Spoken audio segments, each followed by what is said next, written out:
Uh-oh.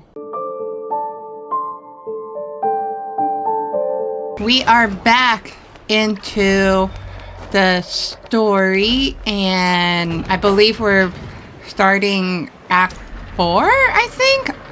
Oh! I need to heal, Marina here. But... Oh, wait. What am I doing? But yeah, definitely learning about Rerir, which was pretty cool. Oh! What?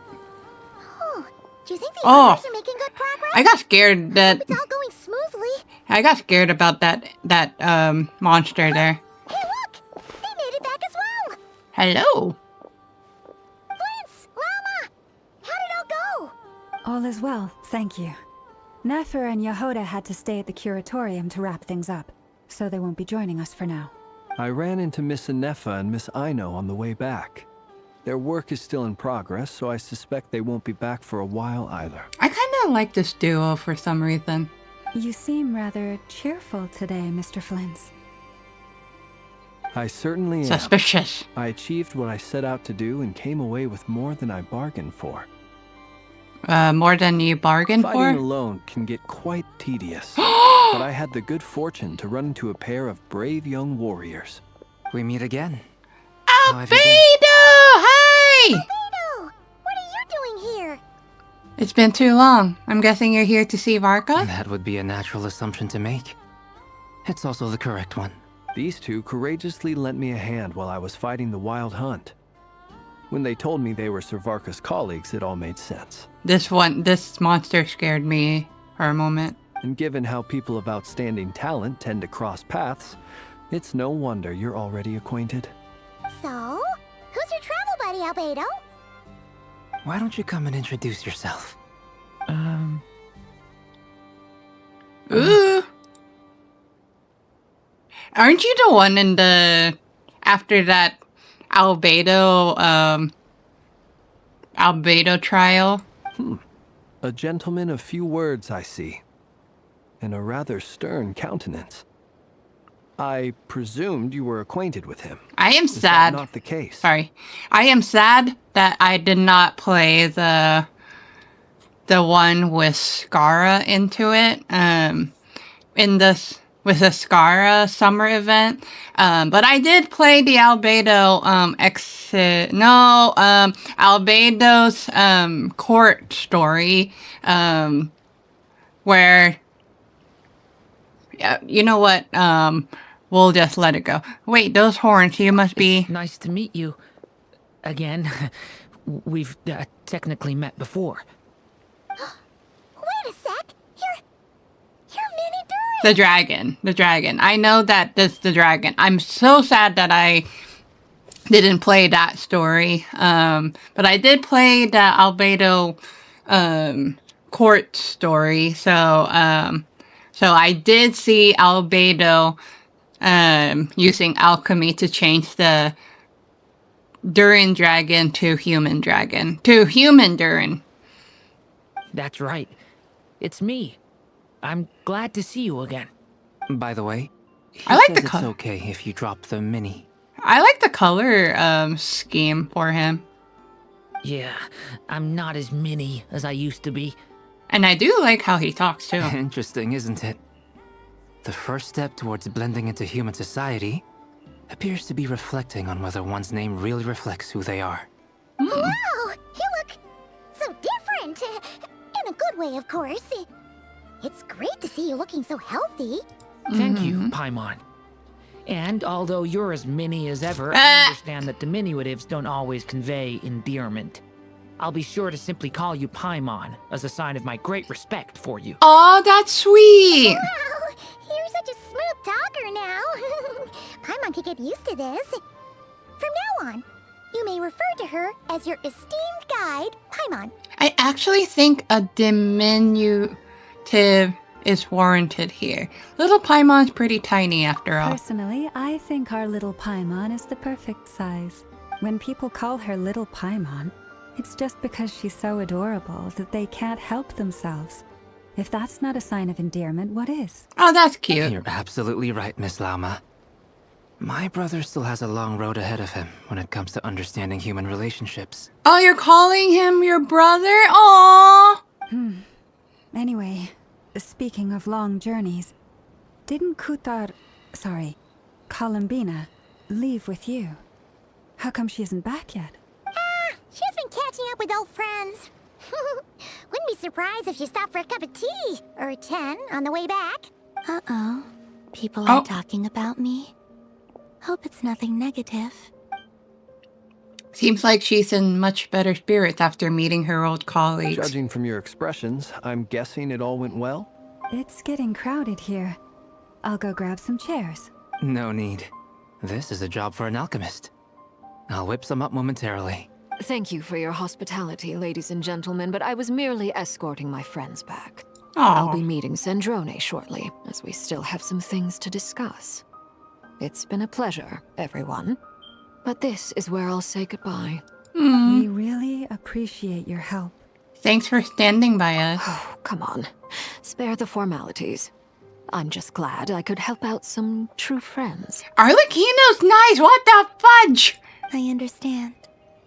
Well, bye for now, Harlequino. And Arlecchino's so caring of Columbina, huh? Oh, this place is hopping. It's probably a good thing one of us left. Otherwise, we might not fit all these people in. What the heck? You talk? Are you saying we're about to run out of chairs? As a matter of fact, I am. Come on in and see for yourself. Okay, so that's how we started.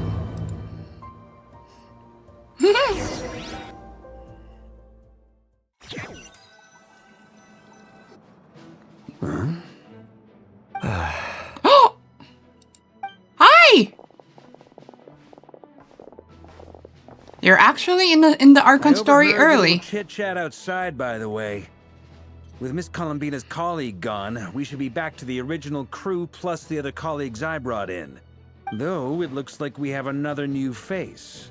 Someone else managed to rope in a colleague too? Sorry. He's probably here for us. Frankly, you and Paimon are the only people I know here. This here is Deansliff, colleague of Tibet's greatest guide, Paimon, and greatest adventurer, the Traveler. Well, not exactly colleagues, more sort of friends. When someone else jumps in to do the announcing, you know you're speaking to someone important. Let's hear what he has to say. Note to self. Once Paimon knows your name, the rest of the world will soon follow. That is so true. That's funny. When he comes looking for us, it's usually something important. Paimon's guessing you've heard about the Wild Hunt, then. I'm honestly a little surprised because Dainsleif usually appears like right after the Archon quest. So the fact that he's appearing in the Archon quest, in the the Regent's problem quest thingy,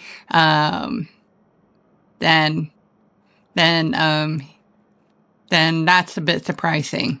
Cause he usually appears like after the Archon's problem quest thingy. From the looks of it, you're about to hold a meeting. If I were to say that the Wild Hunt is our mutual enemy, would that earn me a seat at the table? Sure. As the saying goes, the enemy of my enemy is my friend. Mr. Dainsliff, there's a seat with your name on it. Sure. Though, I can't promise the same for everyone else. Hey, Albedo, think you can rustle up a couple more chairs?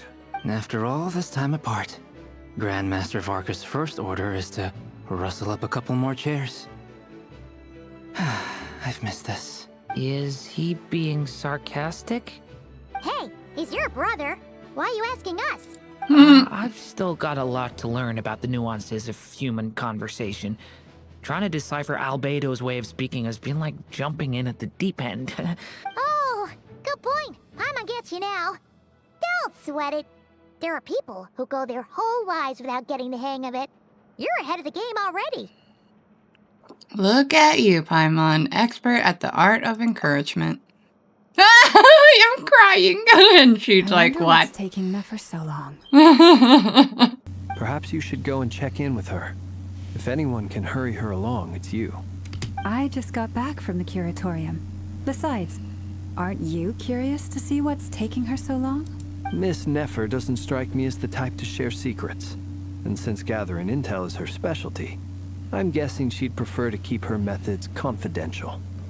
He could be right. Under such circumstances, would it not be tactless for me to impose? Oh, but it's fine for me to impose. That is What true. can I say?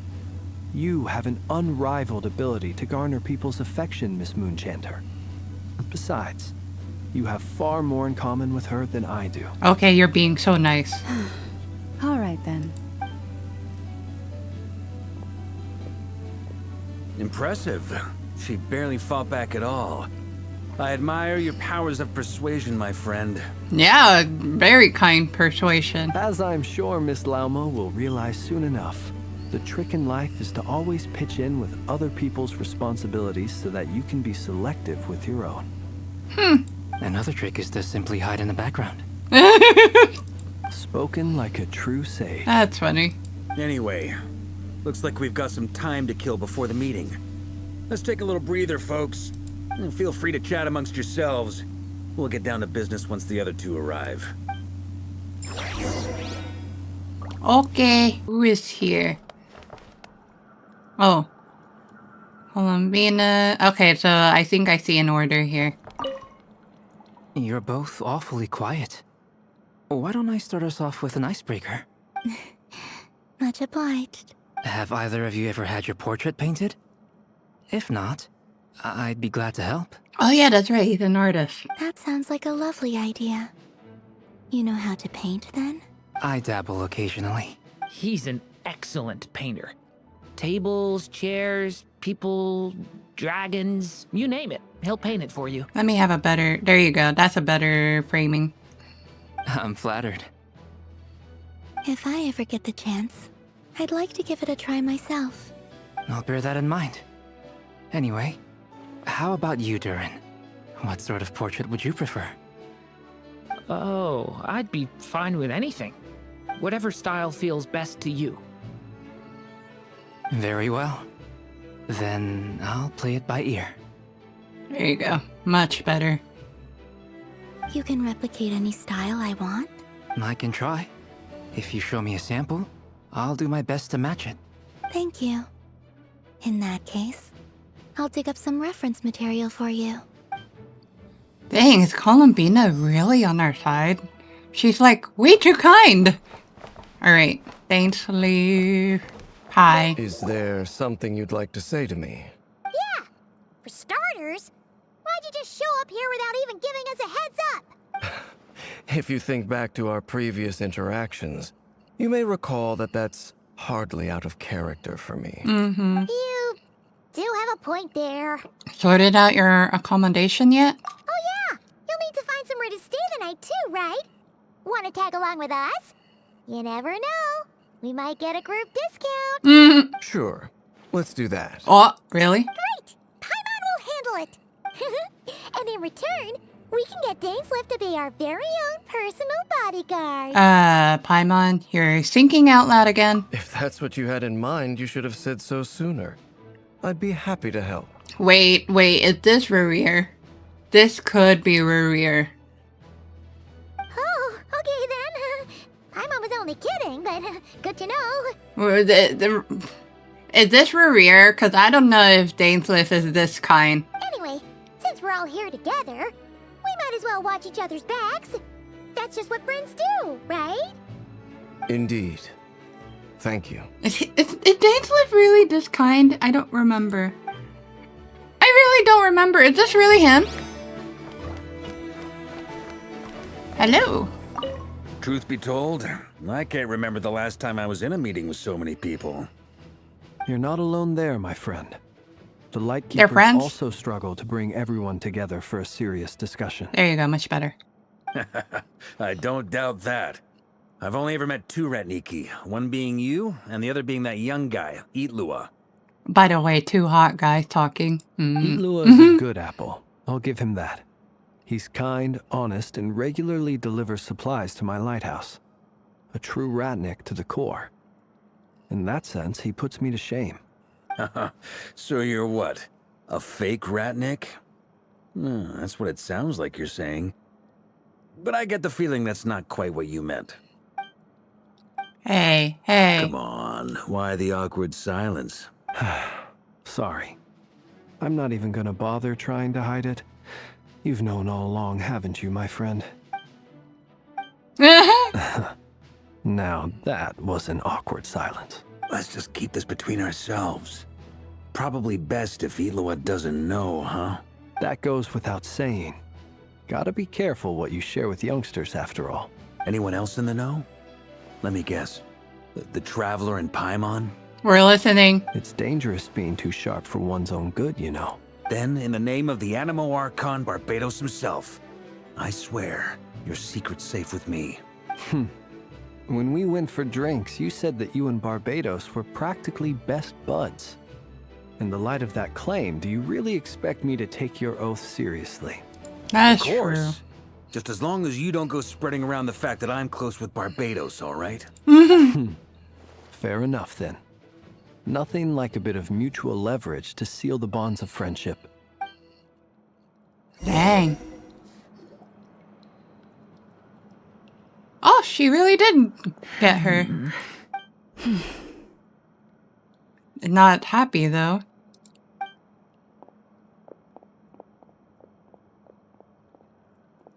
They managed. Ah, Miss Nefer. You made it after all. But what about Yehoda? I'm here to give you an update on how things are going on our end. Once this is over, I'll be heading straight back to continue my work. I left Yehoda back at the Curatorium to watch over things while I'm gone. Huh. So much for just this once. Shh! Not so loud! We're on a roll here. What if she remembers and suddenly decides to back out? Did you say something, Mr. Varka? Huh? I didn't say anything. Right, Flint's? Must have been a frog. They get so noisy around here at night. It's like they're putting on a concert in the background. Anyway, before we begin, there's a few introductions to make. Let me start by saying that it's an honor to be speaking before so many distinguished colleagues and collaborators. First up, we have Miss Lauma. As Moon Chanter, she's the leader of the Frost Moon Scions, a local religious community in Nod-krai. Then there's Miss Nefer, boss of the Curatorium of Secrets, an intel gatherer extraordinaire. Nefer is leading the investigation into Rerir's background, assisted by Yehoda and Lauma. From the little I've heard, they're making some great progress. Over here, we have Mr. Flint's, a ratnik and guardian of the abandoned lighthouse. In our last operation, he courageously distracted the wild hunt to buy time for the rest of us. For those of you who've never met, this is Mr. Albedo, a renowned alchemist and captain of the Knights of Favonius investigation team. By his side is a new face for us all, myself included, Mr. Durin, who has come to lend his aid. Next up, we have the Moon Maiden and former Fatui Harbinger, Miss Columbina. Then we have the Traveler, who's earned more titles than I could possibly hope to list out, so I'll spare you the rundown. And Paimon, the ultimate travel companion and quite possibly the best guide in all of Teyvat. Aww. Wow! That's a lot of people! Great turnout! Miss Nefer, it looks like you might have another job coming your way, so, congratulations on the booming business, I guess. You think I haven't got enough on my hands as it is? Who's looking for me now? That would be me, Miss Nefer. I have a commission for you.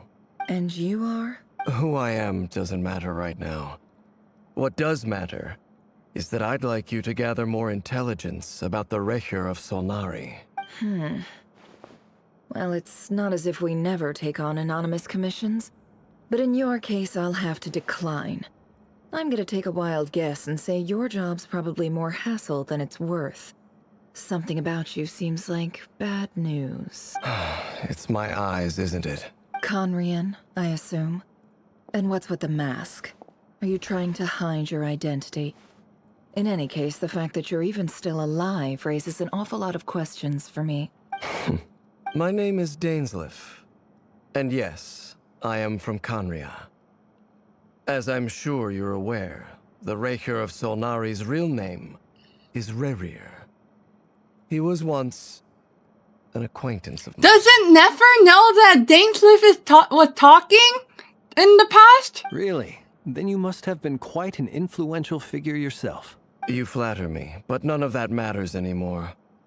My point was simply to clarify why I have asked Miss Nefer to investigate Rerir's background. So you're both from Khaenri'ah, and it sounds like you used to be friends. What am I missing here? Surely you already know how he became one of the 5 sinners. I'll tell you everything I know. The history of Khaenri'ah, the names and identities of the 5 sinners.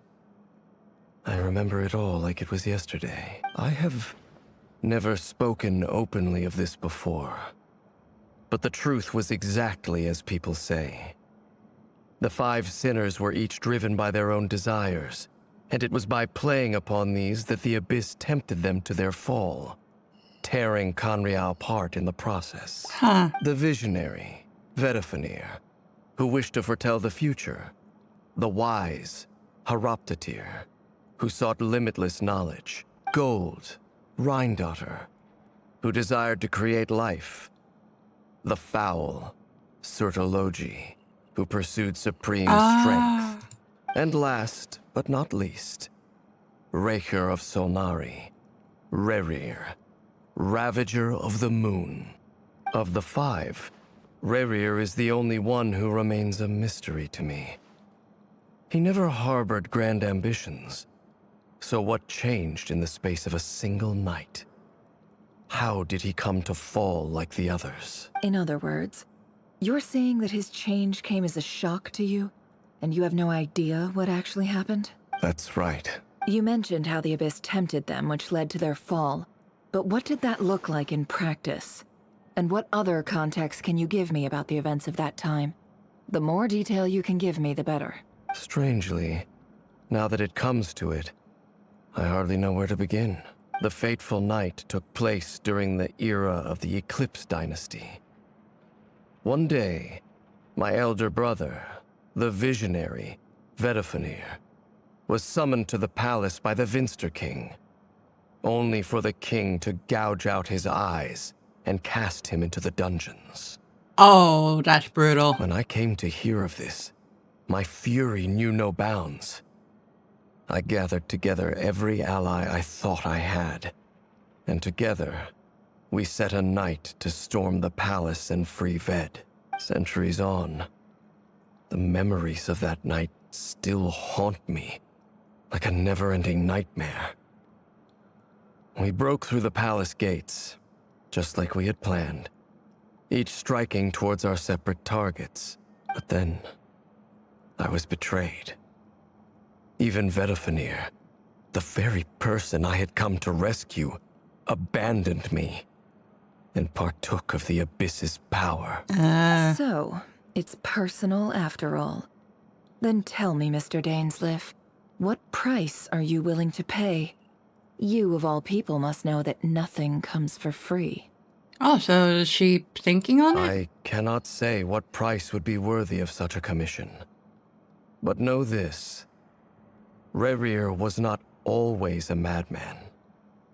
Believe it or not, there was a time when he was just an ordinary man, working for the Khaenri'ah Intelligence Service. Uncovering the truth of Rerir's past is the only way to unravel this mystery.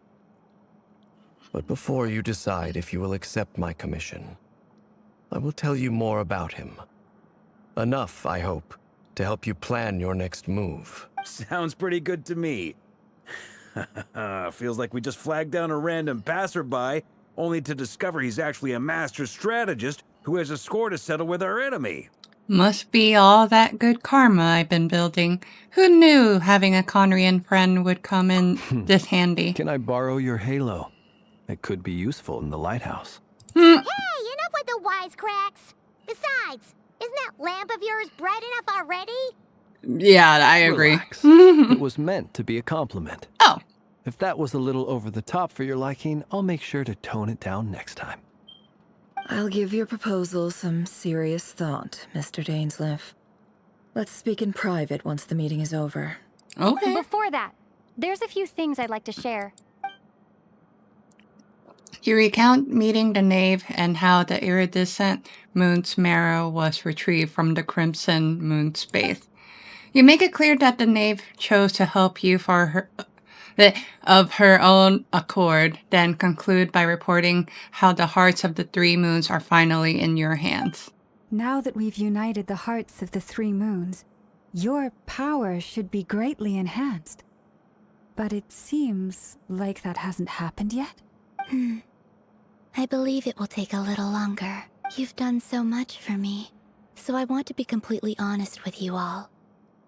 Even though I'm doing a lot better now, the truth is, my recovery will likely be an ongoing process. From the moment I was born, my power has been slowly ebbing away.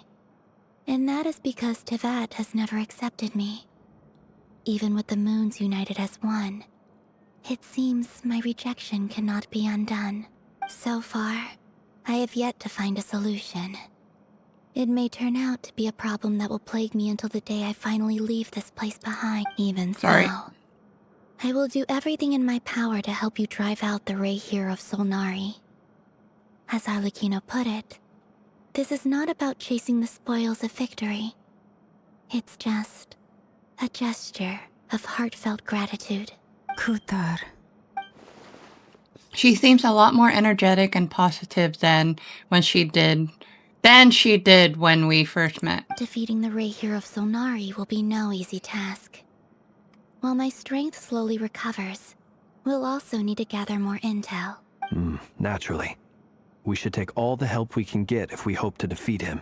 We've considered several viable plans now, but our choice hinges on the answers to a few key questions. Is it even possible to kill Rerir? What experiences shaped the person or monster he became? And what's he really after? Given Albedo's expertise in alchemy, I think we should leave him to try and answer the first of these questions. Understood. As for the other two, I'm afraid we'll have to count on you again, Miss Nefer. Believe me when I say it's not my wish to burden you. But right now, relying on your skills is our only option.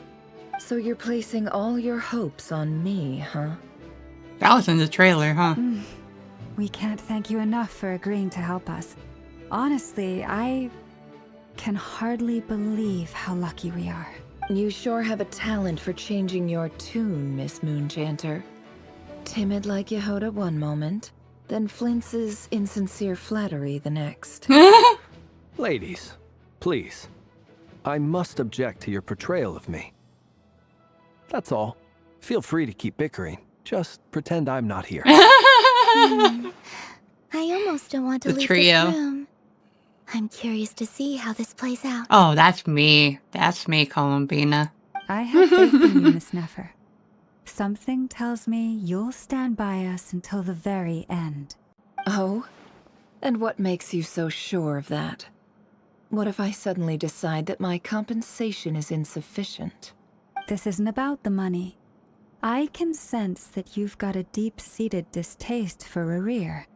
And knowing you, that alone is motive enough. Look at them getting along so well. Like two peas in a pod. And I'm the one they accuse of insincere flattery. There is no justice. He's such a jokester. Miss Lauma, you have to understand something. Unlike you, I don't actually enjoy having everyone's hopes on my shoulders. Is that right? Well, maybe the fact that I'm willing to put my hopes in other people says more about me than you. But the fact is, I also trust you. And that's because I know that you're someone we can count on. Anyway, we've got our plan, so let's get moving. Mr. Dainsleif, let's talk. And Traveler, once we're finished, if you've nothing else planned, I'd like you to come with me. This whole experience is teaching me a lot. For instance, I now know that when other issues come up in the future, I'll have far more luck getting Lauma to convince Miss Nefer than trying to do it myself. You don't need to say that out loud. Hate to say it, friend, but that's one of the funniest things I've heard in a while. Why? You think I've got it wrong? Quite the opposite. But what makes it so hilarious is how long it's taken you to realize. Nefer and Dainsleif converse intently for quite some time. From the gravity of their expression, you can tell how heavily the next stage of the plan weighs upon them both. After a short chat, Albedo and Durin head off with Varka on what they describe as a sample finding mission. Llama steps out for a while, then comes back loaded up with emergency medicine. Excuse me. She tells you that while people rarely expect to get hurt, it's her duty to be ready when they do. You and Paimon wait patiently for Nefer, content to see how well everyone is working together. Once Nefer is finished, you follow her and Llama back to the curatorium.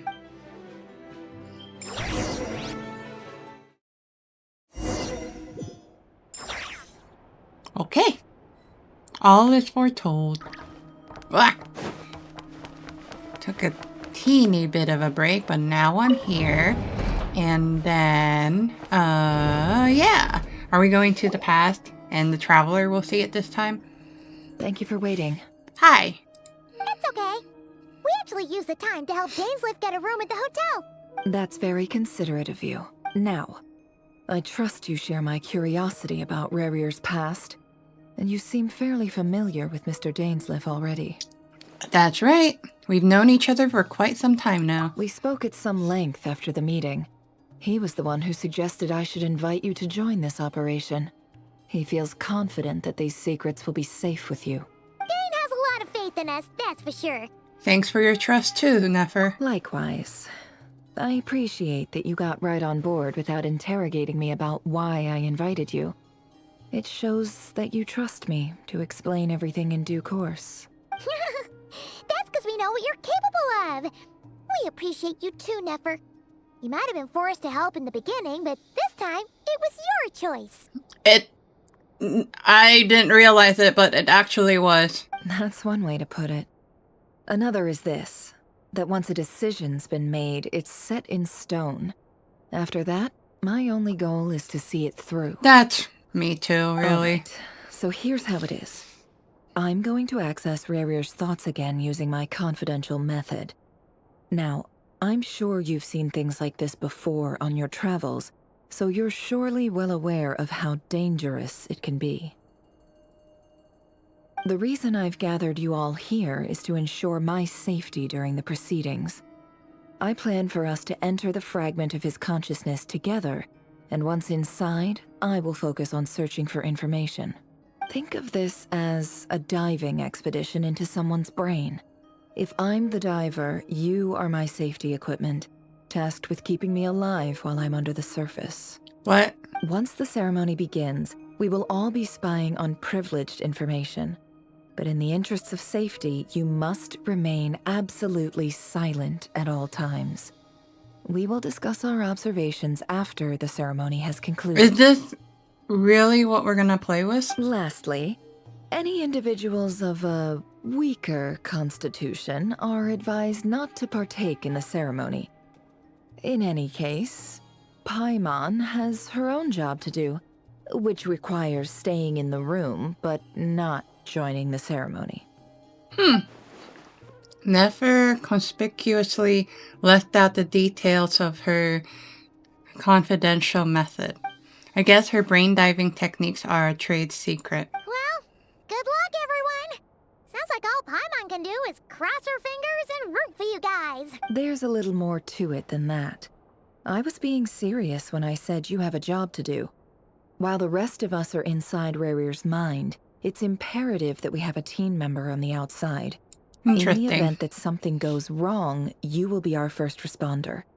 I don't anticipate any issues, but the extra level of safety will be greatly appreciated. Wow, she's trusting even Paimon? I second that.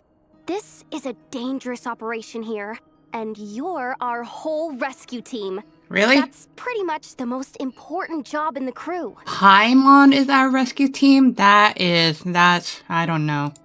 So, Paimon's like the lifeguard? Yeah, that makes sense. Alright, got it. All she have to do is scream for help, and I'm pretty sure we're gonna be safe. Good. Please, take a seat. We'll get started momentarily.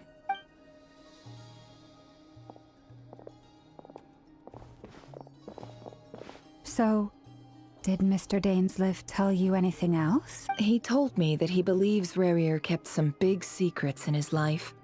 He's not sure that they were the cause of his eventual downfall, but he's asked me to uncover what those secrets were all the same. But surely you're not planning to go through with this, no matter the cost. If you think that, you'd be overestimating me. I'm a businesswoman, not a mercenary. But I do have my own professional reasons for taking this job. You think I'd turn down the opportunity to get a first-hand glimpse into Conrian history? No chance. Well, True. as long as you don't let morbid curiosity get in the way of safety concerns, we're good. We'll do whatever we can to help you. You're such a killjoy. She got incense, candles, almost feels like a summoning ritual. Seems like Nefer still has no intention of sharing her trade secrets, but now's not exactly the moment to pry. I see there's a chess set on the table. Could that have something to do with her intel gathering methods? All right, I'm good to go. All set over here too. Oh yeah, we don't know much about it. Rude. I'm ready as well. Promise, Paimon, you'll be extra careful. Pinky promise. All right. Let your whole body relax. We're about to begin. Close your eyes. Even Yehuda? She's not sitting down, girl. Phew. Could this be his office? I do like Nefer's outfit style. Standard setup. Bookshelves, paperwork, files. According to Dainsleif, Rerir used to be an intelligence operative. Chances are there's plenty of top secret intel stashed away in this room. Is this where you keep your secrets, Rerir? Can't say I'm not looking forward to this. I heard that Nefer has a lot of dialogues in this story patch, and I think it's mostly because of her thought process during Rerir's past. That's what I think. But really, her clothes, I actually kind of like her clothes. Sit beside the office table? Okay, sure. He looks even gloomier than last time. I wonder what's changed. His love broke up with him, I'm sure. What? Examine, sit.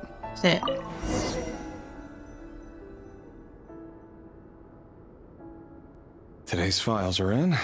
Time to wade through them, just like usual. Okay. Male, 51. Occupation, cook. Confirmed Crimson Moon descendant. Has maintained frequent contact with other descendants over the past year. This is different. Post Oh, sorry. Post threat. Post as a threat. Okay, and he's neutralized. He gone. This one should be archived under purged targets. Female, 23. Occupation, office clerk. Confirmed Crimson Moon descendant. Has maintained frequent contact with other descendants over the past year. Poses a threat to the dynasty. That's what the other one says. Poses a threat to the dynasty. Okay. Neutralized. Dang. Another one for purged targets. Sounds like she was that other man's daughter. Other man? Never mind. What's it got to do with me? Okay. Male, 40. Occupation, teacher. Confirmed Crimson Moon descendant. Has been observed It's the making same thing. contact with other descendants during the past year. Poses a threat to the dynasty. Minus different a few words, but yeah. Neutralized on... It's like the same thing. Just another nobody for the archive. Come to think of it, I remember surveilling this man. A case like his never would have been considered a priority in the past. Huh. He barely even interacted with other Crimson Moon descendants. Oops. Didn't mean to... This one looks like a kid! Female, 16. Dang. Occupation, none. Orphan and confirmed Crimson Moon descendant. Has been observed making contact with other descendants during the past year. Poses a threat to the dynasty. Don't tell me neutralize. Neutralize? No way! That's a teenager. No way. Filed. I have no recollection of this girl. None whatsoever. She doesn't seem to be anyone important, but then again, how many of them really are? Is this another kid? That was weird. Female. Younger! 15. Occupation, none. Orphan and confirmed Crimson Moon descendant. An actual Has kid. been observed making contact with other descendants during the past year. Poses a threat to the dynasty. Wait, I'm sorry. The other one is still a kid. Oh wait, this is not actual kid. This is still a teenager. What am I talking about? Neutralized and... What the heck? They're neutralizing teenagers? Filed. What the heck? That's messed up. Male, 11. Occupation, none. Orphan and confirmed Crimson Moon descendant. Has not been observed making any contact with other descendants during the past year. Poses a threat to the dynasty. This one now actually a kid. Younger than 13? Definitely a kid, not a teenager. And that one looks much younger. What the heck? Neutralized and... What kind of group is assassinating even younger ones? Jeez.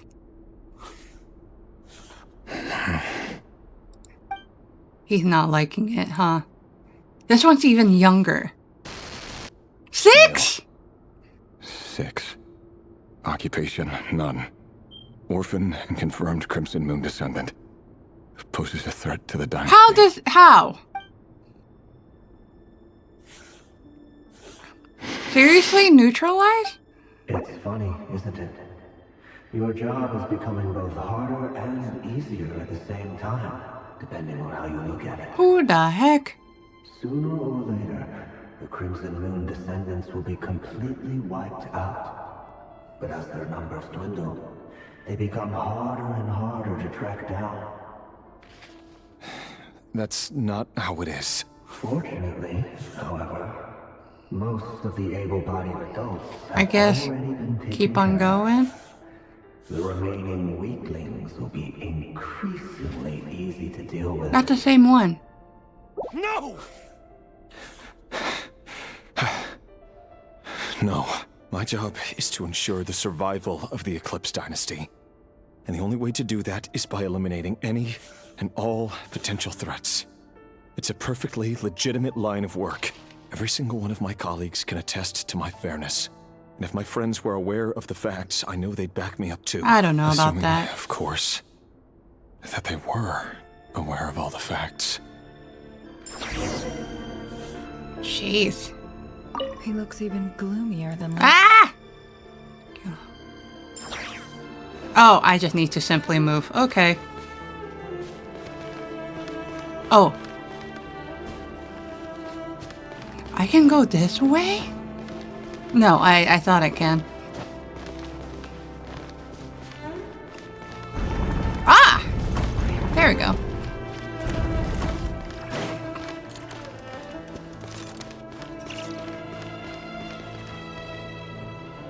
Mr. Vedifalnir? It's been quite some time since we last met. Rerir, I trust you're here because you have something important to discuss. Forgive me. I wasn't tuning out, it's just, I noticed you didn't even phrase that as a question. As if you knew I was coming. Tell me, does someone in your position ever feel the need to ask questions at all? It is indeed within my power to foresee certain things.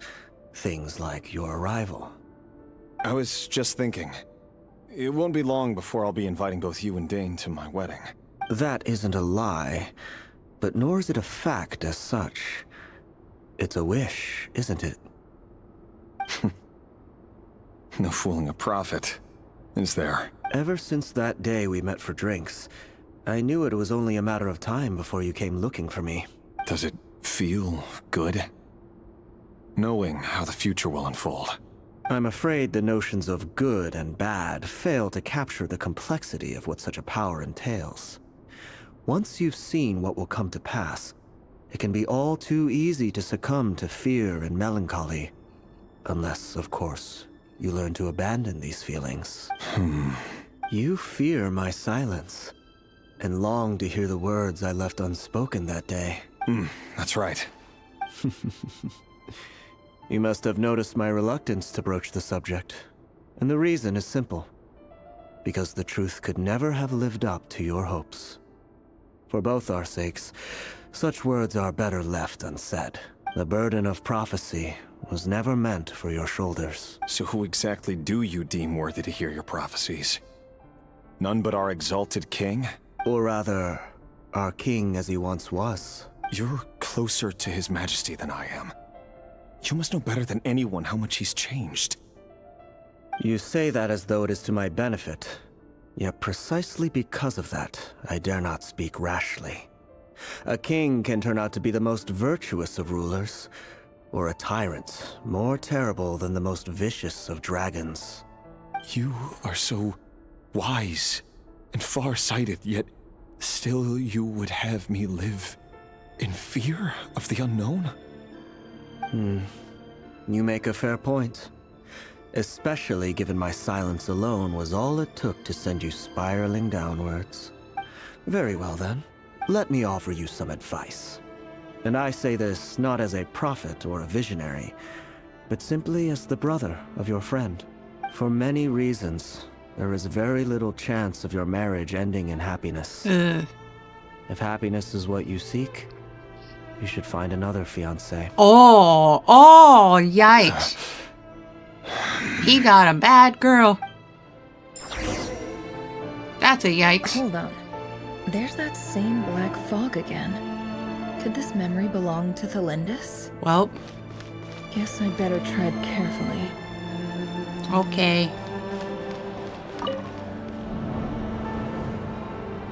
Wait. Hear me out. This time we finally got a clear look at his face and learned his true identity. His name is Rerir, and he claims to be one of the king's guards. What did you say? A cruel irony, isn't it?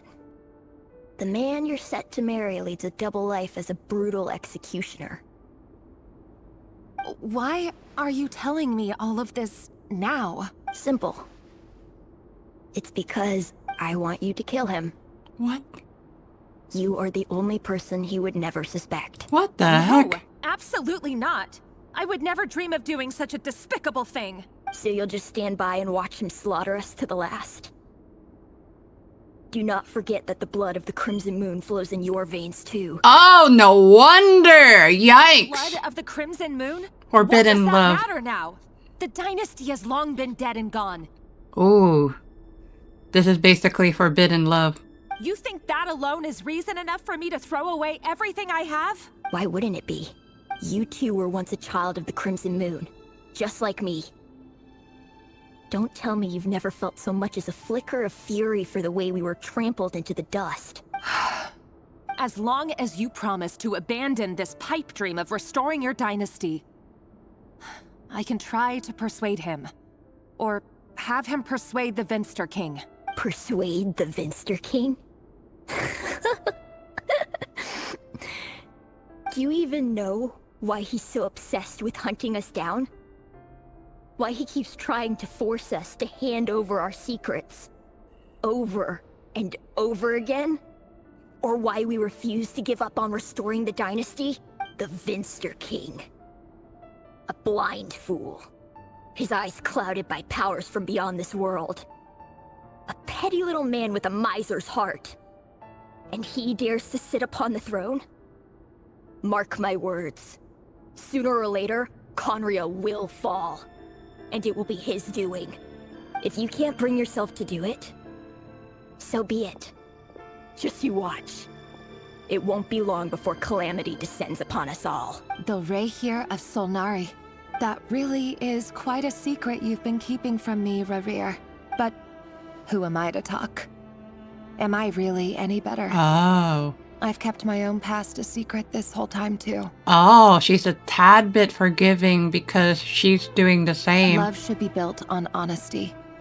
But ours was born from lies. And yet, is it really so wrong to hide things that would only make life harder? If we don't cover up the parts that no one else should see, how can we go on pretending to be normal? Vedifulnir must have known all this. And that's why he made his prophecy. In the end, nothing stays hidden forever. But I won't just sit by and watch this disaster unfold. I'll do everything in my power to protect what I cannot afford to lose, no matter who I have to face. I don't know whose side she's on. What does that mean? Return. Oh! Was that Rerir who just walked past the window? Doesn't it give you the chills that he still takes the same road to work every That's day, scary. as if nothing ever happened? Those people at the deli. Enough already. They're clearly pretty taken by their own disguises, so just smile and play Closed door? along. Yep, that's what I Work thought. from under beasts like that, Window, I mean. and you'll risk having your throat torn out. Deli? Oh. They're talking about those people from the opposition. I don't want to Right. cut them off yet. I'd almost forgotten they used to run a deli. People of no consequence always vanish so easily. And no one even remembers them. Sheesh. Yikes. Okay, that's enough. I investigate. Leave me alone. But surely you can see he's not the man he pretends to be. So many have died already, and they say that the king's madness grows with each passing day. We're not going to survive this, are we? But why does it have to be this way? Do we really deserve to die just because of the blood that runs through our veins? Felindis, are you even listening? Sorry, Freether. My mind was off wandering. Freezer? Freezer? It sounds like Freezer. I heard you, though. You're talking about what Rerir said. He's just following the king's orders. He's a secret agent, and it's his job to hunt down rebels and dissidents. By the time you first met him, he'd already taken lives. Maybe he was using you from the very beginning. No. Rerir has no idea I have anything to do with the Crimson Moon. My family are only distant relatives of the main lineage, and besides, my eyes are perfectly ordinary. Truth be told, apart from my teacher, pretty much no one knows I have any connection to any of it. It's been a long time since my family severed ties. But as Orlog said, who could possibly talk sense into that raving lunatic of a king? No one. I'll work something out. Trust me, I'm with you all. But for now, you need to keep yourselves hidden. Don't let anyone find you, anyone at all. Don't forget that Rerir is an Eclipse operative. You need to be extra careful when he's around. And when I am too. For now, don't come looking for me. And if anything happens to me, just act like we've never met. If even you can't escape this, what hope do the rest of us have? But after all this time together, surely he wouldn't lay a hand on you. I won't speak in his defense, nor can I give you a clear answer to that question. But I'll do everything I can to put an end to this. Ooh. So she's kinda against Rerir? Here, hold on to this. If an opportunity to escape presents itself, take it. You'll be glad you took some spare change. You call that change? But what about you? So it's a lot of money? I've got a job, and there's still money coming in. But you can't go anywhere right now. Please think about yourself for once. Well then. Go to the training room? Okay. Here? Huh. Another day, another round of assassination training. Oh boy. Training ground is just beyond this hidden passageway. When you kill a person, doesn't it bother you when you end up covered in their blood? Why would it? Aren't we all just walking blood bags? But not everyone is accustomed to hunting down others like prey. You've been a hunter for so long now, you seem to have forgotten that most people don't just go around killing one another. Leave me alone. Well. Okay. Begin training? Ooh, trial. Then choose your angle well. Move this light and brisk. Pray won't sense a thing. Oh, did I? I work clean. Traces.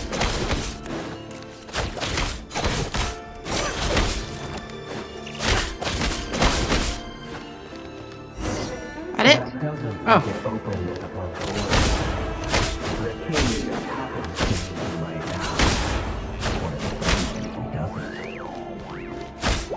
That won't happen.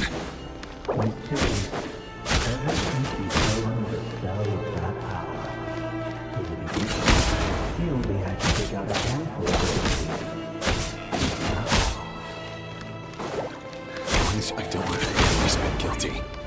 And I've carried out my work flawlessly. I just kick.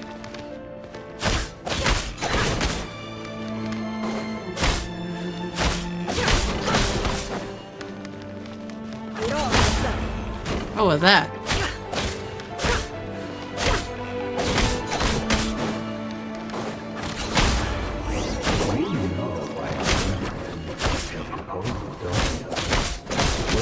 What the heck is up with this camera?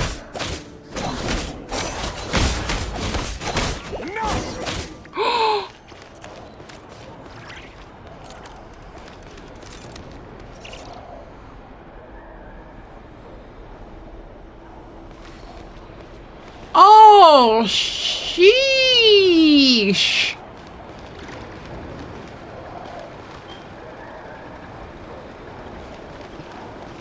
Oh, sheesh. Okay. But sheesh. Delindis, do you still remember Orlog? Orlog? The boy who was pretending to sell flowers. You spoke for quite a while, didn't you? Yes, we did. What about him? He was arrested 2 days ago. Chances are he's already dead. He... I just don't get it! After everything he's done, why do you still stand by him? Or does it mean nothing to you that people keep dying? No, that's not... Just hear me out. I need to go now, Delindis. They're looking for us. You take care too. If you ever need a place to hide, come find us. Wait, is she one of the... I don't see her around here. But geez, did Rerir do this?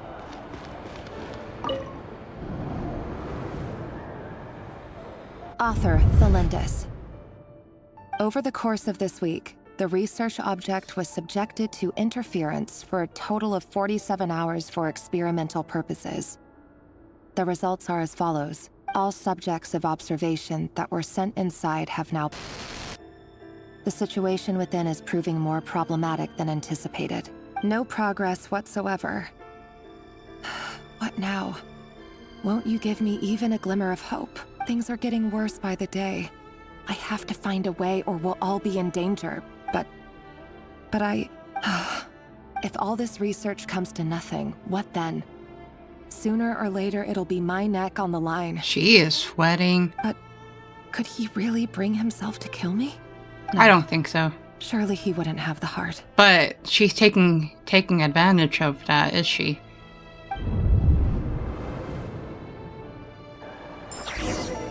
Return to the office? Oh, snap. Oh!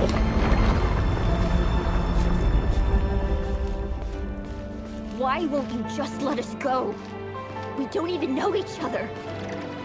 All we want is to live ordinary, peaceful lives. You want to live? He's only questioning that now?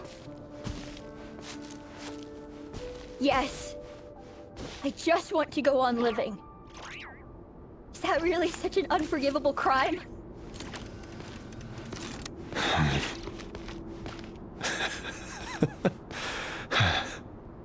You want to go on living. I want to keep living too. To keep living forever. That's why I have no choice but to continue on the path I'm on. He doesn't know, Some huh? savior would suddenly swoop down and change the way the world is. Too bad that's not going to happen. He doesn't know that his love is a Crimson Moon descendant, huh? Imagine that. If there really were such a person, you and I wouldn't be standing here like this. Ooh. Would we? He eliminated all those kids? That is insane. What the fudge? Today's files are in. Time to wade through them just like usual. No, I don't get tired of it. It's my job. And not only am I lucky to have it, I'm good at it too. Huh. Wait. That's... Thalindis? I knew it.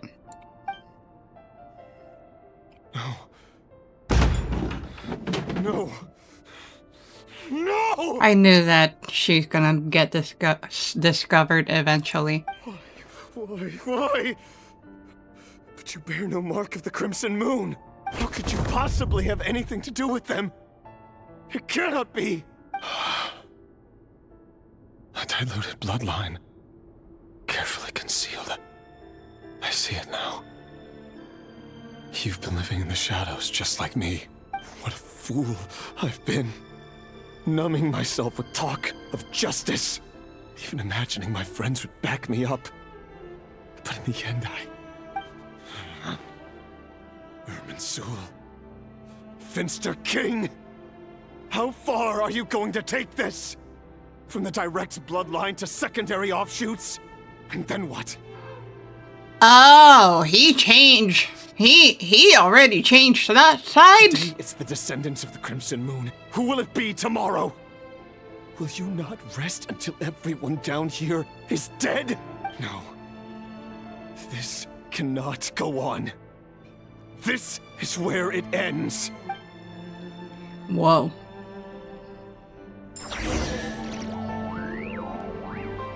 Oh, I got a treasure chest just for discovering crazy stuff.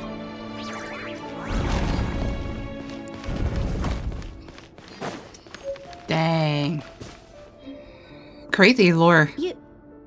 You're really letting me go? I am. As long as you can guarantee that no one will find you. Don't worry, I'll be extra careful. No one will know I was here. But what about you? Me? If you let me go, you won't be able to complete your mission, will you? Good point. In that case, maybe you should stay. No, please! I just want to see the outside world again. To... Go on living? Yes. I know you're a man of your word. So please, just let me go. If I let you leave, what will become of me? Oh, I thought you really changed of heart. Okay. Just kidding. Go, now. Okay, stop joking. Don't let anyone know you were caught. We'll be seeing each other again very soon if you do. Even shadows in the dark must live by a code. But you can't save everyone. You've been whispering in my ear for days now, Vedifalnir. That's Ved? What are you trying to do? Break me down? That's Ved? What? I will call him Ved just like Dane, because I am not saying that whole name. I only say this because you long for an answer to your problems. Let her go, Rerir, or you risk losing everything. Oh, let Thelindis go? I will not abandon Thelindis. That's what I thought. Then you'll need a little more vigilance and a lot more power. The world is changing, Rerir. Keep your eyes peeled for your moment of opportunity. Wait, that is already... That voice used to be so unclear. But now I know exactly whose it is. It's Vedifalnir. Ved is one of the 5 sinners too. I just remembered. He won't tell me how to actually resolve any of this, but he keeps trying to manipulate me like a puppet. What's his game here? Ved made him one of the 5 sinners? Tell me then. What will this moment of opportunity look like? And no answer. He's like a ghost. Always disturbing me when I'm on edge, but never answering when I need him most. So, the Eclipse Dynasty was purging, well, massacring the descendants of the Crimson Moon. And it seems like it was all connected to the Vinster King's research. The King's obsession with abyssal power left the future of Khaenri'ah hanging in the balance. No wonder every aspect of Rerir's life was so unstable. And it looks like this Thelindis, Rerir's would-be fiancée, herself belonged to a sub-branch of the Crimson Moon Dynasty's descendants. It almost defies belief that a couple like them could hide the truth from each other for so long. If the Vinster King hadn't intervened in such a drastic way, they might have gone on deceiving each other for the rest of their lives. And why does Vedifalnir, Daneslif's older brother, keep talking in Rerir's head? This guy kept more secrets than I ever imagined. The human mind is like a vast desert of shifting sands. When you follow the flow of someone's memories, you only ever see the parts they're willing to let surface. Time for something a bit more creative. We've been inside Rerir's mind this whole time, building up a picture of his psyche. There's already enough clues on the board to start reading between the lines and mapping out the rest. Now, we can finally begin to put the pieces together. Sure, it'll only be a reconstruction, part simulation, part reasoning, but it's usually pretty accurate. Once we've built up a cognitive profile, we just need to cross-check the logic behind his actions. And then we'll be able to take a sneak peek at whatever it is that Rerir has really been hiding. Huh. Oh, snap.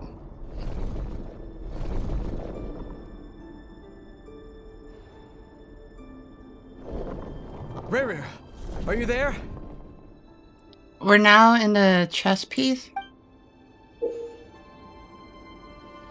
Moving. You'll be returned to the previous save point. Oh, snap. With this marking. Okay. Oh, we're supposed to go here.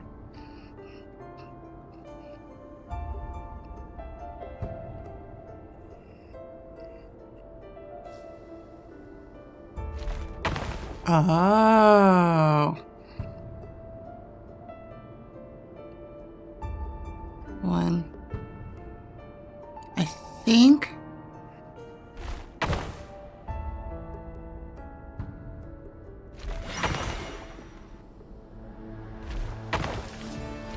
Oh, wait.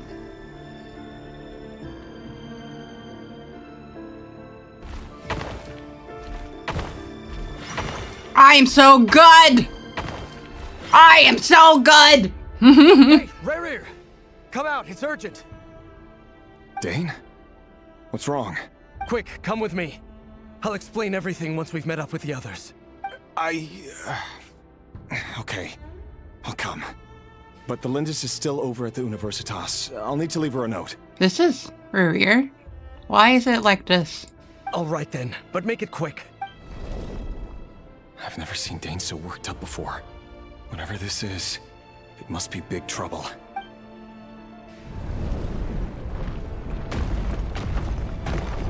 Ooh, there's a lot of save thing here. Oh, snap. Make use of the... Okay, that's cool. I can't see this! Okay, I see it now.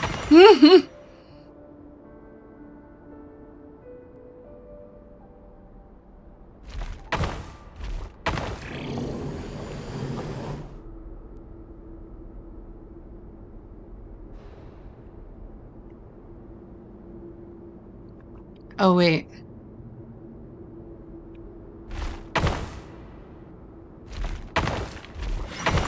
Oh, thank God. I have to do that, because...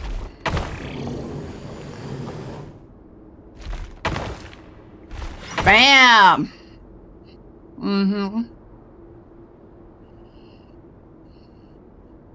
Who this one? Well, this is a nice change, Oh. meeting you all at this hour. When men and women of ambition can speak face to face in broad daylight, I say that's a big step forward for our dear Conria. Albedo's and Durin's mother. Quote, quote, by the way. Don't be ridiculous. We do not fear the day. Why would we seek refuge in the night? Sertologi too? You might Wow. ask your blade that same question. I'm told it prefers the cover of darkness. The word on the street is that Sertologi only strikes when he has an unfair advantage. But that is patently false. I see you're missing an arm and a leg. Surely only a fair fight could explain that. If this is your way of offering me replacement limbs, believe me, I'll take them. Oh, we can certainly discuss that. With bioalchemy, anything is possible. Assuming I have your full support in my research. Lunatic. Robtatir, what brings you here? This one I don't know. Why, Dainsleif, of course. He invited me. Please, cast aside your apprehensions, Miss Rhine-daughter. Whatever the rumors may say, I am but a humble servant of the king, and I can assure you he affords me no greater convenience than he does you. Well, the Universitas Magistrorum won't stop fawning over you. So at least some of the rumors must be true. You're clearly doing well for yourself, so drop the humble servant act. It endears you to no one. You're president of the Universitas Magistrorum, the chief royal mage known as the Wise by royal appointment, and by far the most favored among the 4 pillars of Conria. Vice President Veit doesn't even try to hide his envy when he sees you. My success is the product of hard work and good luck. It's as simple as that. Were the king not such an extremist, I hardly think I would have received a senior post at my age. It looks like a Joker kind of a chess piece. Like, it looks like it has a happy face. Of course, no job is without its gripes. Serving a king like ours can be a challenging task, as I'm sure you can imagine. And as for Efterveit, in missing out on the presidency, he's dodged a mountain of stress. Like everything else in life, it comes with pros and cons. You're all here. I apologize for the short notice, but it was an emergency.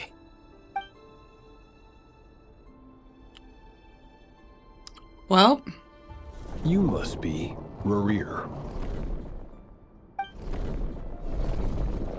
Mr. Sertologi. Yes, I handled your case file during your sentencing. Nothing personal, of course. I'm pleasantly surprised that you remember me. You're clearly a person of substance if you've been invited here. But Dainsleif, you'd better have a very good reason for convening this little gathering. It's my brother, Vedofenir. After he spoke at the court this morning, the king was so infuriated by his words that he had him blinded in both eyes and thrown in prison. Vedafulnir in prison? Strange. I thought the king trusted him and Heroptatir more than anyone else in the world. Does this mean the king's circle of trust just got even smaller? It has nothing to do with trust. It's about what the king wants, which is as clear as day to anyone paying attention. I simply appease him, because it's in the best interests of the Universitas Magistrorum. And also because you're slimy. Vedafulnir, perhaps less so. But still, a visionless visionary? It rather inclines me to think that qualifications are not what get you ahead in Khaenri'ah. Do you honestly think this is an important discussion to be having right now? Dane, what are you planning to do? Rescue Vedafulnir, I assume. Correct. It will mean storming the palace by force. Tonight. I need all of you on my side. That's far too dangerous. And don't forget, Dainsleif, you're captain of the Royal Guard. You swore an oath to the throne. Hmm? You've been planning this for a while, haven't you? I have no desire to commit treason. But whatever critique the king may have of Vedafulnir, disfiguring your most loyal subject for putting the best interests of his court and nation first, this is not the conduct of a wise ruler. My blade will force the king to see the error of his ways. So, Vedafulnir's prophecy enraged the king. I'm sure it wasn't what he wanted to hear, but if he won't take counsel even from the visionary, that is deeply troubling news.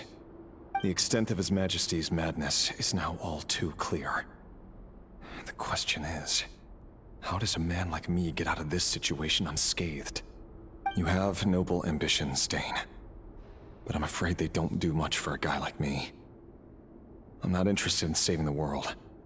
All I want is a letter of pardon. A letter of pardon? For whom? Thelindis? The chances of the Venster King issuing a pardon for anyone connected to the Crimson Moon seem vanishingly slim.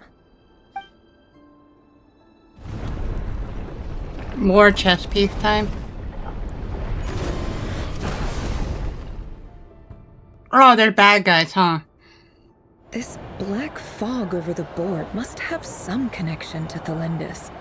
But why is it taking this form? Does it have something to do with Rerir's past? Another mystery I'll need to unravel. Consume the marked number of action points to defeat your opponent's pieces. Your pieces will only attack when they have more action points than needed to defeat your opponent piece. Okay. Dang. So we actually have to fight this one? 1, 2, 3, 4.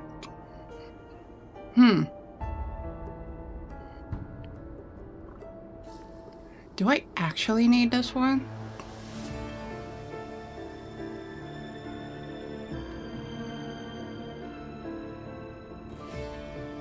Wait, 1, 2, 3, 4. No, that's not gonna work. Okay, so I'm gonna assume. Oh yeah, we definitely gotta go here. And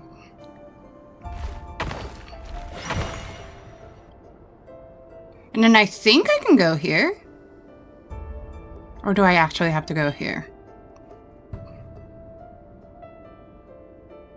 Is there a way to reset if I need to? Go here. 1, 2.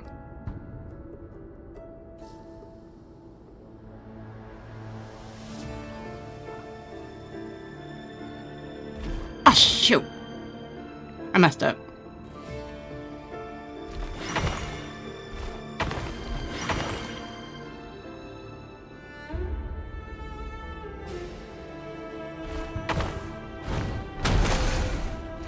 Shit. Ah.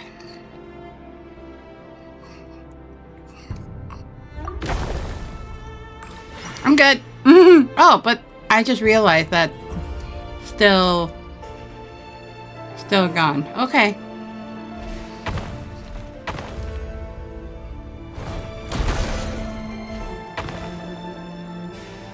Oh, it's easy. Okay.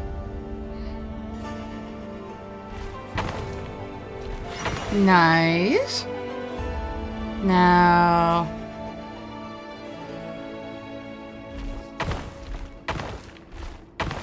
Nice. Okay. Fudge. There you go.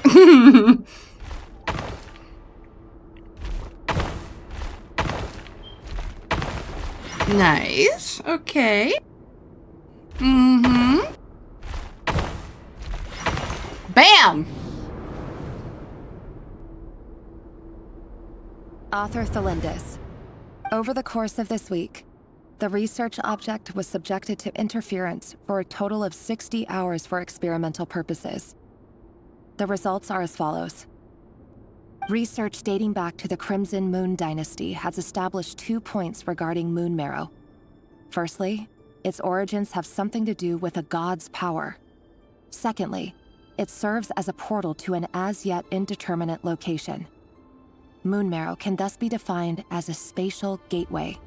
However, there are a number of hurdles to overcome before we can answer the question of where it leads to. I can listen now. To start with, opening the gateway requires a specific power source, which the relevant literature indicates.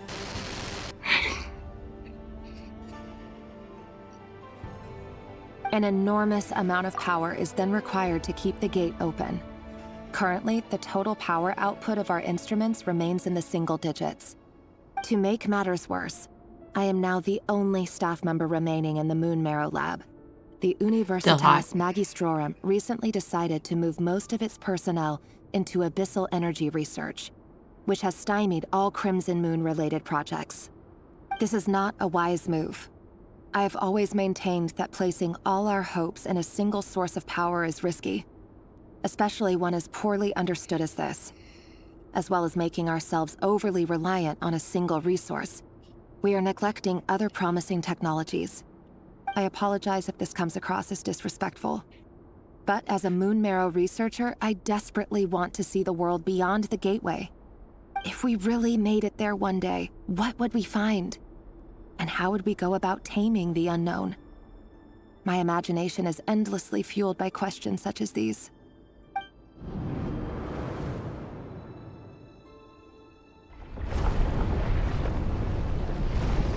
What? What?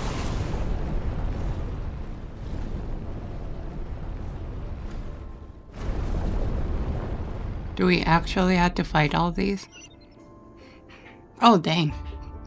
I actually really do gotta go this way.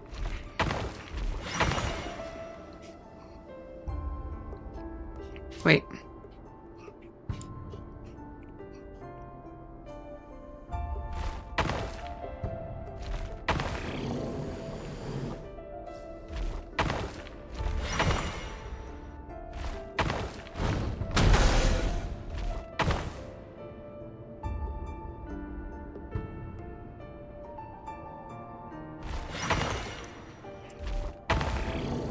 Oh, fudge!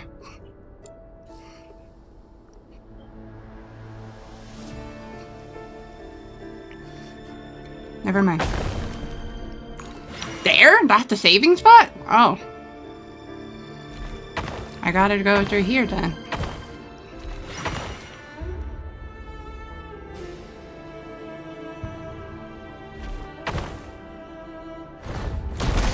Oh, fudge.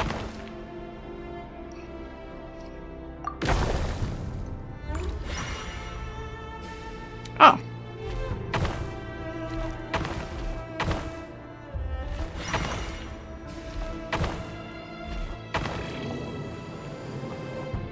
Easy! This is for you. I heard you're gonna leave the city with your parents. Thelindis, did you hear about what happened? I've heard nothing. Rerir got back very late last Friday, and he was acting a little unusual, but he slept pretty well, so I'm guessing whatever he did was a good deed. You never saw him, and I don't know what he did. And this conversation never happened. You understand? Oh. What if he finds out that you pried into his secrets? Don't be silly. I don't know what secrets he does or doesn't have. All I know is he's just a normal guy who happens to run some errands for the king. Oh, is she just playing along or something? Are you scared of him? I don't know. The Rerir I know doesn't match the person you all describe. Logically, I should be scared of him. And yet, I don't want to lose him. Aww. But love. Enough about that. You should get going, and be careful with the package I gave you. Keep it secret. Keep it safe. What's in it? A piece of the moon. All you need to know is that as long as you keep it safe, then in the future, everyone will be able to see a red moon. A red moon? You mean our moon? That's right. Our moon. Promise me you'll look after it. I promise, Thelindis. The Crimson Moon bloodline will never die out. Its light, the color of blood, will become like a fire that flows in our veins, no matter how long it takes. Oh yeah, this is not exactly what happened in the past. This is more of a simulation.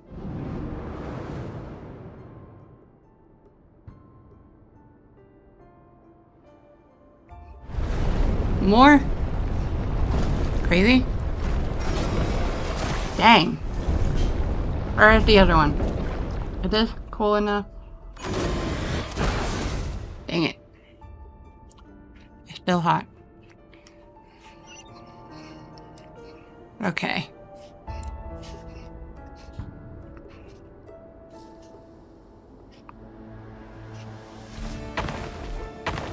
I have to go to the... Oh, wait.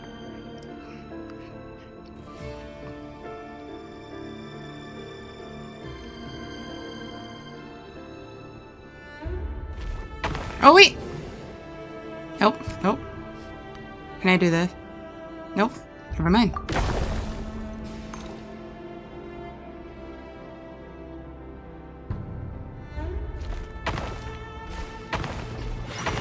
Okay. So I have to go here. Wait, the same thing.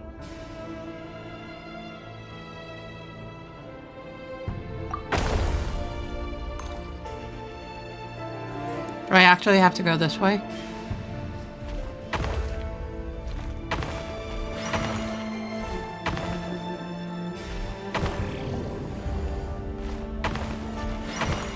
Okay.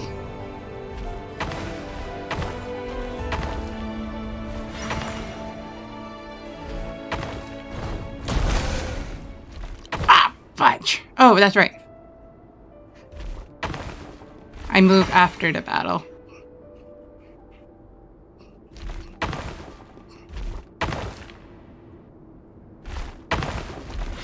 Nice. 1, 2, 3, 4, 5. I don't have to fight this one. Oh, it wouldn't even be enough.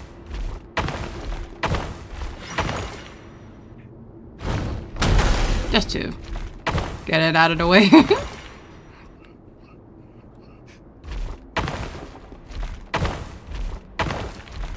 But this one's tough. Hurry, everyone, and stick to the plan. A little hot, but that's better.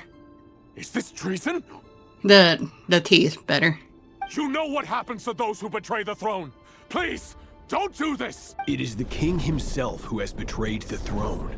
He has betrayed all of Conria. Where's Ryan's daughter and the other one? If you have any love left for justice in your heart, you should join me. It's showtime.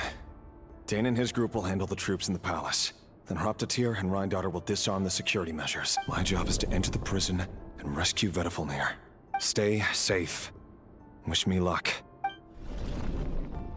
Look after my brother. Draw your blade. It is time for justice to prevail. Okay. More.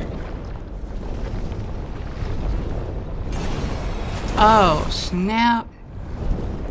Are they gonna move?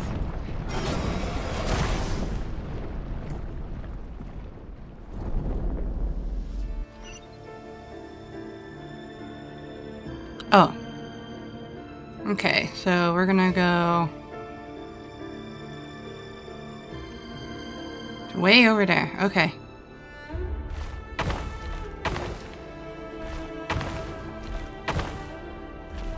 Mm-hmm. Fight this one just for the heck of it. Oh, fudge. Never mind. Mm-hmm. I got 2. Confident. Nice. Oh, there's a 6 over there.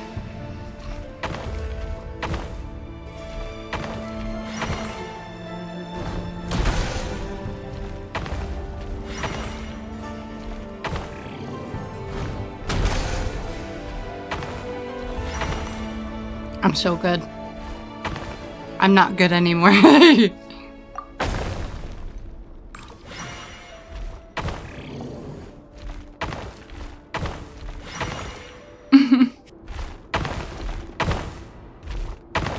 Bam! Is that...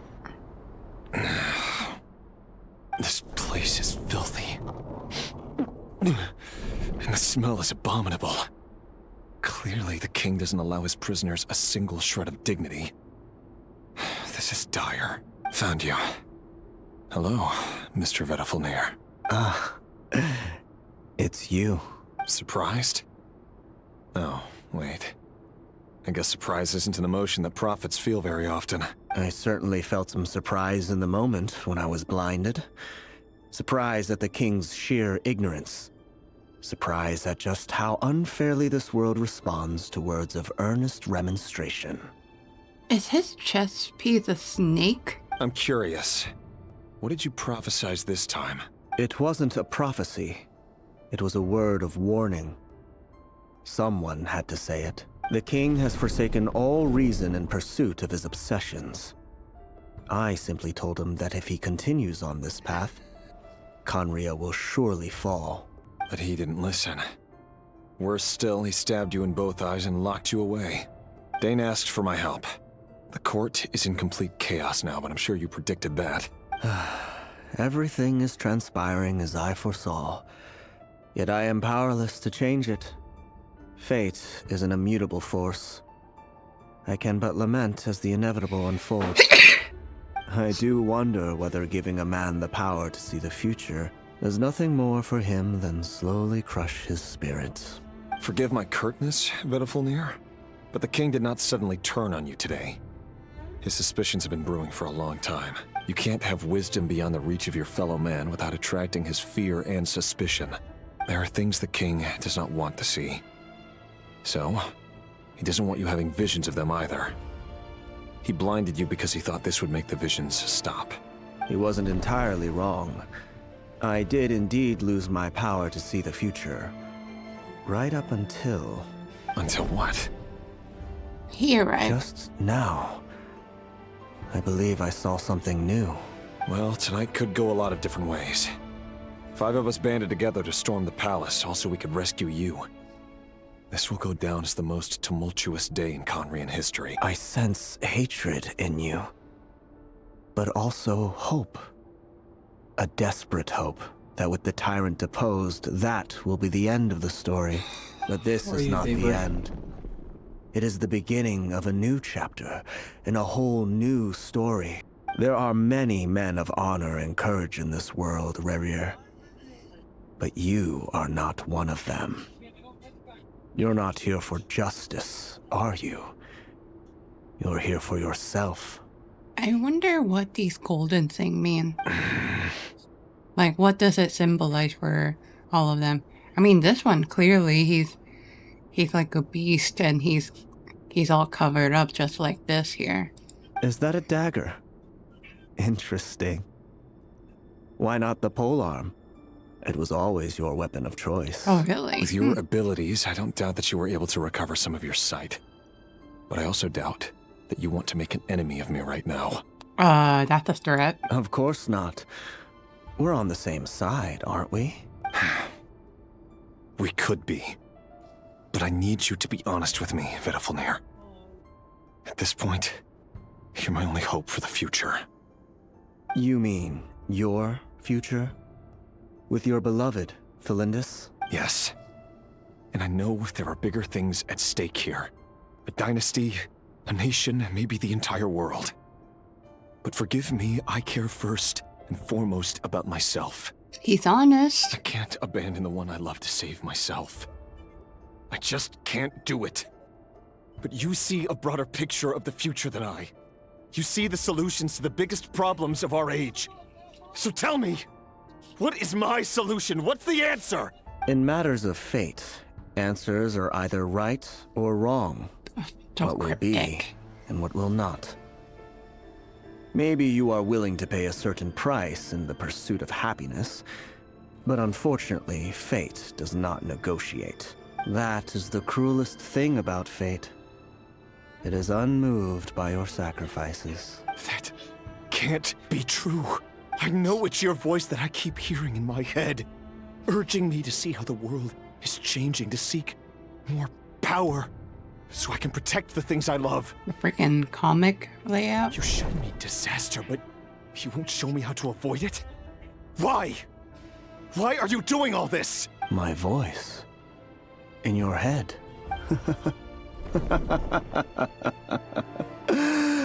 So, you hear it too.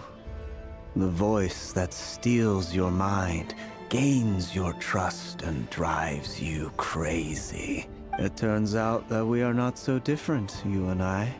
Vedifilnir just broke into the strangest smile I've ever seen in my life.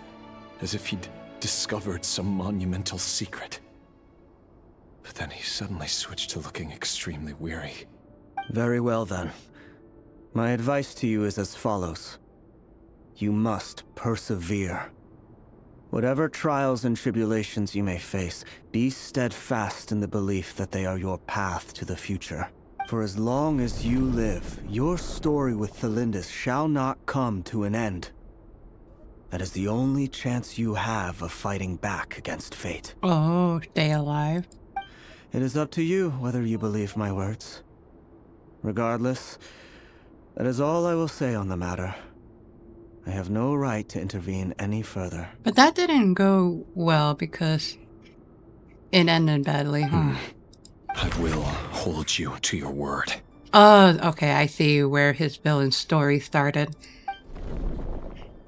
Thank you for setting me free. In return, I will tell you one more thing that you cannot afford to ignore. Just then, a strange wave of energy rippled through the city. We had no idea what it could mean. If I were you, I would head to the Universitas Magistrorum. The Universitas? Oh no! Oh. I'm sure we'll be seeing each other again very soon, Rerir. Okay, I know you're just some sort of statue's chess piece, but this looks very ominous. Whatever Vedifilnir said, I didn't catch it. I didn't even help him out of the prison. There was no time to lose. He's okay. He's one of the 5 sinners. I'm sure he's okay. Oh, dang. Oh, chest. Nice. Still some useless things, but whatever. Hurry, so I'm gonna hurry. Dang. What's this? What's my daughter's doing? Oh, wait. Universitas Magistrorum.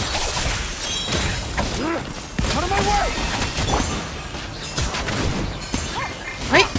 Here. There you go. I want that for more. Cool. The Universitas. That reminds me of a rumor I once heard. Allegedly, the king installed secret mechanisms in the palace and around the city. No one knows where they are or what kind of power they hold. I'm kind of glad they didn't play out that chess piece. They didn't drag it out. Yeah, I think they just didn't want to spoil the 5 sinners' faces, I think. If they were ever going to activate, it would probably be on a night like tonight. Oh! Help! Hold on! Don't let them anywhere near you! Save me! I can't! Ah! That sounded like an explosion. So the rumor is true? The king really went through with it? Dang. What other means does the king have at his disposal? They must run on power from the Abyss. And given it's a major center of Abyss research, anyone over at the Universitas will be in grave danger. I have to hurry!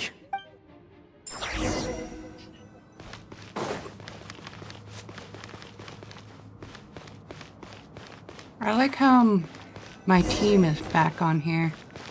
Oh snap, of course.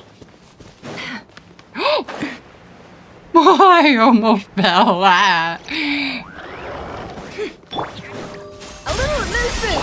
Show your things! Let the world fly! Busted. Quiet. Pinnacle of excellence! Oh! The mystery unraveled. Dang! Did I do it? Did I do it? Nope, not yet. Can I be true? Time to shine! Come on, listen, all here there.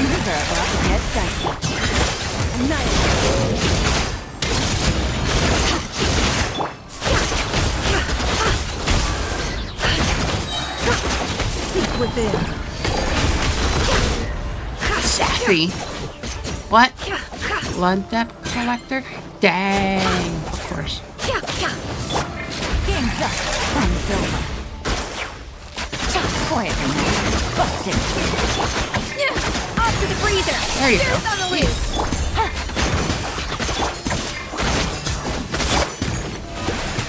Aligning, echoing song! It all adds up. I'm done? Oh, snap. Okay.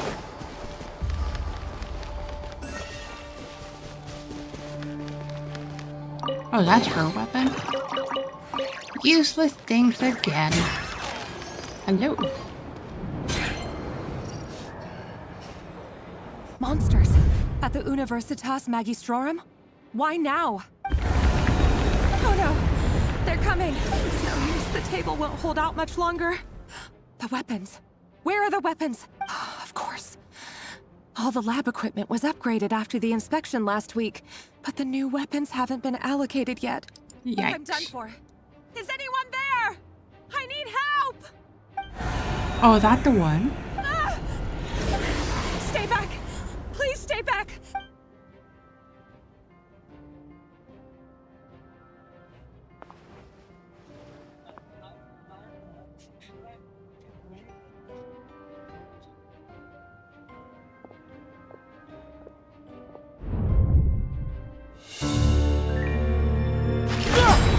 Ooh. What's that? Rerir! So the rumors about your work are true. What? No! Listen, something happened at the palace tonight. We have to leave! You don't need to lie to me anymore. What do you mean? I know why you're worried, and I will respect the decision you've made. But it's okay, because I found a solution. What? I know how to end all this. You can have it back. The normal life you so desire. But until then, I'm afraid our wedding will have to wait. Cylindus? No, don't do it! Cylindus! Cylindus!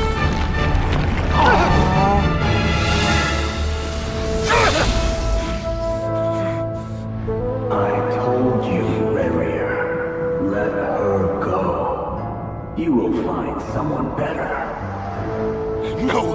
No, I won't do it! I have to save her! By what means exactly? A lowly pawn. You lack the power and the strength of will. The voice is the abyss, huh? Do you know a way? Tell me! Come to the palace. Join us. Oh.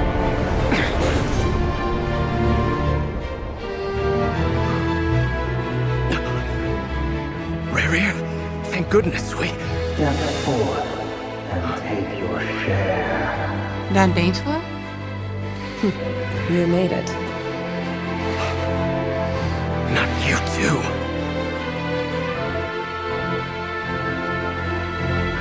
Hatred or grief, despair, desire. We all have our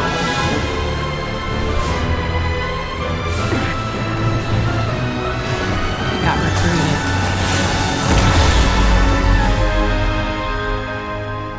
Rerir. Rerir. Lindis. What? Were you daydreaming? Aw, love. You still remember, Rerir? That question you asked me a couple of weeks ago? Oh, Aw. you mean the proposal? Yeah.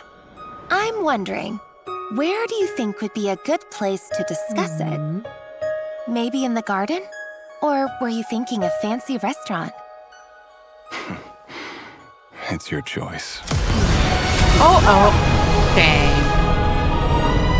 I thought I was gonna be happy.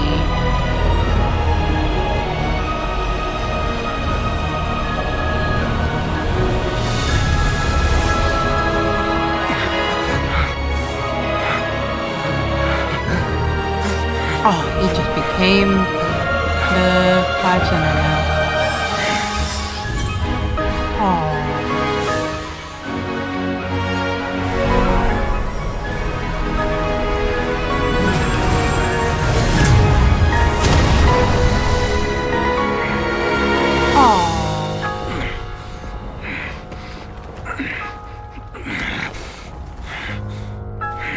You became evil all because of love. I will find you. And then you can give me your answer. Dang. All for the answer to his proposal. Aww. Aww, that's kind of sad. So that's how the Raker of Solnari was born. That's the term I was trying to look for. A monster created by circumstance is a monster all the same.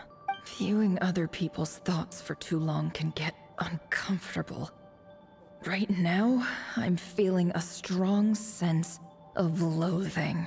In a nutshell, the story of Conria is what happens when the truth falls by the wayside. Everyone tells little white lies, and before long, you have a huge pack of lies that destroys everything. Phew. Time to get back. His past is filled with sorrow, but the tale of any fallen civilization is one of endless tragedy. Cruel as it may be, that was Conria's fate.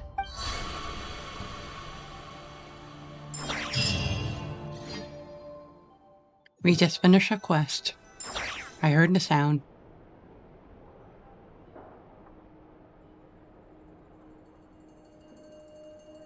Everyone, I'm back.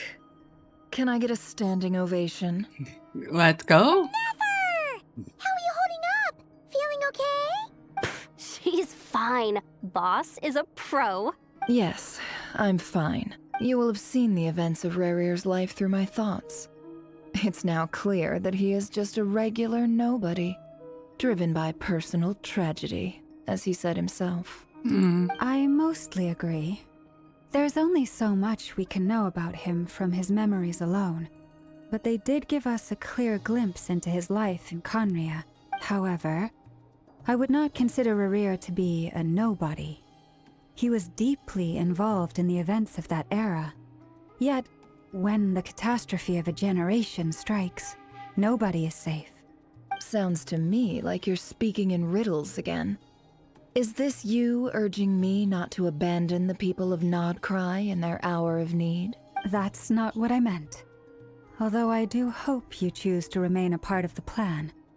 Without you, the mission ahead will be all but impossible. I guess because Nefer can get through the past of Rerir. Then try to remember that I respond better to the carrot than the stick. And I don't appreciate being bossed around. Now, as for you, Missy, you were excellent. You stuck to the rules of the ceremony and kept your mouth shut the entire time. Bravo. Cool. So, can you fill me in on the deets now? Most of what I saw went right over my head. Patience. You'll hear the whole story, don't you worry. But let's meet up with the others first. It will save me narrating it twice. Yehoda? Yes, boss. Let me get that door for ya. That's more like it. For a moment there, I was worried you'd forgotten about the first clause of your employment contract. Forgive my curiosity, but what does the first clause say? It says I gotta do the annoying stuff that boss is too lazy to do for herself. Like opening the door, pouring the tea, yada yada. Is that right? If something is in the contract, it's because she willingly agreed to it. Rest assured that the curatorium abides by the very strictest of labor policies. You don't seriously think I'm cruel enough to treat her like my slave? Well... In any case, I've hardly shied away from my share of the work today. Hope I don't catch Flintz and Varka lounging about in their chairs, enjoying a leisurely cup of tea. There's nothing I dislike more than other people enjoying themselves while I'm hard at work.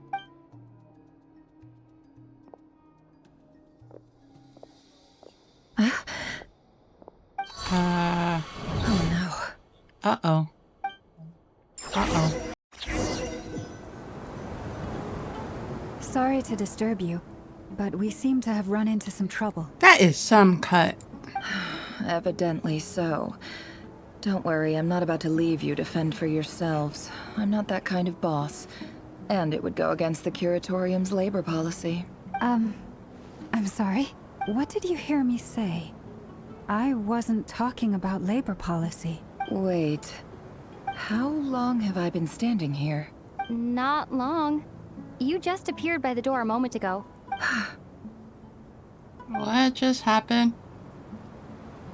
Boss, what's wrong? You look like you've seen a ghost. We've been tricked. We never left at all. Somehow I hallucinated that whole scene back inside the office. Hallucinated? But how? How indeed. This place should heed my will alone. All thoughts and actions that occur in here are just a result of pawns moving across the chessboard in a carefully calculated manner. And nobody has access to this chess set but me. Oh. Yikes. So you control everything in here? More or less. But yes, it's a special technique of mine. She's still inside? Has anything like this ever happened before? Only once. It was the first time I used the chess set. Is there any similarity between what happened then and what's happening now? I suppose my thoughts are a little turbulent, which was also the case my first time. Is there anything I can do to help? The first clause of your contract clearly states that I only need your help with things that I'm too lazy to do myself. Meaning, you're not feeling lazy right now? Meaning, this is not something Yehoda can help with. The chess set is a personal treasure that I alone understand. I must be the one to find our way out of here. Boss, it's fine. Really. Let me do something useful. Oh, listen to you. Whatever would I do without you, Yehoda? What? Really? Yes, really. Where would I ever find another employee as obedient and servile as you? God forbid anything ever happens to you. Oh, okay. Well, anyway, I was thinking of fetching some water. There's gotta be a source around here somewhere. I suggest everyone finds someplace comfortable to take a rest. We gotta conserve our energy. Even though all this chess malarkey doesn't exist in a physical sense, mentally speaking, it's all real. And so is our tiredness and fatigue. You don't want to dismiss mental fatigue. Just because it isn't physical doesn't mean it's any less serious. But anyway... Don't I have the best employees? Jealous much? Sorry, I was distracted somehow. If we can find a suitable time, I'd love to borrow Yehoda for a day to help out at the Frost Moon Scions. Would you be amenable to that, Boss Nefer? Oh, Lauma. Have I ever told you just how pretty you are? Beauty runs from the tips of your antlers to the depths of your imagination. Time to rally, everyone. Follow me. As we continue our journey, the same rules will apply. That means stay focused and no talking no matter what we encounter. And don't disturb the chess pieces. You have my word that I will get us all out of here. Dang. Huh. Continue exploring. What was that? I was not sure if my keyboard was low battery there. I'm running on wireless. Of course, it has battery life. That's not a good sign. Sumeru. There's someone up ahead. Time for a little chat. I wasn't expecting visitors at this hour. Wait, is that? Oh, it's him. There you are. Sinue's been looking for you all day. I think he has some news for you. Oh yeah? What were you doing just now, Uncle Retinue? Oh. Hiding away some more loose change? I know I saw some Mora. What do you mean loose change? Oh, come on, I'm too old for this. Just pretend you saw nothing. Huh. Peppy? I know there was a thing called a pep. Hey, kid. Mind telling me what Sinuhe's been up to recently? I'm trying to get in his good books and I need a way in. Get in his good books? Why? What do you want with my dad, Uncle Apepi? Oh. I've written a new song. I was hoping to showcase it at the next festival, but I'll need his approval. A new song, huh? I'd love to stay and listen, but unfortunately, Uncle Retinue says my dad's looking for me. Well, there's plenty of time and I'm not going anywhere. See that pile of stones? I'll be sitting there warming up my vocal cords. Come find me when you're done. Pile of stones. Got it. We're discovering Nefer's past now. There you are.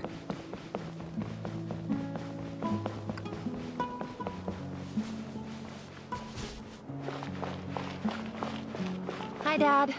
Uncle Retinue said you were looking for me. Ah, there's my little princess. If you'd gotten back just a little sooner, you could have shared the spoils of war with me. Spoils of war? Who were you fighting against, Dad? It was just a figure of speech.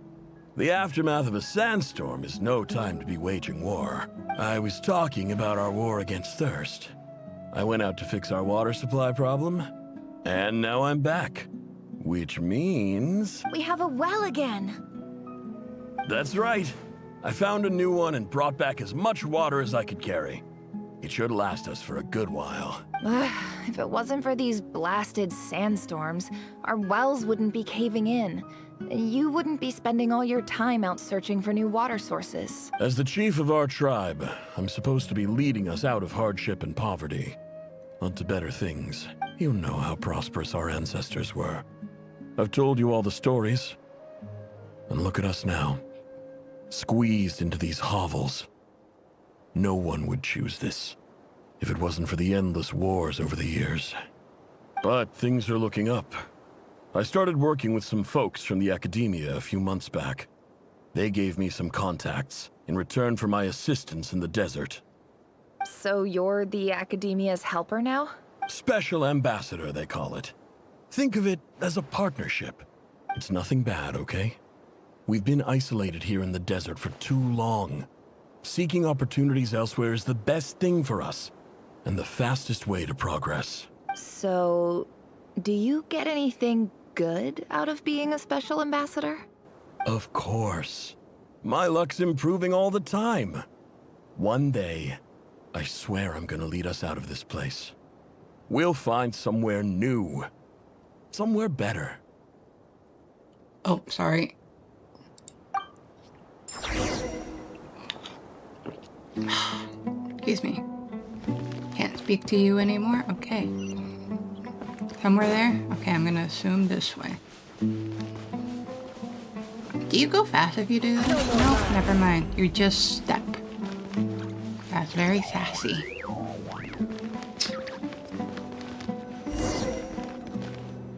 More exploring. Interesting. Okay. Definitely a sandstorm. That's our well, and you know it. You stole from us.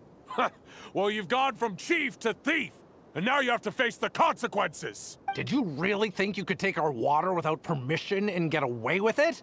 You're either brave, stupid, or both. And that special ambassador act? Yeah, nice try. We spoke to the academia. They said it was all news to them.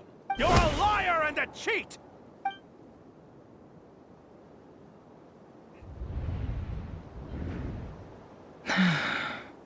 I heard Yehuda gasp, but I don't blame her. Most people are terrified by the sight of blood. Corpses strewn across the ground. The wounds are clearly from scimitars and daggers. The desert dwellers' weapons of choice. There's a handwritten note on the ground. Let's see what it says. Halil, this is Sinuhe, chief of the Shimti tribe. Surely you remember me. I was the one who helped you and your colleagues avoid the quicksand in the desert. This is my second time writing to you. I assume my last letter must have gotten lost in the mail, as I didn't receive a reply. I hope this one makes it to you safely. I'm writing to you because I need some help. That sandstorm the other day completely blocked up our well, forcing me to look for another water source in Iab and Unut territory. It was a matter of survival. Praise the gods. The well of the Iab tribe was intact. It was my last resort. I drew what water I could and left, but not without being spotted. I fear they will retaliate. You told me to write to you if I ever needed help. You said you'd be my ally in the academia. I urgently need you to formally recognize my title of Special Ambassador and send some of your people to assist me for a few days. It's the only way I can convince them that this was the Academia's decision and prevent them from retaliating. This is an emergency. Please send help as soon as possible. Looks like this letter never got sent. The writer died a grisly death, and the letter was trampled into the ground. It's badly defaced. Isn't that your dad? Some parts are barely legible. What a ridiculous lie the surviving Shimti tell. Their whole village was butchered over a sip of water. Isn't this your dad, though? What are you talking about?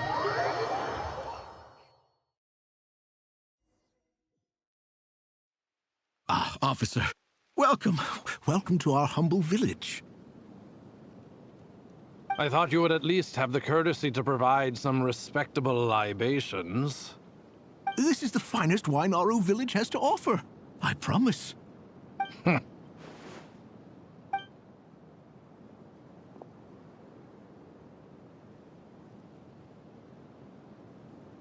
The Academia has agreed to reserve a single space for a candidate from your village. But I remain skeptical of this entire endeavor. I highly doubt anyone in this desert possesses serious academic potential. This was before we saved our marrow. They still have this thing. Please, have faith. If not in us, then in our god. The child we found shows great promise. I beg you, take her away from this place. Give her a chance. Don't let her talent go to waste. Nefer? I don't recognize her. New arrival? She showed up here a few days ago and we took her in. She's a really bright kid. Please help. I'm begging you. We seem a little bit taller. Are we like a teenager? So, where are you from? Nowhere special. Just a sand dune. What about the rest of your family? How many of you are there? Just the one. It's only you? Correct. So, no brothers? No sisters? No mother or father? Any who have slept on a bed of sand, I call my brothers and my sisters. Apart from that, I have no family. All right. Get over here. Sign your name on the form.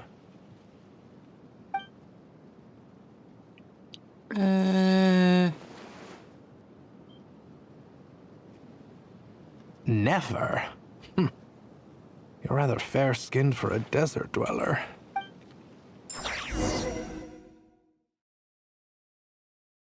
Huh.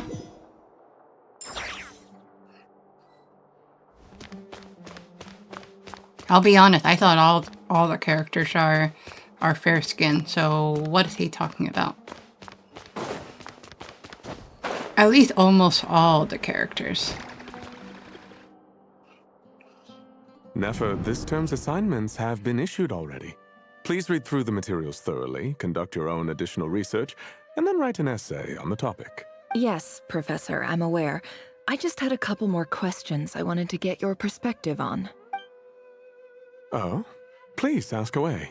Well, I saw the other students' problem sheets, and I couldn't help but notice that my assignment is much easier than theirs. Do you really think I'm a weak student? Or more like he just wants her to pass.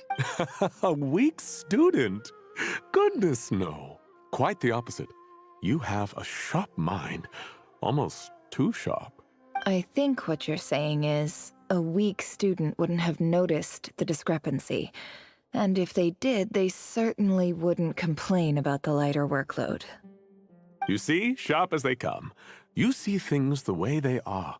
And I'm sure you know why they're like that. Because of where I come from. Because I'm different.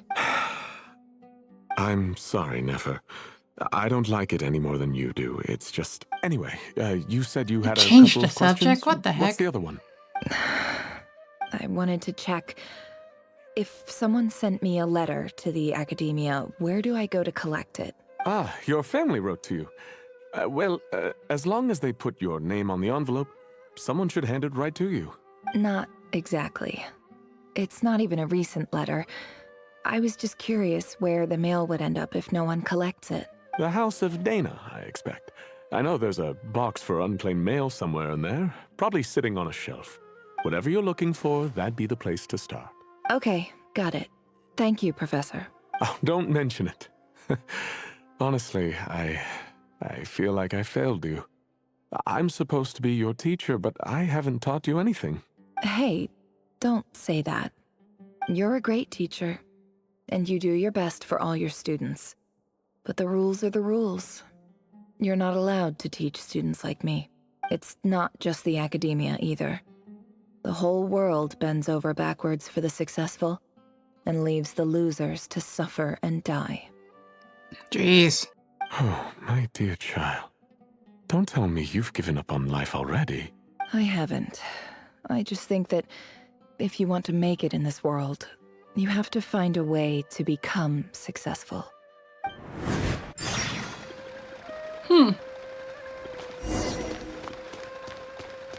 Or the box containing the letters. There it is. Not even far from us. House of Dana? I thought that's where we are. Okay. Hello? This must be it. A big cardboard box full of unclaimed mail. And probably There it some is. letters that ended up here by mistake, too. Let's take a look. I am stuck. Oh, I have to go here? Okay. Okay. Oh, just like Rerir. Reacher? A dilapidation survey from Port Ormos. Looks like it's from a Core of 30 representative. What a strange thought. A bunch of mercs losing sleep over rundown buildings. This one was never even opened. I guess the recipient didn't care what the Core of 30 had to say about anything. Who was it addressed to? I don't recognize the name, but it must have been a Kasharawar professor. This one is addressed to the Immorta Sage. The title is Changes Observed in Satyavada Life Symptoms. Why do all these letters read like full-blown dissertations? Guided by the incense, we became lost somewhere in the forest. All the barriers between levels of consciousness disappeared as our minds soared around in circles, looking for a branch to seek refuge on. In clinical terms, these symptoms fit the description of incense poisoning. The Immorta Darshan strictly prohibits the use of hallucinogenic substances, but I believe there are still people getting away with it. For example, my neighbor who always breaks out into song and dance after using incense. This seems like something the academia would want to know about. Why wasn't it collected? Wait, what's this written on the back? It's so small. The note says, "The sender authored this letter while under the influence of mushrooms. I would send it back, but no return address was provided. Stamped by the Grand Conservator of the House of Dana."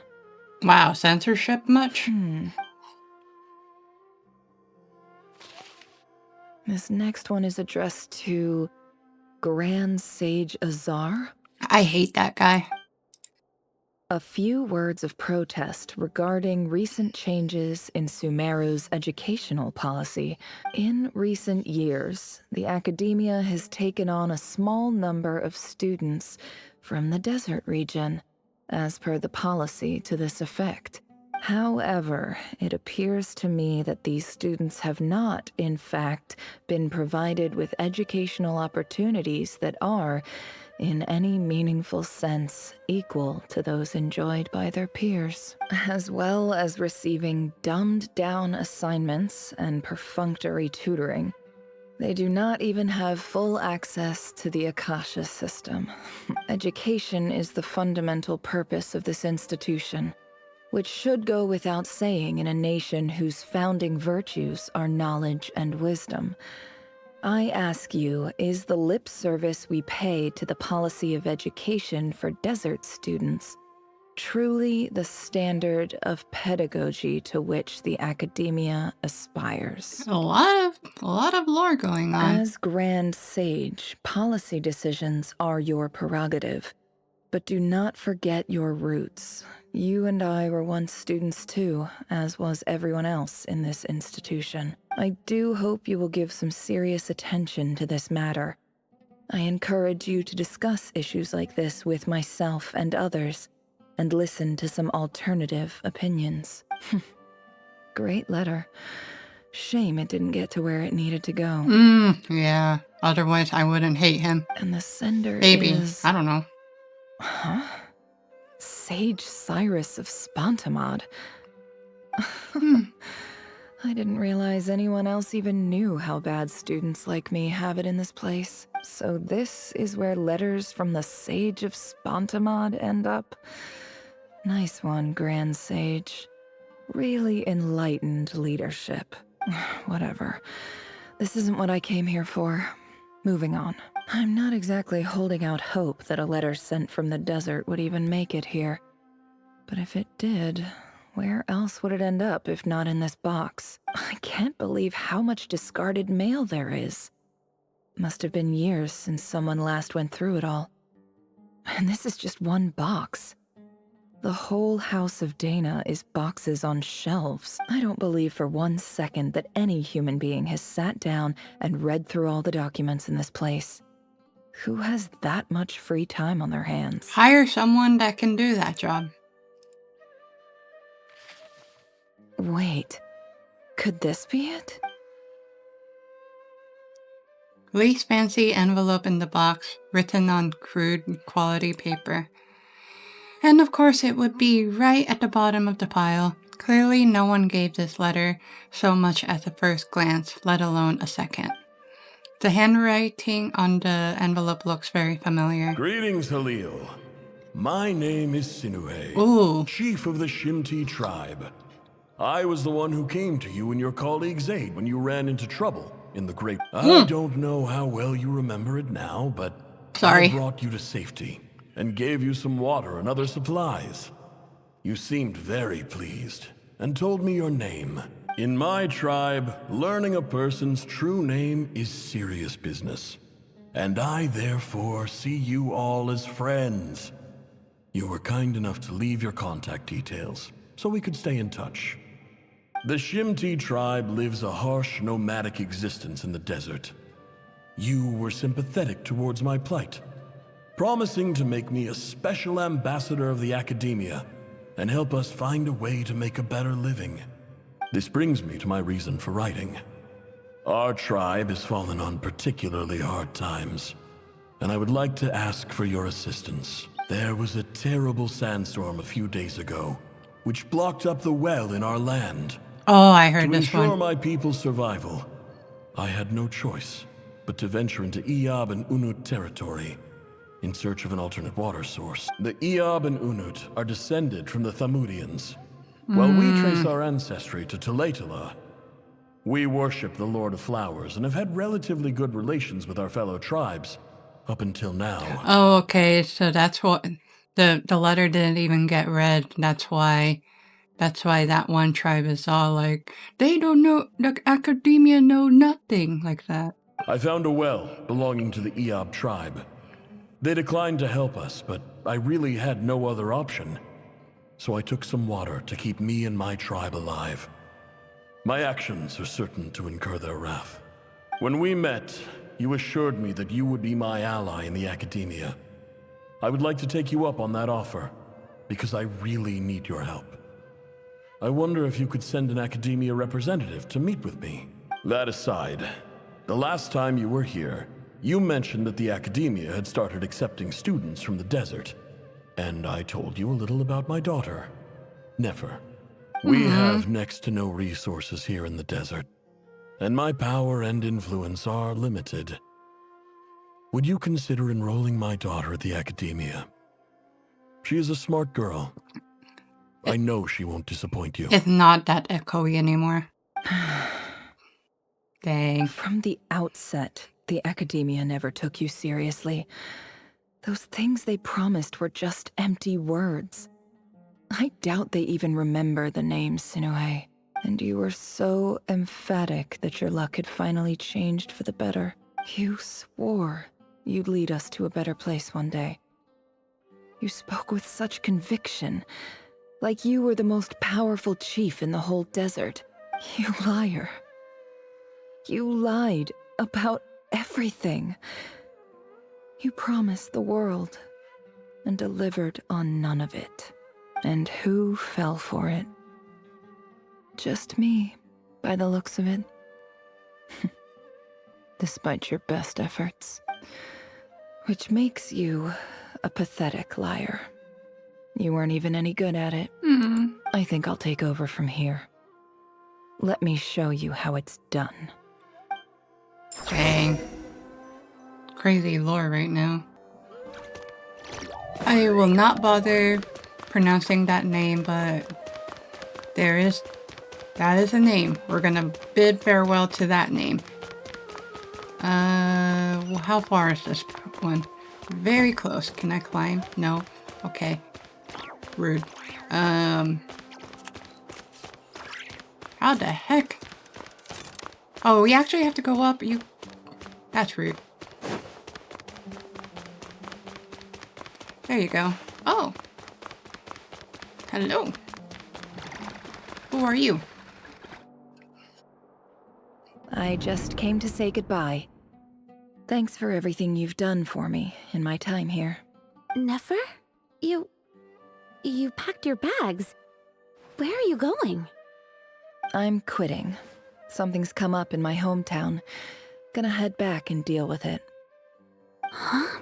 But this was a hard-won opportunity for you. You know that better than I do. It was. But it doesn't matter. I have more important things to deal with, and they can't wait. Oh, and I didn't want to overfill my bags, so I left some incense on your desk. Roommate? What's wrong? I thought you liked incense. Although, I did read somewhere in the House of Dana that it has hallucinogenic effects. Don't use it all at once, all right? Isn't this the stuff you brought from your hometown? You're just letting me have it? But you said it's a rare and valuable commodity. Yeah, about that. I lied. It's not rare at all. There's this bunch of ruins near my hometown that are practically overgrown with this plant. It's not worth much. Keep it, it's fine. But Nefer... All right, that's all from me. You take care.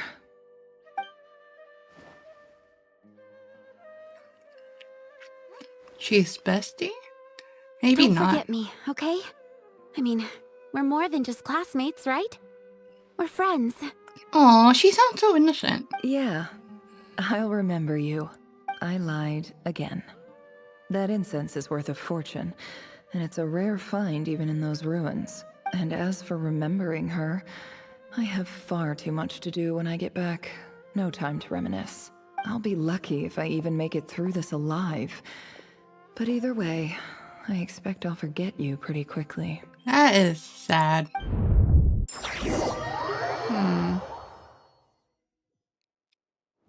Not appreciating the friendship? They're besties, though. Okay. What's going on now? Any more places? We're still going. My stamina stink in this game. Okay. Oh, it's more clear. Yeah, Chief. Are we taking revenge?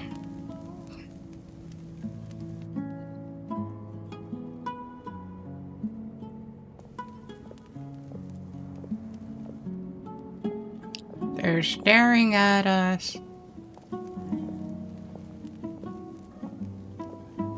It's a pleasure to meet you, Mr. Arif.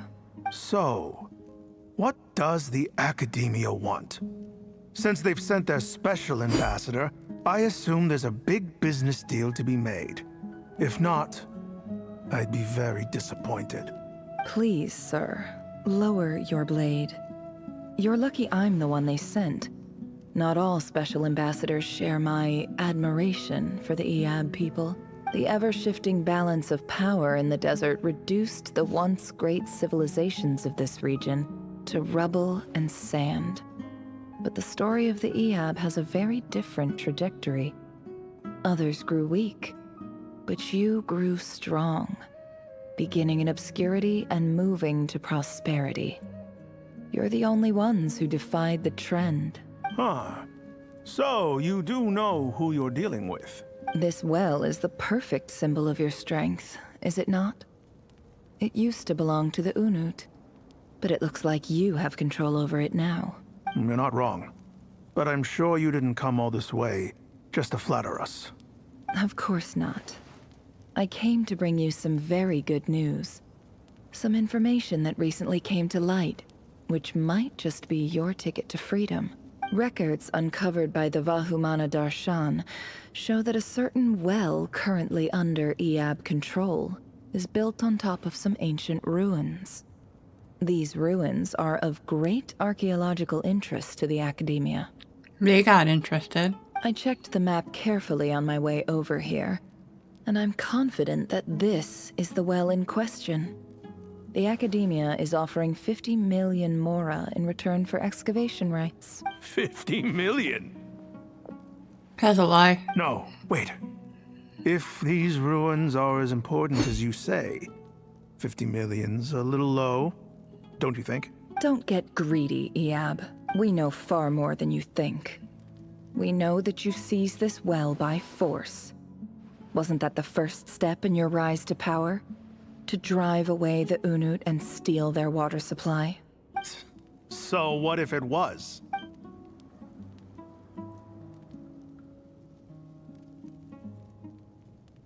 Don't worry. As unscrupulous as it was, it's something we're willing to overlook. The Academia is only interested in dealing with the de facto power holders in the region. I hope I am making myself clear. And I hope your words are the truth. If I find out the Academia is trying to play me, I'll hunt down every one of your people and make you watch as I cut their heads off one by one. I assure you, Chief, that would not be in your long-term interests. You don't want to make an enemy of the academia. You see how I'm dressed, don't you? I appreciate that you've never been to the rainforest, but surely even you recognize an ambassador's attire when you see it. And what does a barbarian like you have to lose anyway? You really think the Sumeru Academia would bother to come all this way just to lie to you? Her smile. We have more important things to worry about. All right, I take your point. The Academia is the highest authority in the land. I'm sure you're trustworthy people. In that case, we have a deal. We will sell you the excavation rights. I'd like to thank you, Ambassador. This is good news indeed. Excellent news. In fact, it calls for a celebration. Would you do us the honor of staying a while and enjoying some Eob hospitality? Gladly. I am partial to wine myself, and I trust you are as well. So let's indulge in a few drinks together, in celebration of this momentous occasion. Where is Nefer going with this? Elated, the Eob drink the night away, the but when the new day dawns, it brings some shocking news. Chief! Chief, it's an emergency! It's the Unut. They've taken the well. What? Well, don't just stand there. Take it back. Yes, Chief. I have every confidence in the Eob's military superiority, and yet... Well, what is it? The Unut's response was alarmingly fast. The day after we reach a deal, they seize the well. This can't be a coincidence. Perhaps there is a traitor in your midst. Oh, I see what you mean. I don't think so. Or he's betraying. I am obliged to remind you, Chief, that the Academia will only deal with the de facto power holders. If you cannot regain control over the well, I'm afraid you won't see a single mora of that 50 million. No! Please, Ambassador, just give me some time. I swear the Unut will not get away with this. He is driven by greed. That well is ours, and so is the Mora. Glad to hear it. I will wait here for an update. If there is a traitor, I will find them. In the meantime, make yourself at home. I'll report back as soon as I have an update. Much obliged. She's right, huh? Wow. All it took was a few words and I've got him wrapped around my finger. What an amazing feeling. So, She in could be summary, right. Ambassador, the Academia would rather negotiate with our tribe instead of the Eob. Oh, she manipulated both sides. The Eob are ruthless murderers who don't listen to reason. And now they have the gall to interfere in our research projects in the desert region. Oh wow, she manipulated both tribes. So let me ask you, Chief. If you were the Academia, what would you do? Kill them all. Of course. Never mind, she wasn't telling the truth. She just manipulated them. Precisely. The Academia does not tolerate those who stand in our way. The Eob have held back our academic pursuits for too long, and our patience is wearing thin. At the same time, there is simply no way that the Academia can be seen to be intervening in desert affairs. I'm sure you understand where I'm coming from. We have our own rules out here. If the rainforest dwellers raised arms against a desert tribe, you'd start a bloody war. Right. We can't confront them ourselves, but we can support their enemies. The Unut have always had strained relations with the Eob, which makes you our natural allies. Natural allies. Weren't the Eob your allies once? You were quick to send them after us to protect your interests back when we stole that water. Oh, yeah. And now look at you. You're at each other's throats. Damn. Let me be clear. The Academia wishes to collaborate with the legally recognized rulers of the desert in this matter. We are asking for excavation rights to that well, and our offer is 50 million mora. Dang, she did the same thing. Say no more. I believe we have an understanding. Man, this one didn't hesitate. The other one did. Good. Then I suggest you get to work. Get us access to that well, and the mora's yours. You see, Dad? Lying is easy when you know how.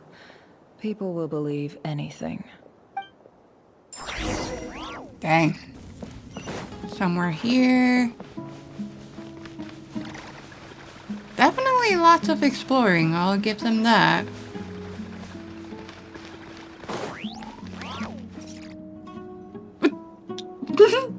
What was that?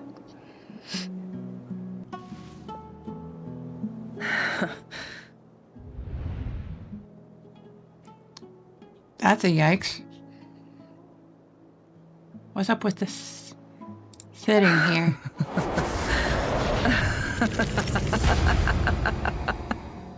Look at yourselves. You may be vile, savage monsters, but your butchered bodies bleed like any others. You're no different. You're nothing special at all. The monsters who destroyed my home, they're just ordinary, petty human beings. What a joke. Definitely revenge. I think we're even now. Maybe I've even done the desert a favor. It's a better place without all these people around. Oh, Sinuhe, my gullible fool of a father. Perhaps if you'd been as ruthless as I was today, our tribespeople would still be alive. In this dog-eat-dog world, a chief needs to be tough to survive. But you couldn't do what had to be done. So I did it for you.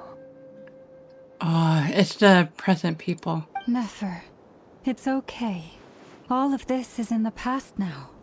I believe I remember you promising to remain silent. Yeah, but even so.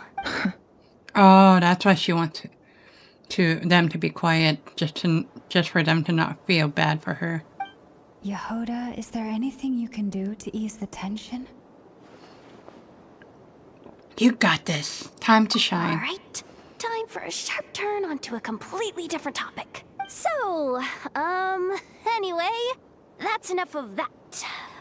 When are we getting out of this place? Feels like we've been walking forever. I'm getting pretty tired. Oh, Lauma, you tired? Yes. If we can find somewhere to sit down, I could certainly do with a rest. It's not far now. There should be a temple just up ahead. Is this situation about to reach a conclusion? Yes. Dang. Really? A temple? That's where this story ends? I guess that's how things go in the desert. I've been to a similar place with a friend from the desert before. Desert dwellers can never escape their destiny. Or so everyone says. I never wanted to believe it, but looking back now, I'm as desert as they come. You mentioned a temple. What's waiting for us there? My biggest trade secret of all. Ah. Then I'm guessing it's where you got your power from. The power to peer into other people's minds. I didn't know you were clued up on any other religions. I'm no expert in the history of Sumeru, but since you come from the desert, I would imagine it has something to do with King Deshret. And the 7 pillars who served him, they are major figures in the desert belief system too. Sounds impressive. I have some friends with connection to this stuff, specifically with Hermanubis. I forgot. Oh, I know who you mean. Sino? General Mahamatra Sino. The spirit of Hermanubis dwells within him. That's Boss Neff for ya. She knows everything. Sino's hardly a figure of obscurity. But I know about Sethos too. Oh, I didn't play much with Sethos. What about him? Is he a big deal or something? Sethos' story, I mean. Well, he's not a small deal, let's put it that way. You sure know your stuff. Please, this is the bare bone basics. Save the flattery. Oh yeah, it's on Sino's second story, huh? Thanks for your patience, everyone. I'm sure it's been a lot to take in. With any luck, that's our exit just up ahead.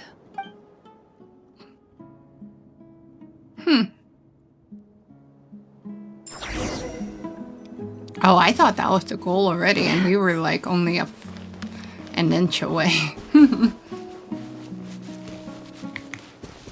That's probably a foot, but still. I'll still stand by my words.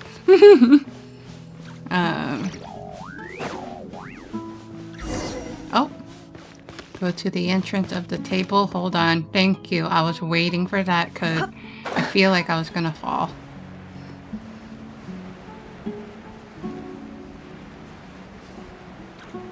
Are you gonna turn into some mystical thing? Like, never mind. I wanted to plunge down, but never mind. Uh-oh. Uh-oh.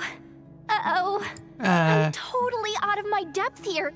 I don't have anything to add about any of this stuff. Like, look at that statue, for instance.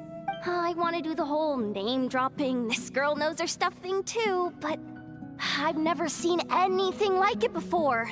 A statue with the head of a bird. Looks like something out of King Deshret mausoleum. That's Thoth, the Ibis King, one of the 7 pillars of King Deshret. The legends say that he, the Crocodile King, and the Goat King were the 3 retainers of King Deshret. Let's take a look. Cutscene. Huh.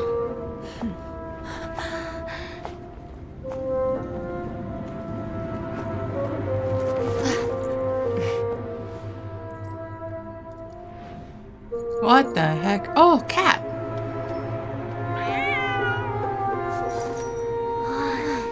It's just JayelRoo. So, all is well? Nope.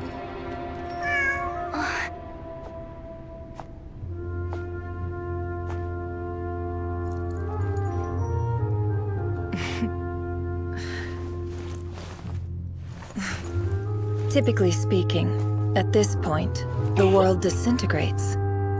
Then we find ourselves back in the outside world. Oh, so cute. Besides, these are my memories. There's nothing to fear. You're sure? Of course. It's almost over. Oh. It was too good to be true.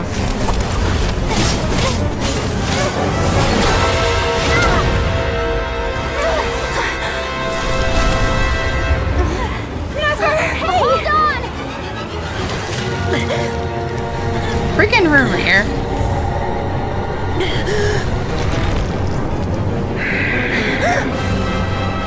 Knowing too much is always a death sentence. Speak for yourself.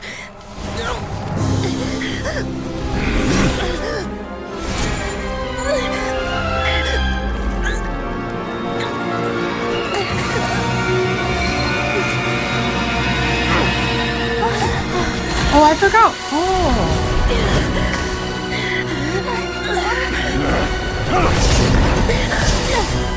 Oh. Dory's thing.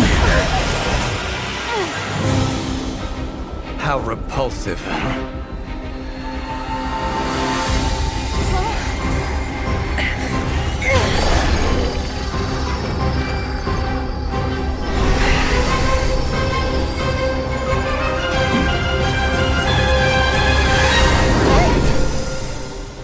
That was crazy. I knew it. Dainsley. That I was thinking it was him.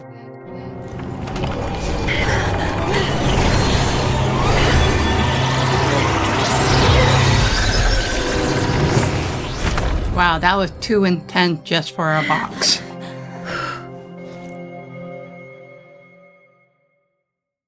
Dang, that was a little bit intense. Timed that pretty well, didn't I? Adorable. You certainly did. Thank you. It's okay. I'm just glad no one was hurt. Paimon noticed you doing something too, Dainsleif. Were you helping get them out? Of course. When I asked Nefer to conduct this investigation, I was not naive to the dangers involved. I had a duty to ensure your safety. Oh, make sure someone is not inside the box so that way, if something goes wrong, they can call for help. 911. Good to know your sense of justice is still intact after all these years. I take that to mean that you saw the truth. That comes as a great relief. I certainly did. And thanks to your help, I also managed to trap Rerir inside the chess set. Whoa, really? How'd you manage that? By intense power. Well, to be honest, I sensed that something was wrong long before we made it to the temple. By using this fragment to probe into Rerir's past, well, the monster formerly known as Rerir, it seems I alerted him. I was tracking him, then he caught on and started tracking me too. Can't say I'm surprised. But how did he track you through your thoughts alone? That shouldn't be possible. Rerir was a secret agent who reported directly to the Vinster King. He is an expert at finding a trail and hunting down his pursuers. No wonder. He infiltrated the chess set, read my thoughts, and built a new virtual chess set inside of it. That makes sense. That's why we weren't able to leave at first. Speaking of your chess set, it's quite a remarkable item. Would I be right in thinking you have some connection to King Deshret? You overestimate me. I only have a connection with one of his underlings, the Ibis King. You all saw how this came to be. A long time ago, the Iab massacred my tribe, the Shimti, in our home village.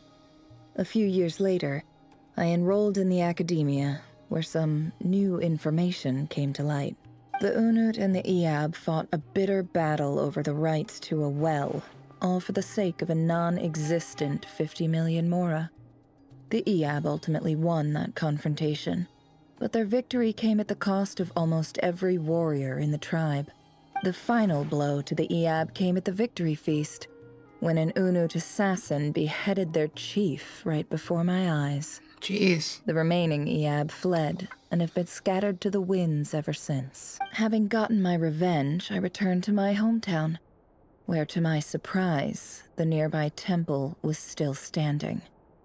There it was, seemingly immune to the relentless hostility of the desert, while my tribal home lay in ruins. As I stood there gazing at the temple, I noticed a cat just outside. This cat, as it turned out, was home to the spirit of the Ibis King. He led me to a gate deep inside the temple, and there he made a deal with me. Huh, I just thought this cat was just simply a cat. This chess set is my gift from the Ibis King. The chessboard within is made to the same specifications as the one in the mausoleum of King Deshret, and represents his power of piercing analysis. With this chessboard in its container, I gained a certain ability to perceive hidden secrets. Now, you could conclude that the Ibis King simply wanted to give the people of this world the power to seek the truth, but I don't believe that's the full story. Every god plays favorites. Their hearts are as fickle as any human's, full of secrets, perversions, egotistical tendencies. But precious few gods are willing to admit this. It is the same with all powerful forces, including fate itself. Their gaze falls preferentially upon a select few. As you rightly point out, this is an act of favoritism. If you're alluding to the Abyss, then yes, I agree. Gather the others. It's time to share everything I've learned. Okay, before long the group is gathered in the office. Blah, blah, blah. Aww. Thank you all for being here. Cute. As promised, I did some further investigating into the Rerir of Solnari's background. I am pleased to report that the investigation has been most fruitful indeed. I really like the color scheme of Durin right now. The Rerir of Solnari, real name Rerir, was once a Khanrian subject who served the Vinster King. I will now share the important details of his story. Please save any questions or comments for the end. Nefer narrates Rerir's backstory to the group. At the Vinster King's behest, he gathered intelligence and assassinated descendants of the Crimson Moon dynasty. Unwilling to take down his beloved Tholindis, who was secretly of Crimson Moon heritage, he then got dragged into court politics. Red voice, which spoke to him of his fate, was like a reflection of the moon. Though he could disturb the waters to gain some temporary relief, he was powerless to erase it entirely. In contrast, Rerir's own life was like a reflection of a broken moon. Once the stormy winds of fate blew across the water surface, it was utterly destroyed. Tholindis smuggled away a piece of the moon before disappearing through the mysterious portal. He was passed down through the ages, finally falling into the hands of the knave. Oh, yeah. But what lies to the other side of the portal? Is it really a whole other world? Tholindis never had a chance to share what she found there. Neither did Rerir, who followed her in. So that's why he's so obsessed with the moon. Dang. A tragic tale, to be sure. But it does not excuse his many transgressions. No matter how much Rerir suffered in the past, the fact remains that he is what we know today as the Wild Hunt, wreaking havoc upon innocent lives in Nod-krai. He becomes more dangerous with each passing day. If left unchecked, it is simply a matter of time before all of Teyvat suffers the consequences.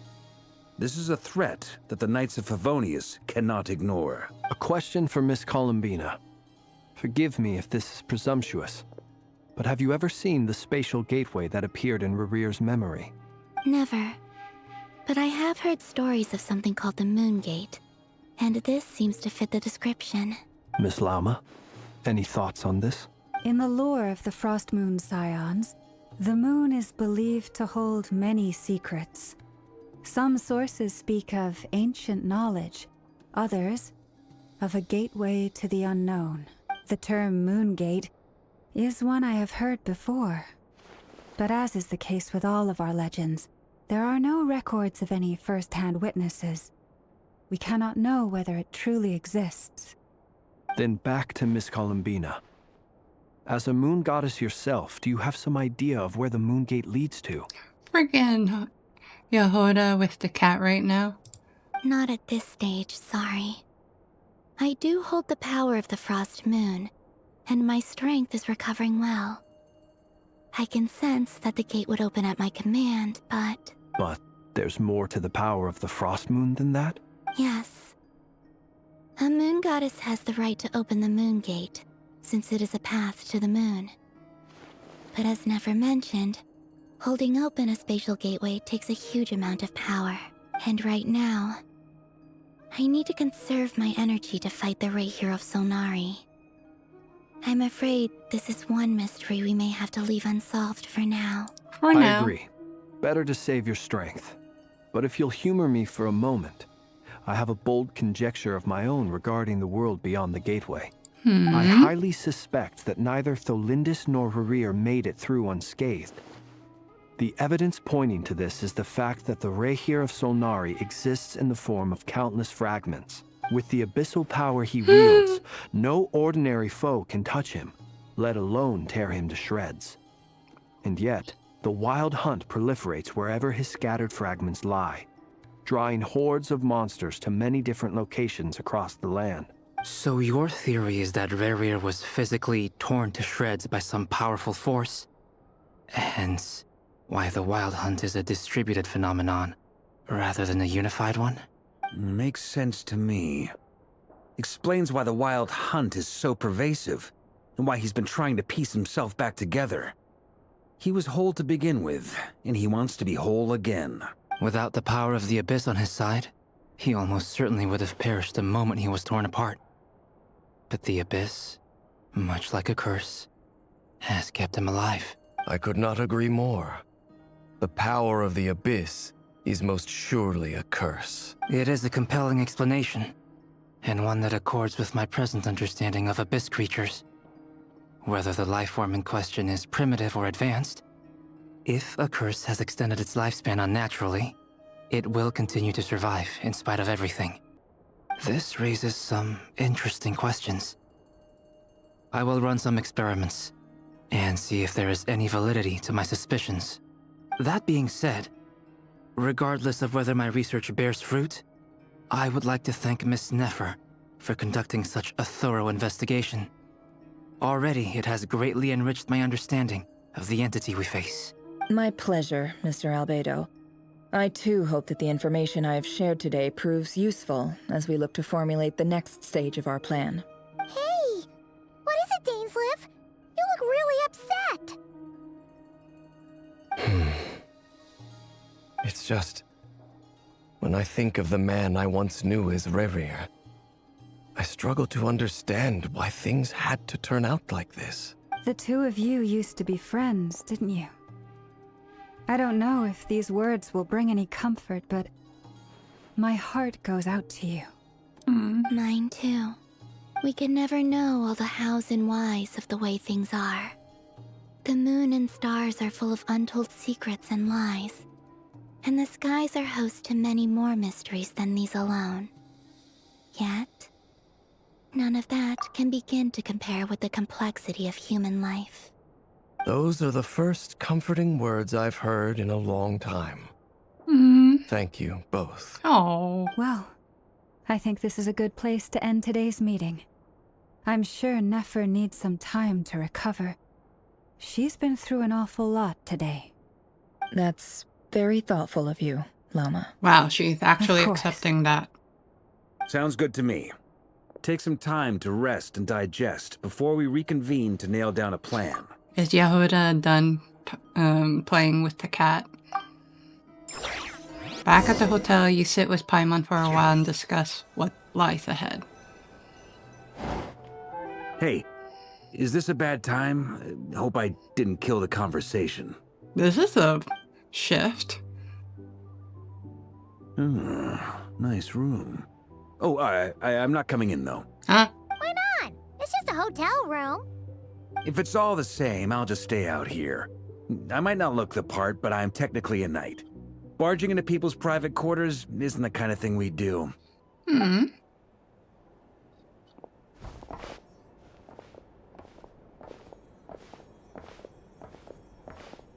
Anyway, Nefer went back to the curatorium to get some rest. But before she left, she shared some things with me that I thought you should be aware of. Firstly, although she managed to trap the Rerir of Solnari inside her chess set, there's no guarantee that the power of the Ibis King is any match for one of the 5 sinners. Their powers are beyond our comprehension. It's only a matter of time before he finds a way to break out. We have to come up with a plan and take care of him before that happens. Honestly, my mom figured that might be the case. So, how long have we got? Well, I asked her that same question. She talked for a long time, but for the most part, it seemed like she was trying to convince me how precious her chess set is. What a long and storied history it has. It felt like some kind of sales pitch, you know? The kind where you end up handing over Mora against your will. Anyway, after all that, she finally answered the question. 2 days, at most. 2 days? Holy moly! Can we even recruit enough help in that time? That remains to be seen. Which brings me to the second issue. Dainsleif is obviously conflicted about this whole thing. But given how little time we have, there's no way we can pull this off without his help. You have some history with him, right?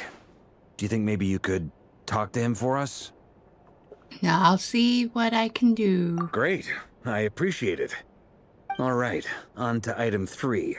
So, Albedo, Durin, and I put our heads together and came up with a plan. Can't promise it's gonna work yet, but at least it's a start. We figured we'd bounce the idea off you first.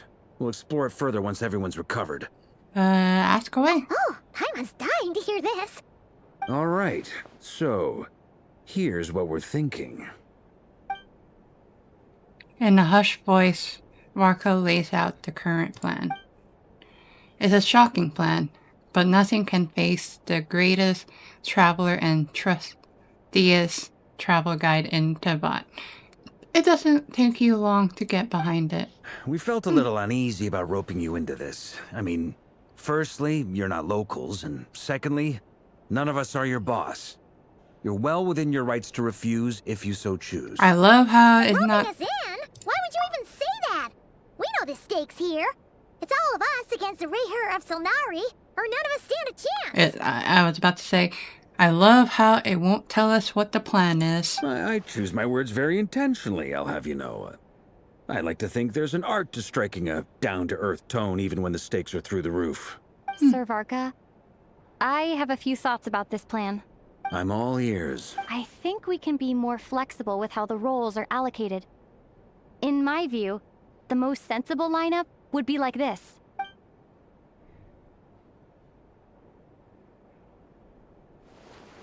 I see your point. Why now. you say that? Why you say that in If that's how we're silence? going to approach this, you'd better make sure you're ready. To be clear, I don't doubt your abilities. Far from it. I just want to make sure. Are you really willing to take all this on? I want to do everything within my power. The Rerir of Solnari is a truly fearsome opponent, and if I do my part, it'll greatly reduce the risk for everyone else involved. Well, that tracks with what I've heard. Jean's mentioned in her letters that you're so diligent it's almost abnormal. As in, most people weigh up the risks and rewards in situations like this. But you seem to just march towards danger without a moment's hesitation. Of course, everyone appreciates a fearless pioneer. But all that aside, I'm the Grand Master of the Knights of Favonius, and you're our honorary knight. I want to make sure your courage doesn't come at the expense of your safety. Thank you, Sir Varka. I should be the one thanking you. It means a lot to have you on board. I'll give some serious thought to your suggestions. Marco gives a very knightly bow. Yeah, and say he'll see you at the Something wrong with me. At the hotel again later. He has arranged for everyone to meet and finalize the plan of action. Sheesh! In an effort to lighten the mood, he booked out the hotel for this meeting, so you could all chat over a drink. I love it. As the moon rises in the sky, you and Paimon leave your room, discussing whether Paimon has any other options than fruit juice. Everyone is already there waiting for you. They're chatting and smiling. Clearly the rest has done them good. As well as the existing crew, someone unexpected help has arrived. Is it Dory?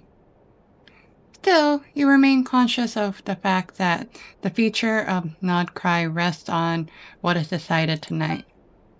So many lives are at stake. You may never meet most of them, but whether they know it or not, all of them are counting on you. A lot of narration here. Okay.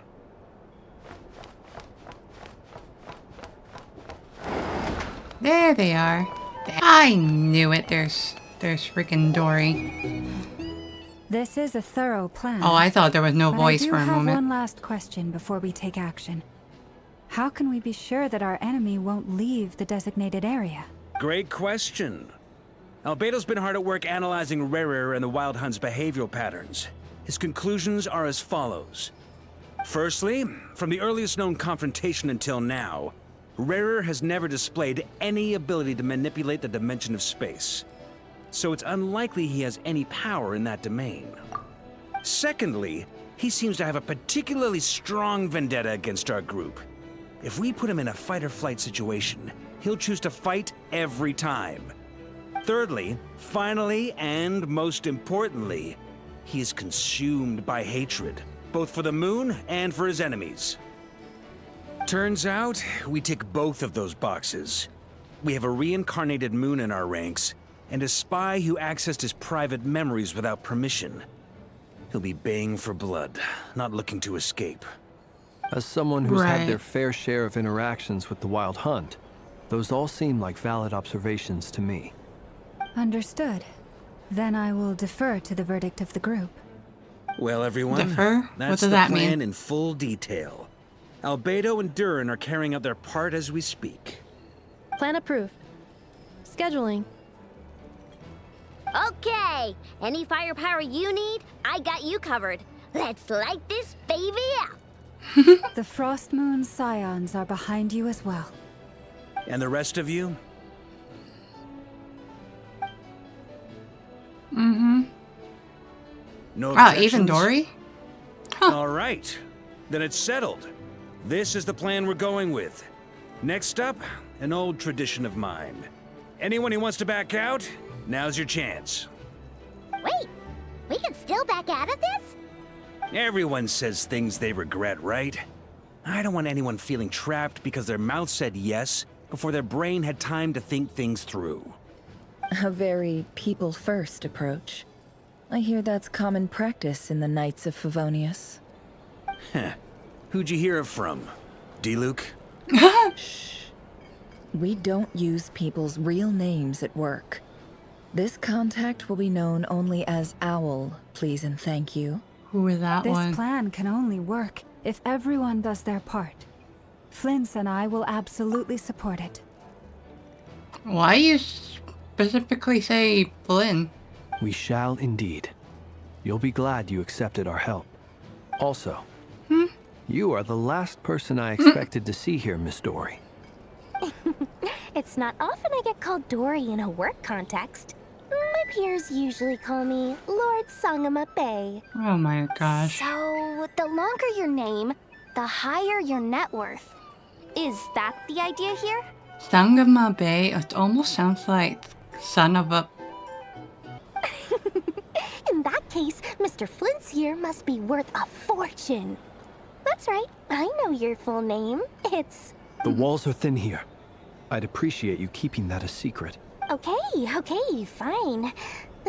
I'm actually only here as a favor for someone else. Do you have any idea how much it would cost to hire me otherwise? Oh, does this mean someone out there actually has the power to boss Dory around? Nefer. It most certainly does not. We have a long-standing and mutually beneficial business partnership. She's actually the mom of a friend of yours. Alice. Said mom supplied me with a great little trinket, but now that lady's ruined everything. If I don't start building a little goodwill now, my whole business in Nod-krai is gonna go down the drain. It's Alice. Okay. So what exactly is so special about this pendant? It saved Nefer. It's a lucky charm that a great mage made for me. We have a business relationship, and she was worried that something bad might happen to me. So, she wanted me to have something that can store power to protect myself with. I finally got it all fully charged up with Kuvaki, and then Nefer went and used it all up at once. Never lost so big in my life. You're right. It was all my fault. I didn't mean to drain all the Kuvaki in the pendant, but I'll make it up to you. Wow. You will? Well, in that case, how about you give me your chess set? And we call it even. That's not gonna happen. I knew you'd say that. Really? Well, it's yours if you want it. Huh, really? In fact, take it now. And I'll even throw in a free Rerir of Solnari. Deal? You're putting me in a difficult position here. It's a very useful thing to have around. But I have a funny feeling it won't be around much longer. I guess we'll see in a couple of days. Looks like bankruptcy for me. Hey, don't be so pessimistic. See this through and you never know. You might find a new business opportunity on the other side.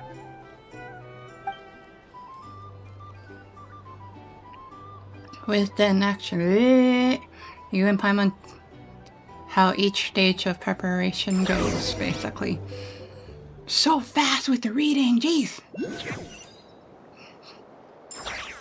Well then.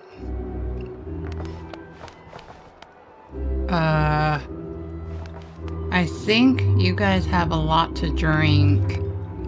That one at the wall must be sober. There's two people dancing on their chairs, and this guy is on the ground rocking his life out. Look for Dory?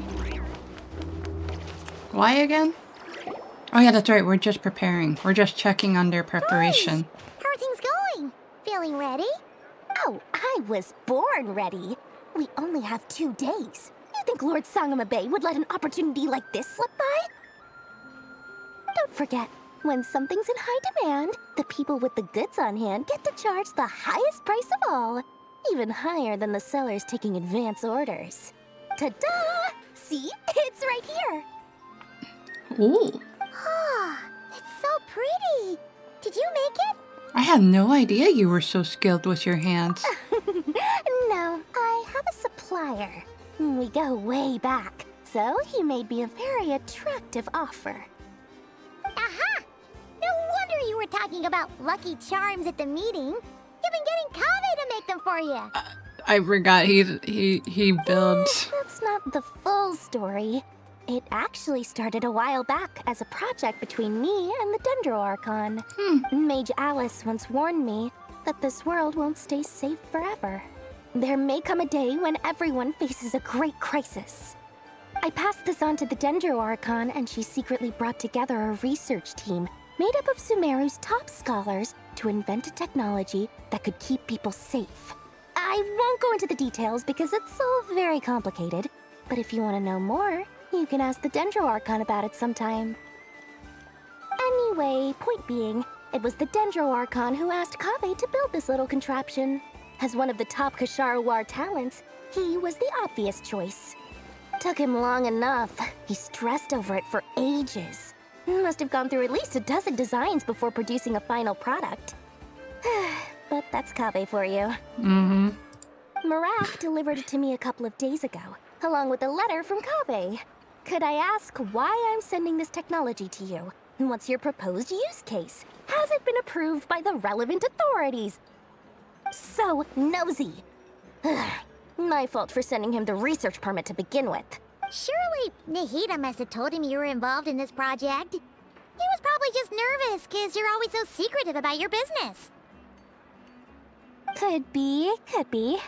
Anyway, I just replied, let's hope there never has to be a use case, because it would involve grave danger. Fair enough. But it sounds like he was just being cautious. He probably felt responsible as the one who made it. Or maybe he was asking as a favor for his housemate. He's done that before. Not sure why, though. His housemate doesn't seem to really care that much about this kind of stuff. It is Al-Haytham. Either way, all's well that ends well. I'm just glad to finally have my hands on the product. I wouldn't want to be without it, given the potential dangers that lie ahead. Huh? What does that look mean? Paimon's just super surprised. This must be the first time we've ever seen you actually get serious about something.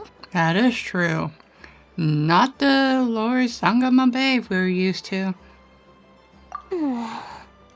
Well, a long time ago, I made a promise to myself.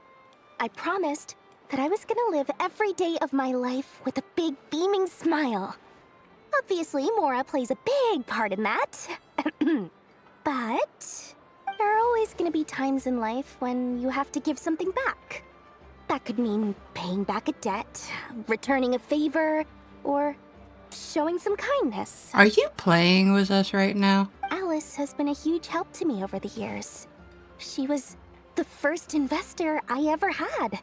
And I want my investors to know that Lord Sangamabe is the best in the business. Oh, Dory is actually serious. And more than that, no one knows what the future will bring. Whatever happens, I want to make sure the Dendro Archon and all of Sumeru is prepared to face whatever comes. Wow, she's actually serious. So, back to the pendant, you never intended to ask for it back, did you? Oh, that?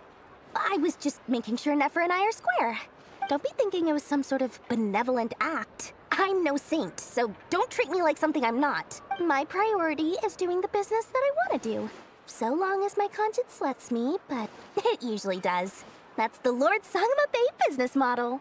All right, if you say so. I do say so, and that's the whole point. I'm a businesswoman. Don't go trying to figure out what kind of person I am. You'll exhaust yourself. Much easier for everyone involved if you just take my word for it. Are you older? Are you actually old? Oh, and could you two help me get this stuff where it needs to be? Thanks so much. You're my favorite assistant. Oh boy. Oh. Good. I got saved from exploring. Ooh, nice drawing here. Hey. I was tracing it. Hello. Another dash. Traveler, Paimon. It's good to see you. Everything going smoothly over here? Sort of. As you're probably aware, Varka, Durin, and I captured some abyssal creatures from the Wild Hunt.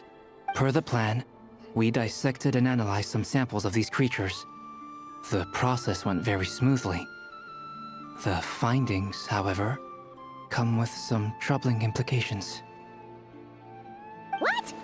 You can actually dissect the Wild Hunt? That is weird. That depends on your definition of Wild Hunt and dissection.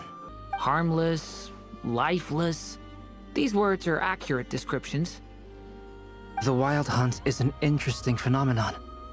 In and of itself, it doesn't seem to possess anything akin to a human personality. But taken as a collective, the medium through which the Wild Hunt is summoned does appear to have a soul. Master griped a lot about the wise Horoptotire, and seemed somewhat fascinated with the Faust Certology. But she barely mentioned Rerir at all. I don't think that was because of his lower social standing, though. Anyway, it's a pity. I should like to hear her thoughts on the nature of the life form he has become today. Oh, his it's a strange mother. mix. The furious energy of an abyssal being channeled through a fractured physical existence. A consequence of being torn apart by an unknown power. Perhaps the only explanation for his survival in this state is that he sacrificed a degree of individuality in exchange for a continued existence. Oh, sorry. Once I get talking about interesting research, I have a tendency to go on indefinitely. Back to our research findings. Essentially, they confirm my hypothesis. Rerir's corpse is completely contaminated by the Abyss, and the effects are irreversible. You could think of this as Rerir in mutated form. But in my view, even that would be inaccurate. In reality, his whole being has been consumed by the Abyss. In other words, he is now nothing more than a manifestation of abyssal power. Unfortunately, at present, we have no means of completely eradicating abyssal power. Hence, we cannot fundamentally destroy the Rerir of Solnari either. Oh, that's terrible news. So, that's it? We can't defeat him? Not even if we get the power of the Three Moons? Miss Columbina's situation is a difficult one. She can never achieve wholeness when the world does not accept her presence. It's as if her creator banished her to a place she can never be accepted. It means she spends most of her energy just on her own survival. Given the circumstances, it's only natural to despair. But we must see this plan through to the end. Time to kick off the backup plan. Oh, Paimon almost forgot! This is for you. Dory asked us to bring it. Ah, how wonderful. Well, thank you for making the trip. Durin and I will be heading off shortly. Oh, he I'm knows sorry already. I won't be there to protect you in person this time. Please be careful. We will. All right then. Stay safe. Oh, okay.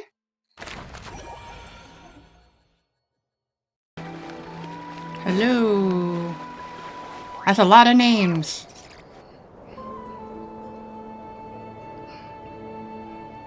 Miss Lauma, is everyone here? Yes. The fate of my flock is in your hands, Grandmaster Varka. Please keep them safe. My lady, what are you saying? Within the next 24 hours, we will face the biggest crisis the world has ever seen. Aw, she's... She's entrusting Barca to keep her people safe. This is not a burden that we deserve to bear. But I believe that we reap what we sow in this life. So I intend to act. I must do what I think is right. For me, that means fighting for the future of Nod-krai. This gentleman is the Grand Master of the Knights of Favonius, Varka, Knight of Boreas. In my absence, please follow his lead.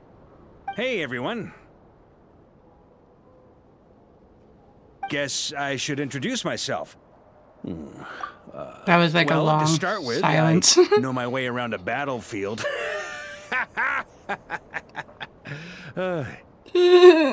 That's funny. Biggest strengths are honesty and hard workingness. Anyway, point is, I don't intend to let Lauma down. I'm gonna do everything in my power to keep every last one of you safe and sound.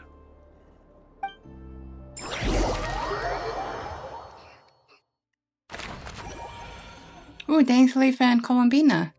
That's a nice combination. Oh, dang it. Oh.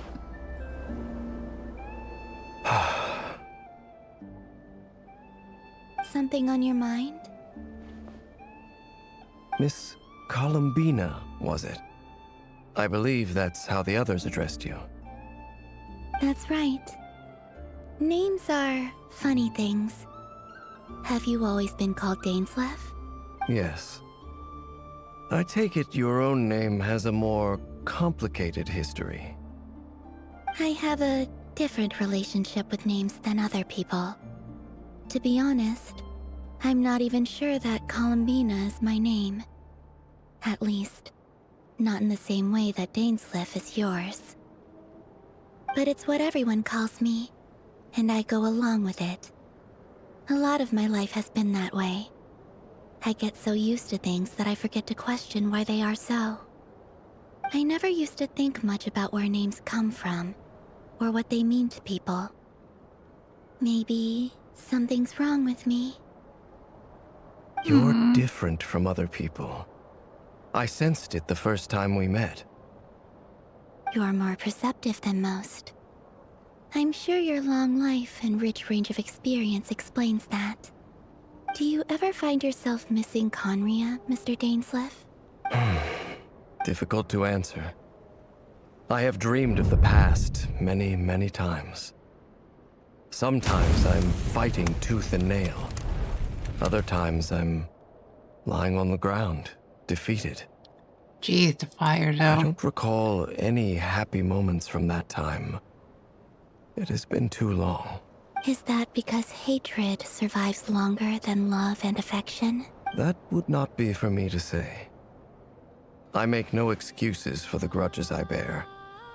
But whatever the reason, I remember little that was beautiful or sentimental. Thank you for your help with the Rerir situation. Without your efforts, I never could have learned the hidden truth of his story. You're welcome. I know he's your friend. Friend? He betrayed me. Oh. And I never really understood what he was going through in life. Some friendship, that is. Oh. Okay. So, do you plan to fight him with us? Columbina is pretty innocent, huh? You see, you're torn. Now you know what really happened. You see the things he's done in a new light. I need some time. Of course. I completely understand. Anyone else in your position would feel conflicted too. Oh, Columbina is being so kind to Dainsleif. Actually, I went through something similar myself recently. Something happened that changed my perspective on a situation. A situation I took for granted at the time, but now I feel very grateful for it. You mean the Harbingers who still support you, even though you've left the Fatui? Yes. I always thought they were only helping me because Harbingers are forced to work together. But then I abandoned them. A warrant was even put out for my arrest. And even now, they still support me. Which means I was wrong about them all along. Clearly, they view you as a friend. I feel a little guilty now.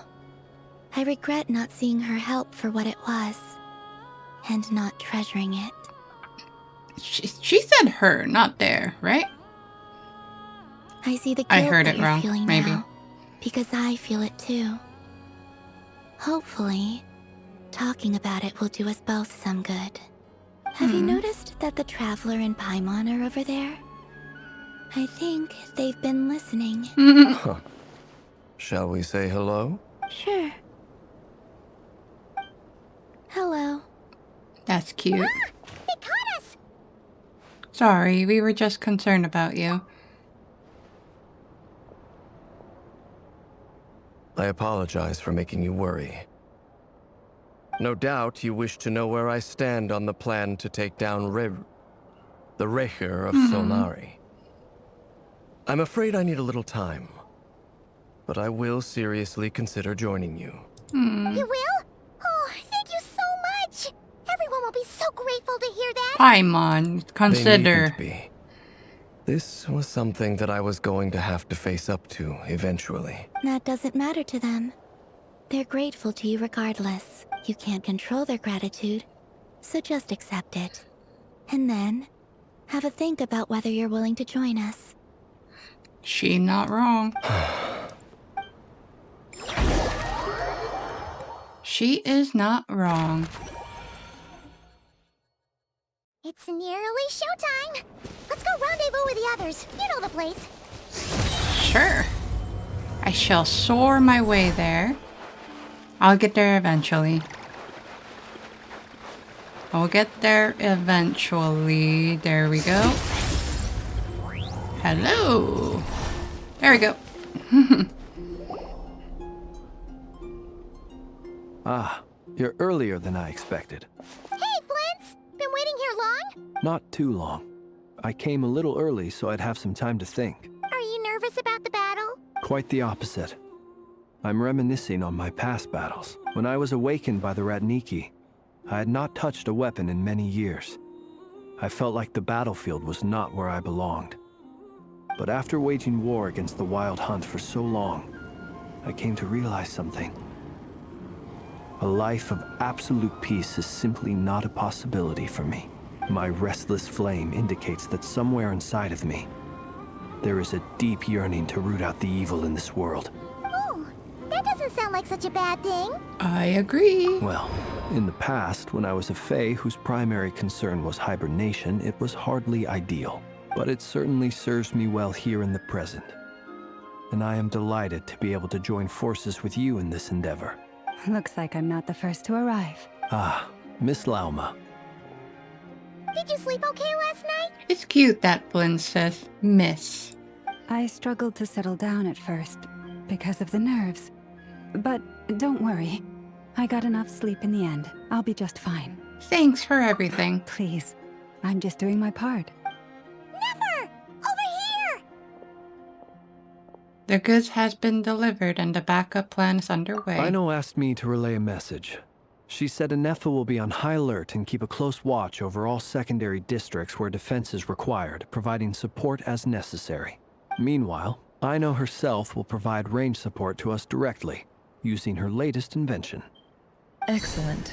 My thanks to all involved. The chest set's looking a little unstable. It won't hold him much longer. We should be prepared to engage at a moment's notice. No sense sitting around waiting. Let's make the first move while we still have the option. I agree. Paimon, find a safe hiding place. Got it! Be careful, Traveler! I will. Oh, I'm glad I didn't have to read out her confidence. Her answer, whatever. Everyone, take your positions as soon as the battle starts. Every ounce of strength we have in our bones, let us bring to this fight. Ready? Boss fight? Let's go.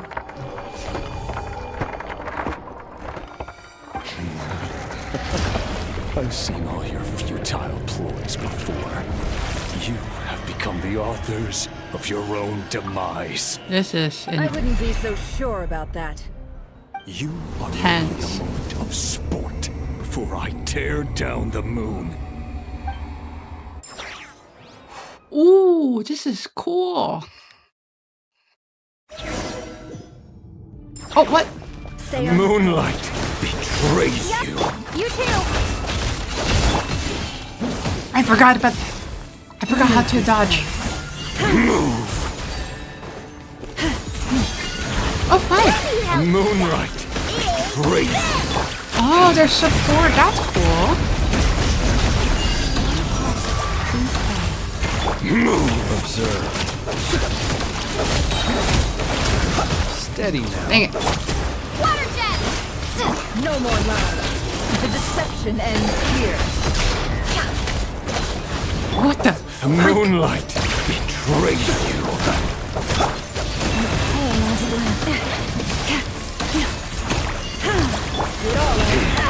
Pathetic. Rude. Okay. Okay. Rude.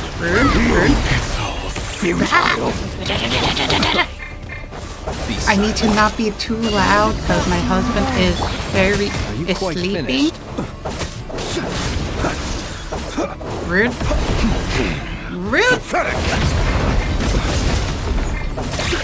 Give me some time.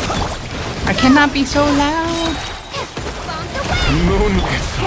Futile.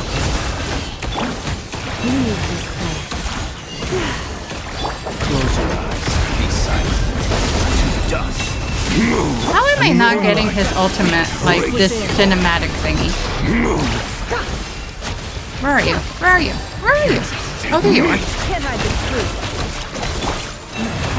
The moonlight betrays. Close your eyes. Hunt him down. Steady now.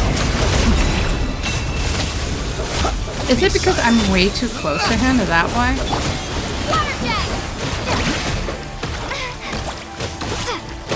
The moonlight betrays you. It began with the moon. What happened? What happened? What happened? What happened? The moon will protect you. What? There. Where's the... Okay, go that way. Go that way.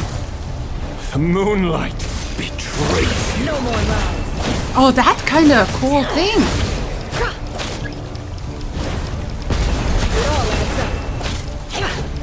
Oh.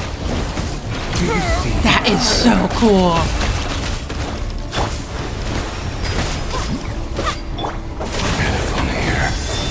When will it be as you foretold? This way. This way.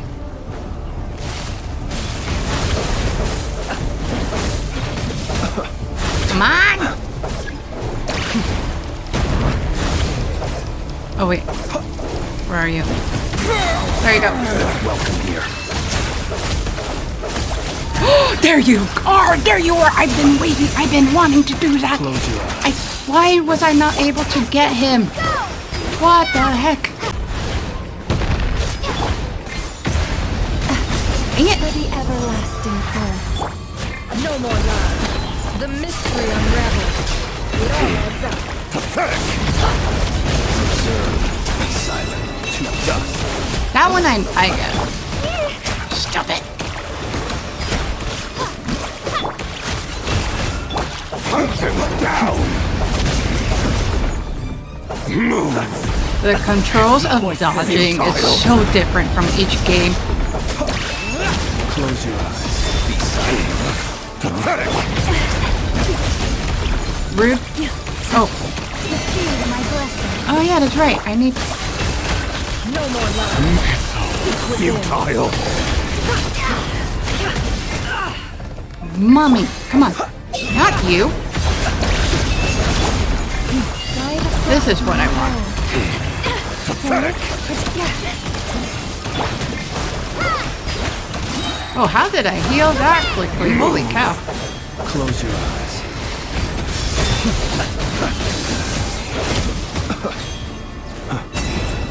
The moon is quite futile. Oh, his ultimate changes, huh?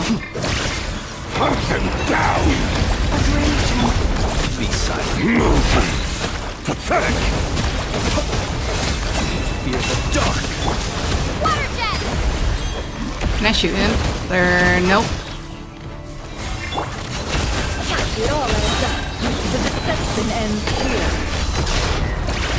The moonlight betrayed you. Your little game of heroics is over. No, it's not. Moonlight wants to go first. Ooh. Now, get out of my sight! What? How much power We've been will separated. it take? No. Nefer, where are the others? Stuck outside the barrier. I guess he really doesn't like us. I told you before, knowing too much is always a death sentence. This is so rude. Be careful what you wish for. Gain a moonlight blessing? What does that mean? Laura, can you hear me? Silence. But at least I know they're still there.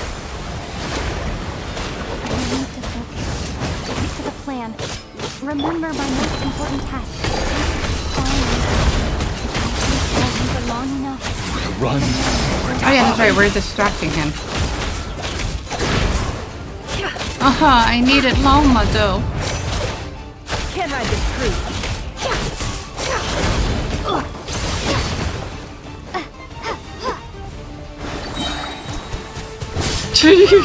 Sorry. The mystery unravels.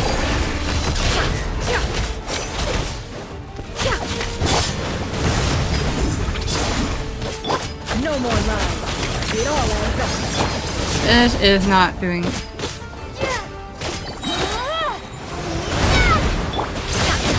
Within. Wow, a couch. Can't hide the truth. I am having a hard time right now. What am I supposed to do? Just keep on flashing him? He did say stall, so. No more lies. Come on. My nose is itchy. Aw, man. Aw, man.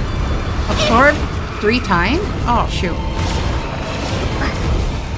That's 1.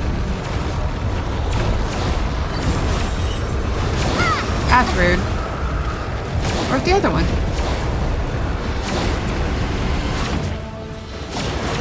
Oh, there it is. What? Well, that was horrible. Oh, I have to start over? Will it take? I thought there was a range. How long was I supposed? Okay, so maybe I was supposed to succeed in that, and I didn't, so not my bad. That was rude. Can't hide the truth. The mystery unravels.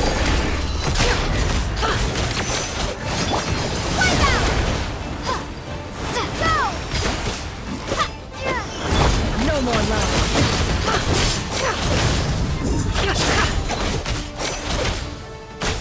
I need to conserve my energy a little bit. It all adds up. Seek within.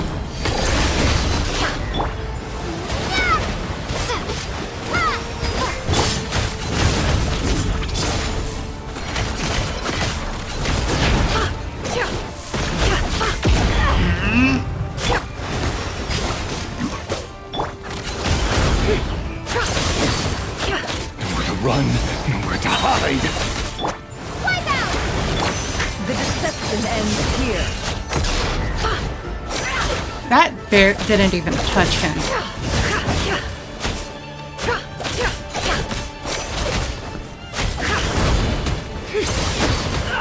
Dang it. Can't hide the truth. It all adds up. Seek within.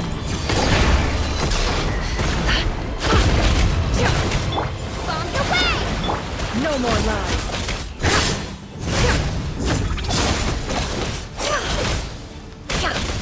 I'm barely even making a dent out of this guy. Absurd. It all adds up. Okay, I need to keep an eye out. There's right here, and if I can't find it, go right here. Ah, it's a shield.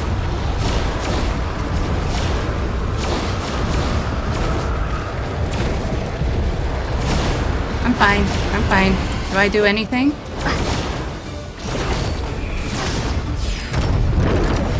I'm fine. The shield's broken. I can't keep it going. Don't push your luck. How much power will it take?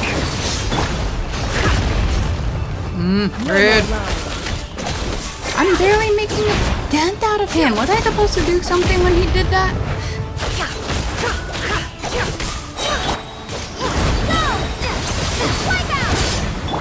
The mystery unravels. Oh my gosh. It all adds up. How am I not hitting him?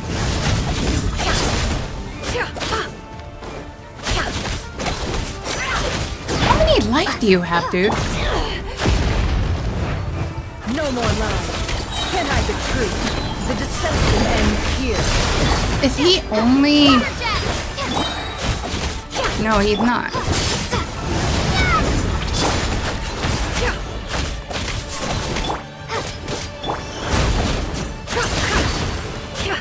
It all adds up. I'm barely making a dent out of this guy. What? Was I supposed to do something? So I had to look it up. I apparently have to go about 60% of Rerir's It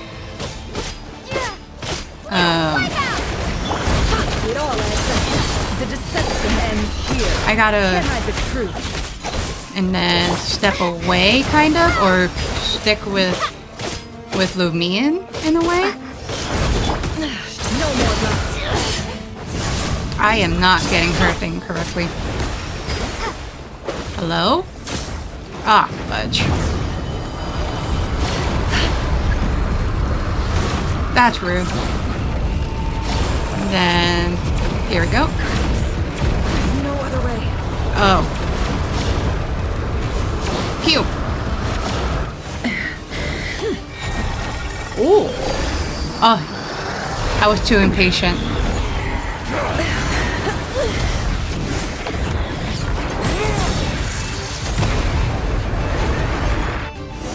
Dang.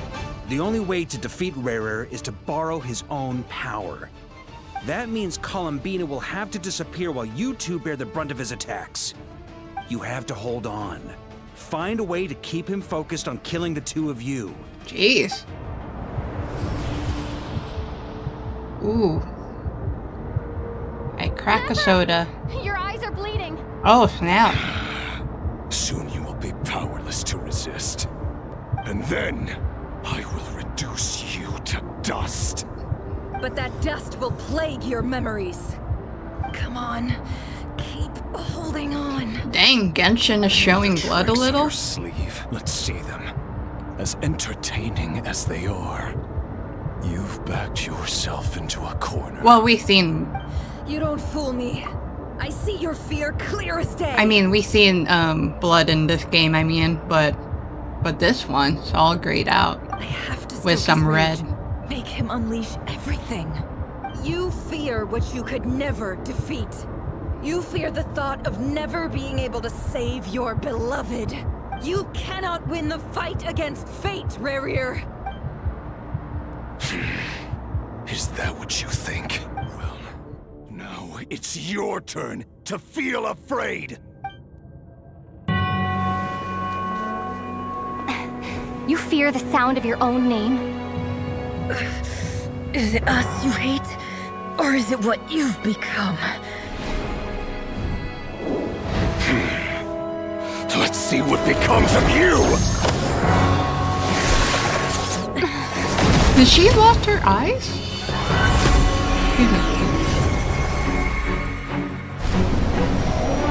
Ooh, albedo, I think.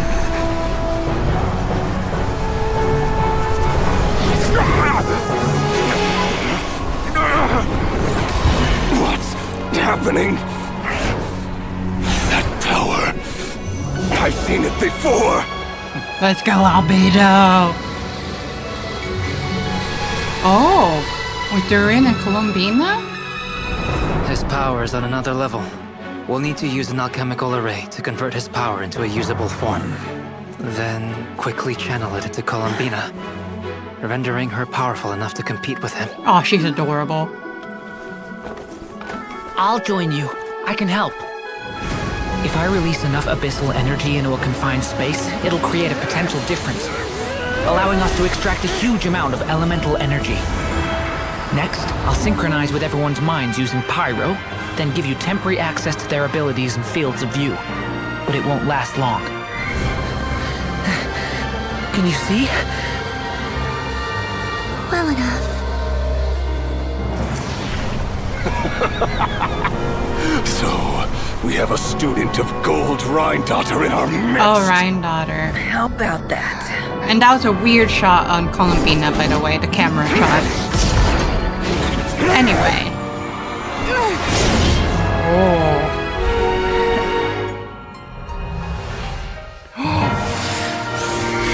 Ah! That was epic.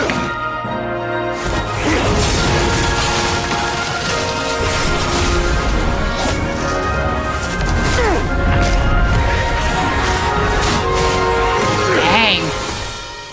Some Dragon Ball Z stuff there. Just like how you stole Kuvaki. Look familiar? Dang.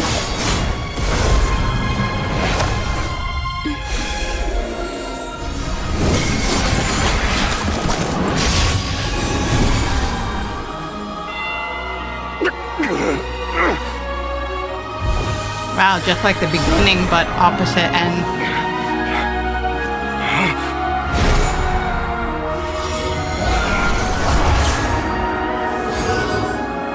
Don't you realize? You don't have the power to hold that gate open. His turn to get tangled. But someone else does.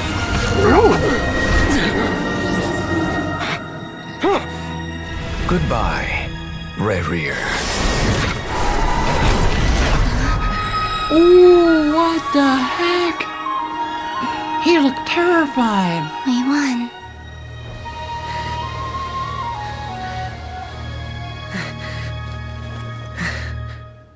Aww. But dang, Rerir looked terrified to Dainsleif. That was epic, kinda. Not kinda, really, really epic. But poor Nefer over here. Nefer, how are your eyes? Oh, jeez. They're fine. Apart from the blindness, of course. Oh, jeez, she actually got a brutal end on this, huh? It's not too late. What? Let me handle it.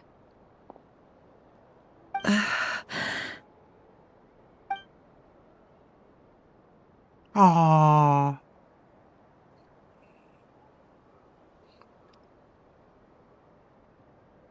Her blood kind of looked funky over there, though. The llamas, not Nefer.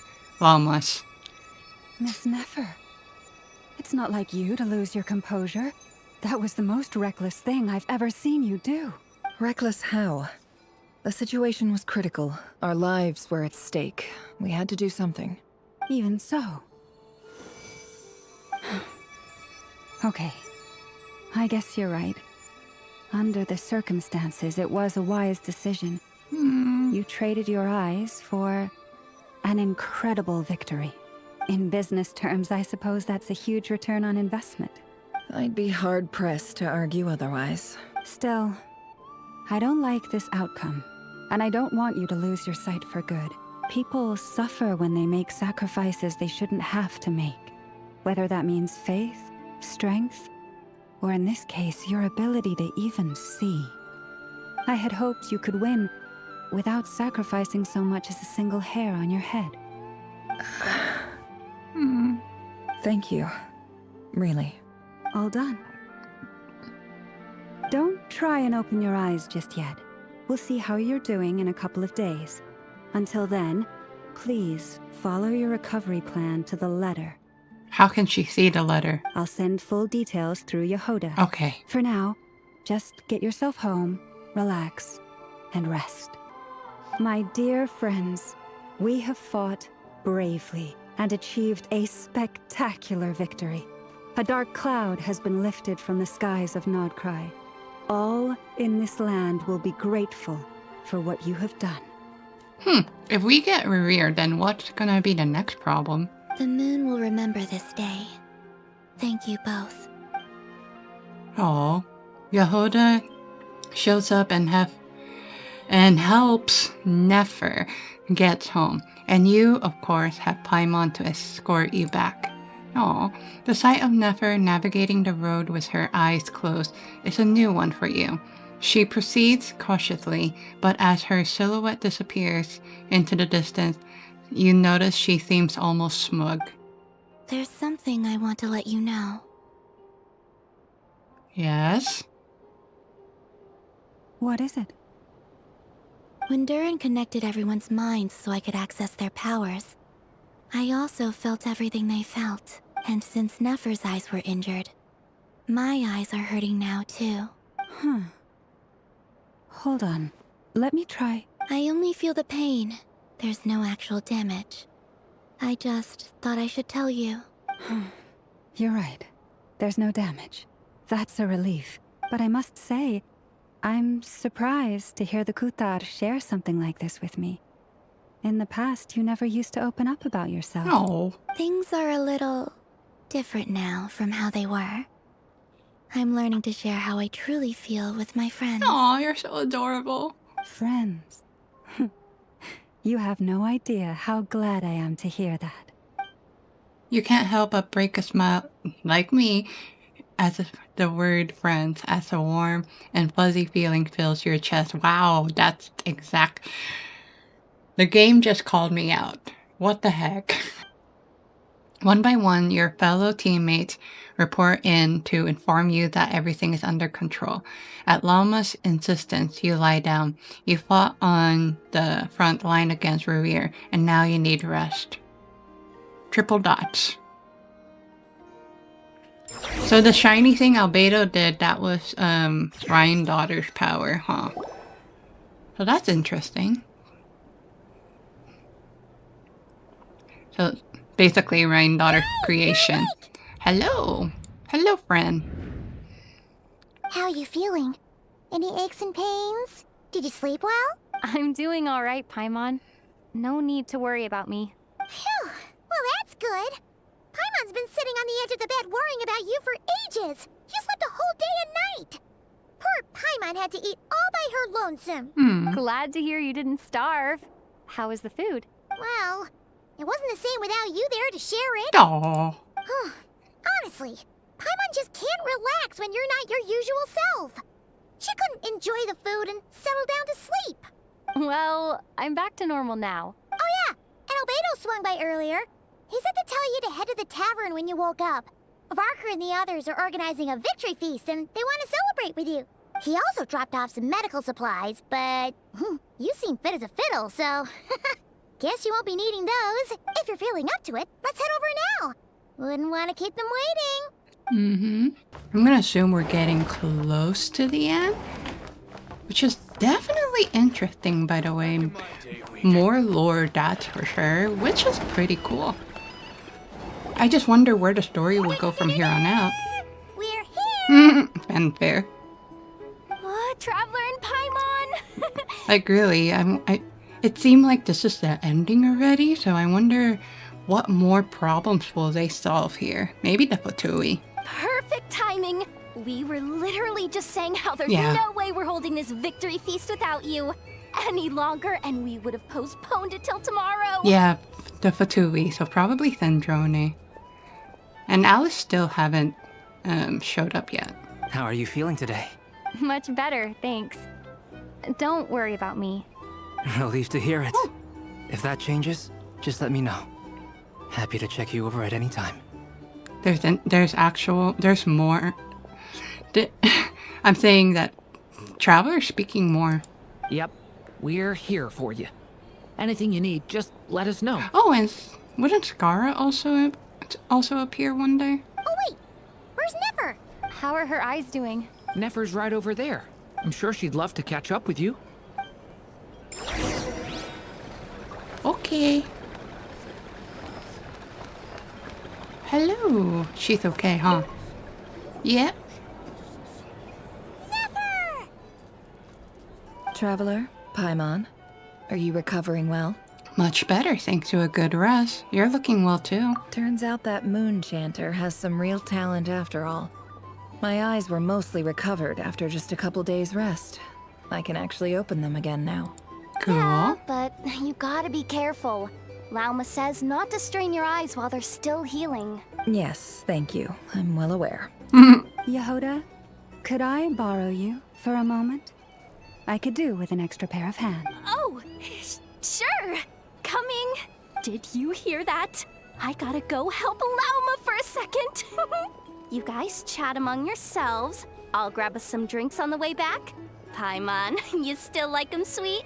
You bet. Make it extra sweet, because Paimon's earned it. Oh, you know what? She did. Paimon actually did something, so. Sure thing. In a way.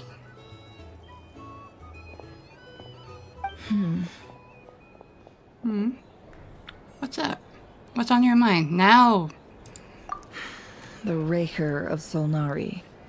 Kind of a snake, don't you think? Now the traveler doesn't talk.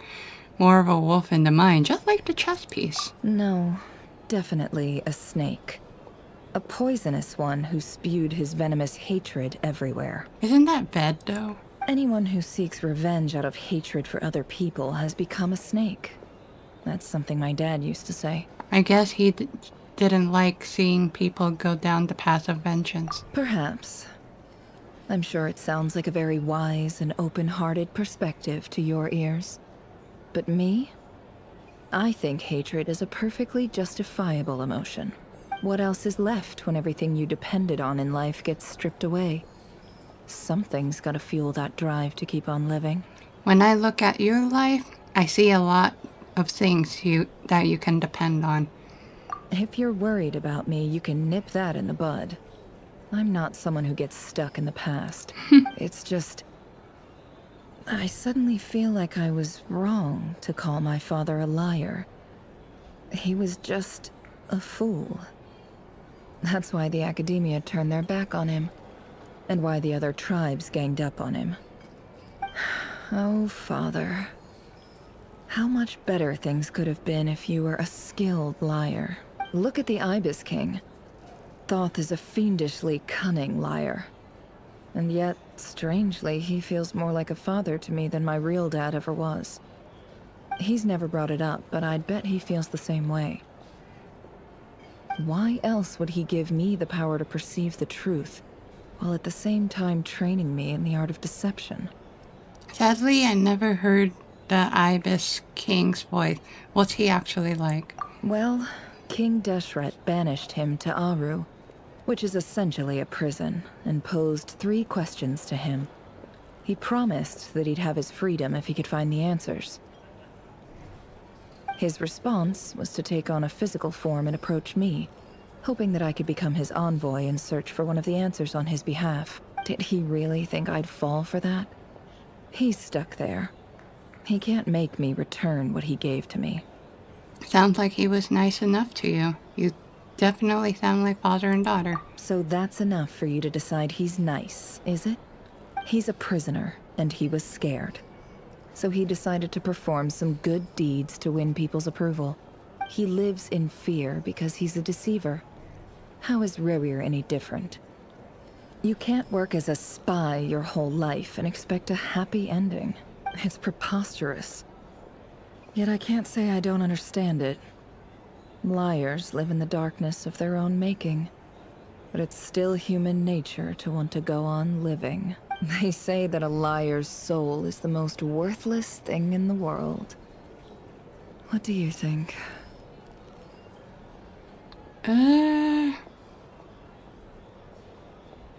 It's not the most worthless thing, so I'll say disagree. Oh, really? Well, it takes a very kind person to find compassion, even for liars. If you ask me, the soul of a liar really is worth nothing. Because all they care about is themselves. For example, when something good falls into my lap, I don't go sharing the news around. Stops other people trying to steal it from me. I have a feeling some people over there may have overheard that. So be it. They have sharp ears. I can't keep anything from them. Is that your way of saying you warmed up to them now? Oh, is that what it looks like? What it looks like is you're starting to see us as your friends. Well, you all know my past now. And I can't simply eliminate everyone who knows too much. So I guess I just have to put up with you. For the foreseeable future, at least. When you find yourself in a situation you can't control, the safest play is to keep calm and start monitoring everyone involved like a hawk. In the intelligence world, you need to have a sense of perspective and play your hand accordingly. Dory here is all alone. If you understand what's at stake, please ensure my secret is safe with you. I trust you'll respect my wishes as a friend. But don't forget, I will also be watching you like a hawk. Sure? Very good. Oh, wait! Now that the panic's over and we've all calmed down, Paimon suddenly remembered something. What is it? After all that build-up, our mystery ally never showed up even once.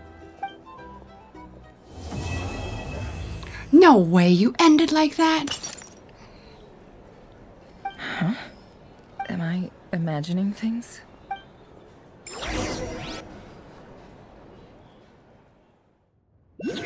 Huh? So, that close colleague who stayed behind with you?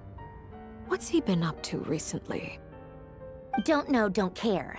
I get more normal human interaction from hanging out with Bosco 2 than him. Who's him? Although, now you mention it, he hasn't bothered me in a while. I wonder if... Scaramouche? If he's disappeared without a trace, it's the biggest gift he ever gave to the world. But I somehow doubt that's what's going on. The Wanderer? He won't lie low forever. So we'd better stay on Or is guard. it actually somebody else that I don't know?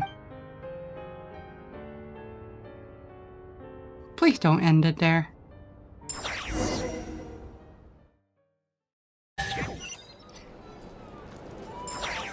No, you freaking way. No, you freaking way, what?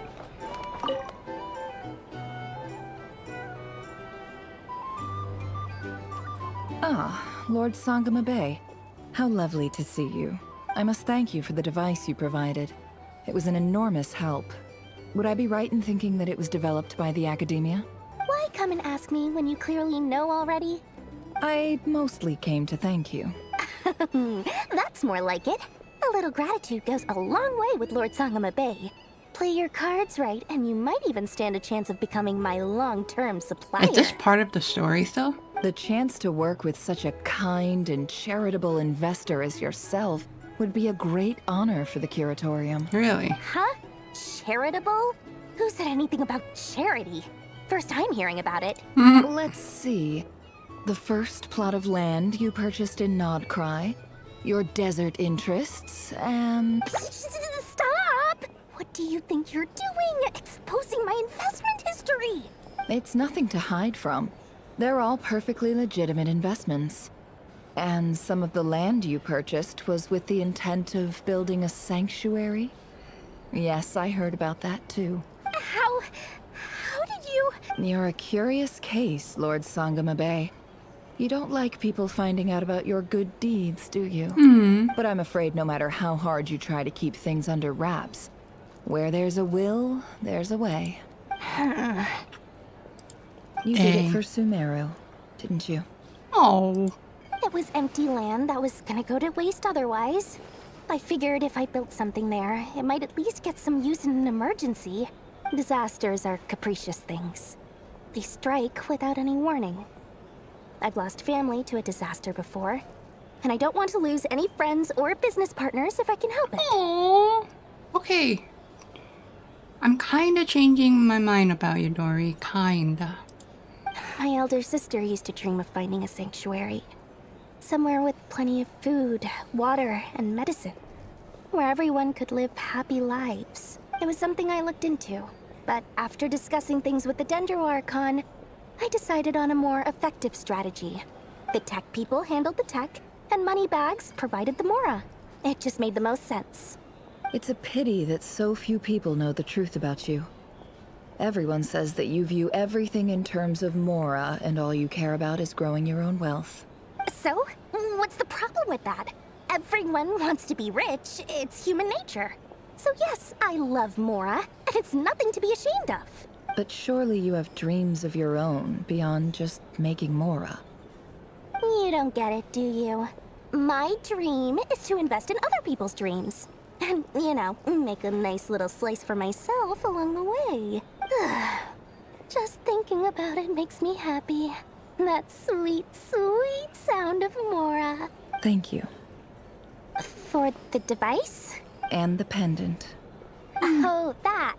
I was just returning a favor. Don't worry about it. Seems like we've both been away from home for a very long time. Yeah. So long that I barely remember what my family even looked like. That would be your mother, father, and sister? Yeah, though it's been years since my sister passed away. It's not like I want to forget them, obviously, but memory can be even more ruthless than the most calculating business person. Beyond a certain point, if something isn't helping you, it just gets rid of it. My sister can't help me now. Slowly but surely, her face is fading from my mind's eye. It's become a vague impression. Not everything will fade. When loved ones pass away, the beautiful memories are the ones that last the longest. Yeah, that's true. If you ask me, that's the one silver lining in all of it.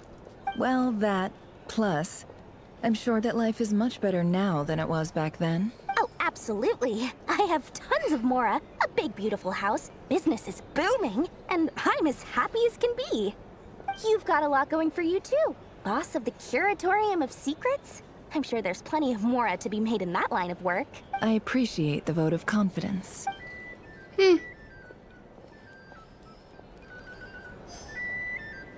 Oh. Let me see the thing. Huh. It's still going. I thought it was done. How have you been holding up? Any adverse reactions? If you start to take a turn for the worse, make sure you tell me right away. You don't need to worry about me, Grandmaster. I'm fine. I mean, I barely did anything, so... What? You're too humble, young man. You played an indispensable role in the battle for Nod-krai. We can't thank you enough for your support. Sometimes, when people praise you, it's because you deserve it. The best thing is to accept it calmly and with grace. It's important to learn how to respond to words of admiration. Let's do a quick demonstration. Albedo, that was an incredible feat of alchemy. The pressure was on, but you worked flawlessly at lightning speed to get the job done. Thank you. I can't take all the credit, though. Durin played a big part in forming the alchemical array. See? Did you catch that? A masterclass in how to take a compliment. Masterclass. Okay, yeah. I did work pretty hard to help prepare for the battle. No point denying that. Hey, you guys! Seriously, great work, everyone. You all outdid yourself. Hey, look who's bounced back. Looking good, traveler. Seems like you've recovered. You won't need to take any more medication. Didn't we? Can I get you a drink? Oh. Huh? You know how to order at a bar now? You've sure learned a lot recently. Handling a drinks order is ridiculously simple compared to alchemy. Don't worry, I'll blend into society yet. Paimon believes it. You're clearly a fast learner, just like your brother. To be totally honest, though, Paimon didn't quite follow all the details when you first explained the plan to us. Why am I not surprised? Don't worry, that's completely understandable. Unless you're a student of alchemy, it's hard to grasp the principle and how the process works. To put it in the simplest terms, we saw how our enemy stole the power of Kuvaki. And that gave us the idea of stealing his power to turn it against him. When facing an enemy you have no hope of defeating, it's best not to engage them in battle. So, instead of looking for a way to overpower him, we decided to help Columbina get strong enough to at least stand up to him in a fight. For this to work, we had to analyze his modes of attack, confirm who his main target was, and make sure that he wouldn't go beyond the range of the alchemical array. For added security, we prepared a total of 4 arrays. But to mitigate the impact of the battle, we identified one location in particular as the ideal spot, which is where the confrontation took place. The alchemical array absorbed his abyssal power. Then Durin processed it to render it usable by Columbina. That power enabled her to do what would otherwise have been nigh on impossible. What surprised me was that Dainsleif actually agreed to join us. Oh yeah, that's right.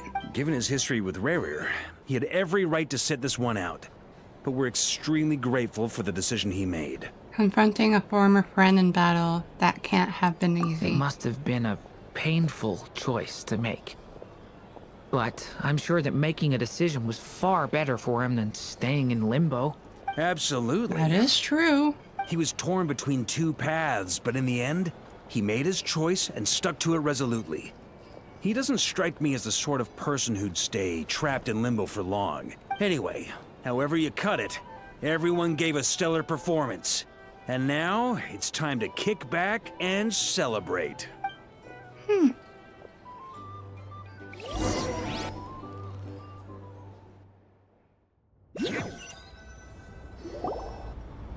Oh. That's the only reason you're here. Yes. I've thought a lot about it. And I've realized that you, me, and Arlecchino should be friends. No way, you're so adorable. I think this is very important. So I felt I had to come and tell you. Well, this is a new one. I'm so moved. I can't even hold my teacup. If that's all, you can leave now. Do you not want to be friends with me? Or is it that you prefer being co-workers? What is this, Columbina? Are you deliberately testing my patience threshold?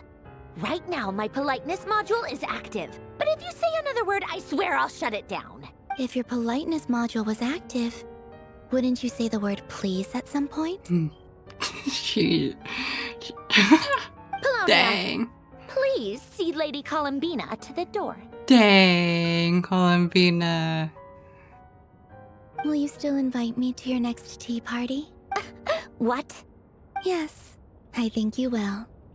Bye-bye, dear Sandrone. Dang. Columbina is ruthless. Catching up with a friend? Hope I'm not interrupting. Why are we visiting her? I don't like her. Last time the Wild Hunt escorted you out.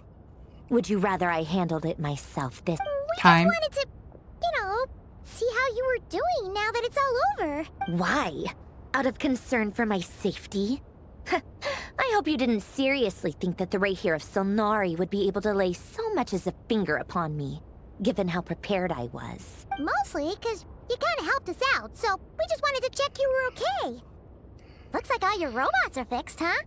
I spy books and teacups on the table. Afternoon tea, so we are interrupting after all. Oh, don't you worry about that. Tea time is already a write-off. The visitor before you managed to kill my appetite. If you're in the mood for tea, go ahead and help yourself. Otherwise, it's going to waste. Dang, tough kindness here. My coasters are still missing in action, though. Use this notebook instead. What Whoa, the heck? Pretty hefty notebook. Look at all those calculations. You can ignore those. They're just dumb scribblings. I doodle and write in my free time. Sometimes I remember the distant, dreamlike past. Sometimes I imagine the far-flung future. And other times, I grit my teeth and note down all the crazy nonsense going on in the present. Some people do the crosswords in the newspaper. This is my equivalent of that. Trying to predict the future is like daydreaming. And writing about the present just makes me furious. The past is my favorite. If nothing else, it's already set in stone, so I don't have to rack my brains trying to figure it all out. Although, having said that, the only vaguely interesting memory in my past is probably that guy they call Lord Artificer. Elaine Guillotin? What? Who else? Pretty much all the mecha in Fontaine are his personal handiwork. Who is that? I forgot. Wait, are you saying you know him? Like, personally? As a friend? I mean, I guess we were friendly enough. You actually met him? But he lived hundreds of years ago. Yep. In fact, I'm probably the only normal person left who knew him at all. We used to chat occasionally back when he was still around. Oh, cute. Before he passed away, he asked me to destroy all his manuscripts. That timing. I honored his request. But I did read through everything first before destroying them. I mean, I couldn't let the genius of Lord Artificer Alain Guillotin disappear like that. Would have been such a waste. So, that's where the formula's in your notebook are from? I just told you. Those are my equivalent of crossword puzzles. They're just dumb formulas that I solve for fun when I'm bored. Alain's work was like epic poetry. The formulas in my notebook are just silly little riddles in comparison. Not that there's anything bad about them. I mean, at least, solving those riddles isn't going to hurt anyone. Except me, because I lose a few brain cells in the process. Anyway, while we're on the topic, I might as well tell you about what happened to him and his friends. Alain Guillotin had two close buddies, Renee and Jacob. They spent their childhood years together in the Narzissenkreuz Institute. Holy cow, I can't pronounce that. They were all quite competitive, so there was some rivalry between them. But it was a friendly rivalry. But beneath the friendship and the rivalry ran something deeper, a sense of nostalgia for the past. Unfortunately, childhood would end. The prophecy would come true. The apocalypse would arrive, and the future would never be. A mad dream that would normally only capture the minds of lunatics begin to take root in their hearts. A dream of saving the world.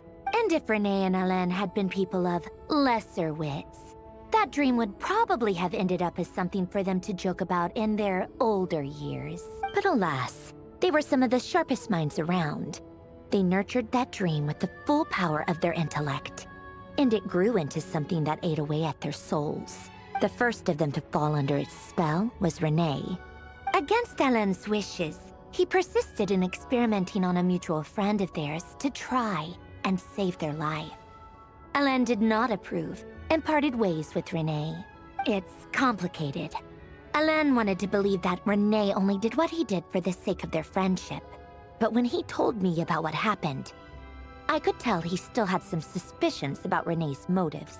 Perhaps the seed that would grow into a nightmare had already sprouted in Renee's mind. Even then, the next time they met, Renee's soul had been completely engulfed by the dream of salvation.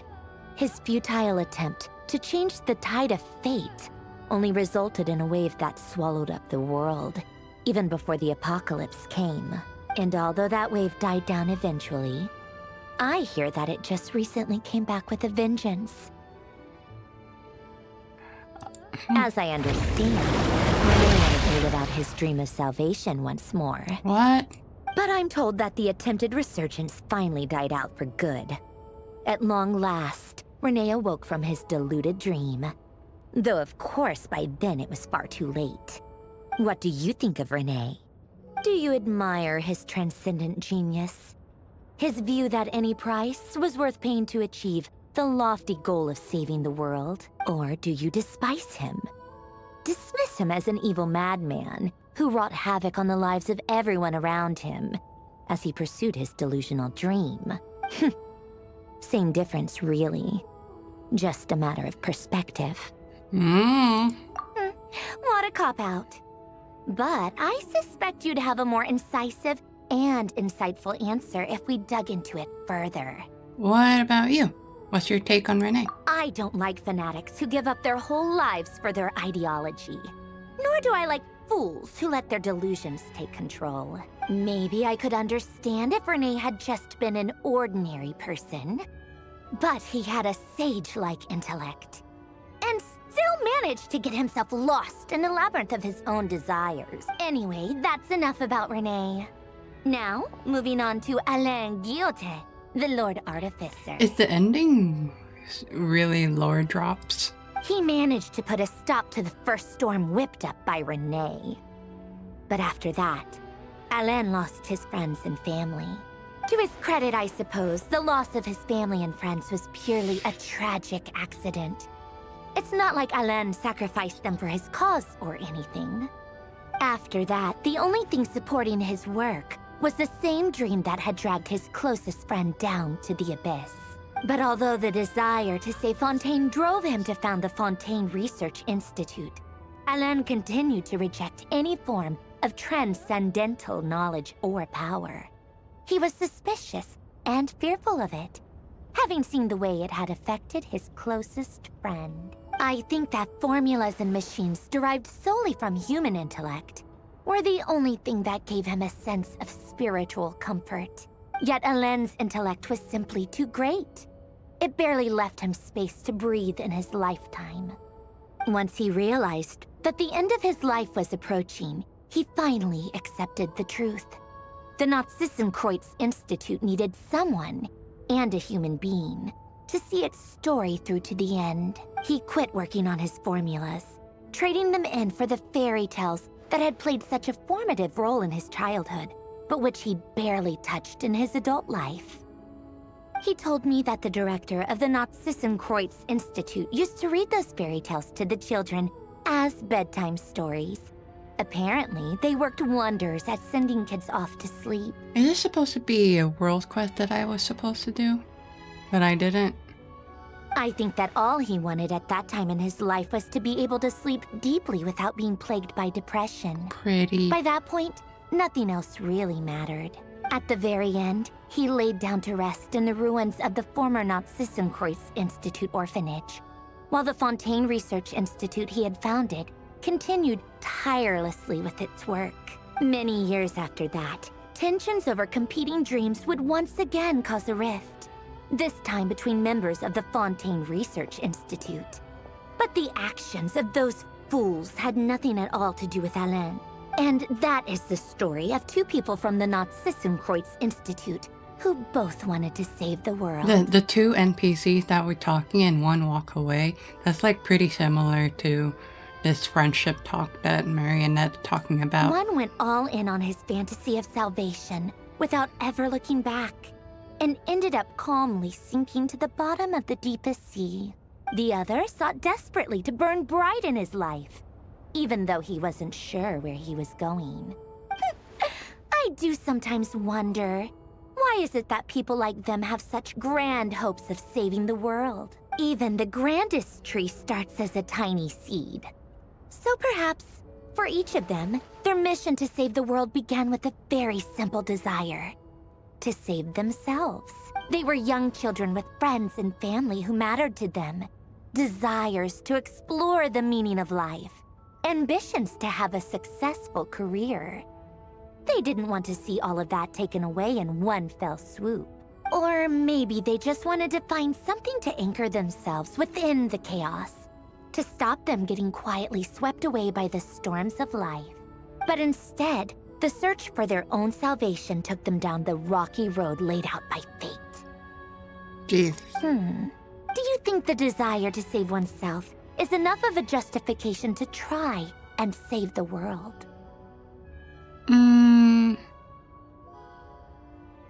I don't know. You don't know? I guess that's a fair answer. At least you're not trying to hide your confusion. I just want to stay neutral at the moment. Alain was much more straightforward about it. I asked him the same question back when he was in his prime, putting all of his energy into his work. Mostly because this is all such a lore drop after all the action. Yes, it's enough. That was all he said before getting right back to his work. He was always that way. All right, tea time's over. I owe Arlecchino a favor for telling me these stories. I'll have to bring a whole sack of gifts the next time I visit the House of the Hearth. I'm gonna go tinker with Polonia now. You guys can do whatever you want, as long as it doesn't involve interrupting me. Huh, interesting. Polonia, exit hibernation mode.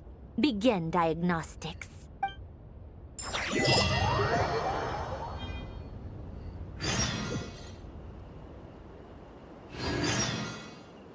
Huh. Are we done? Oh, we are done. We seriously end it like that?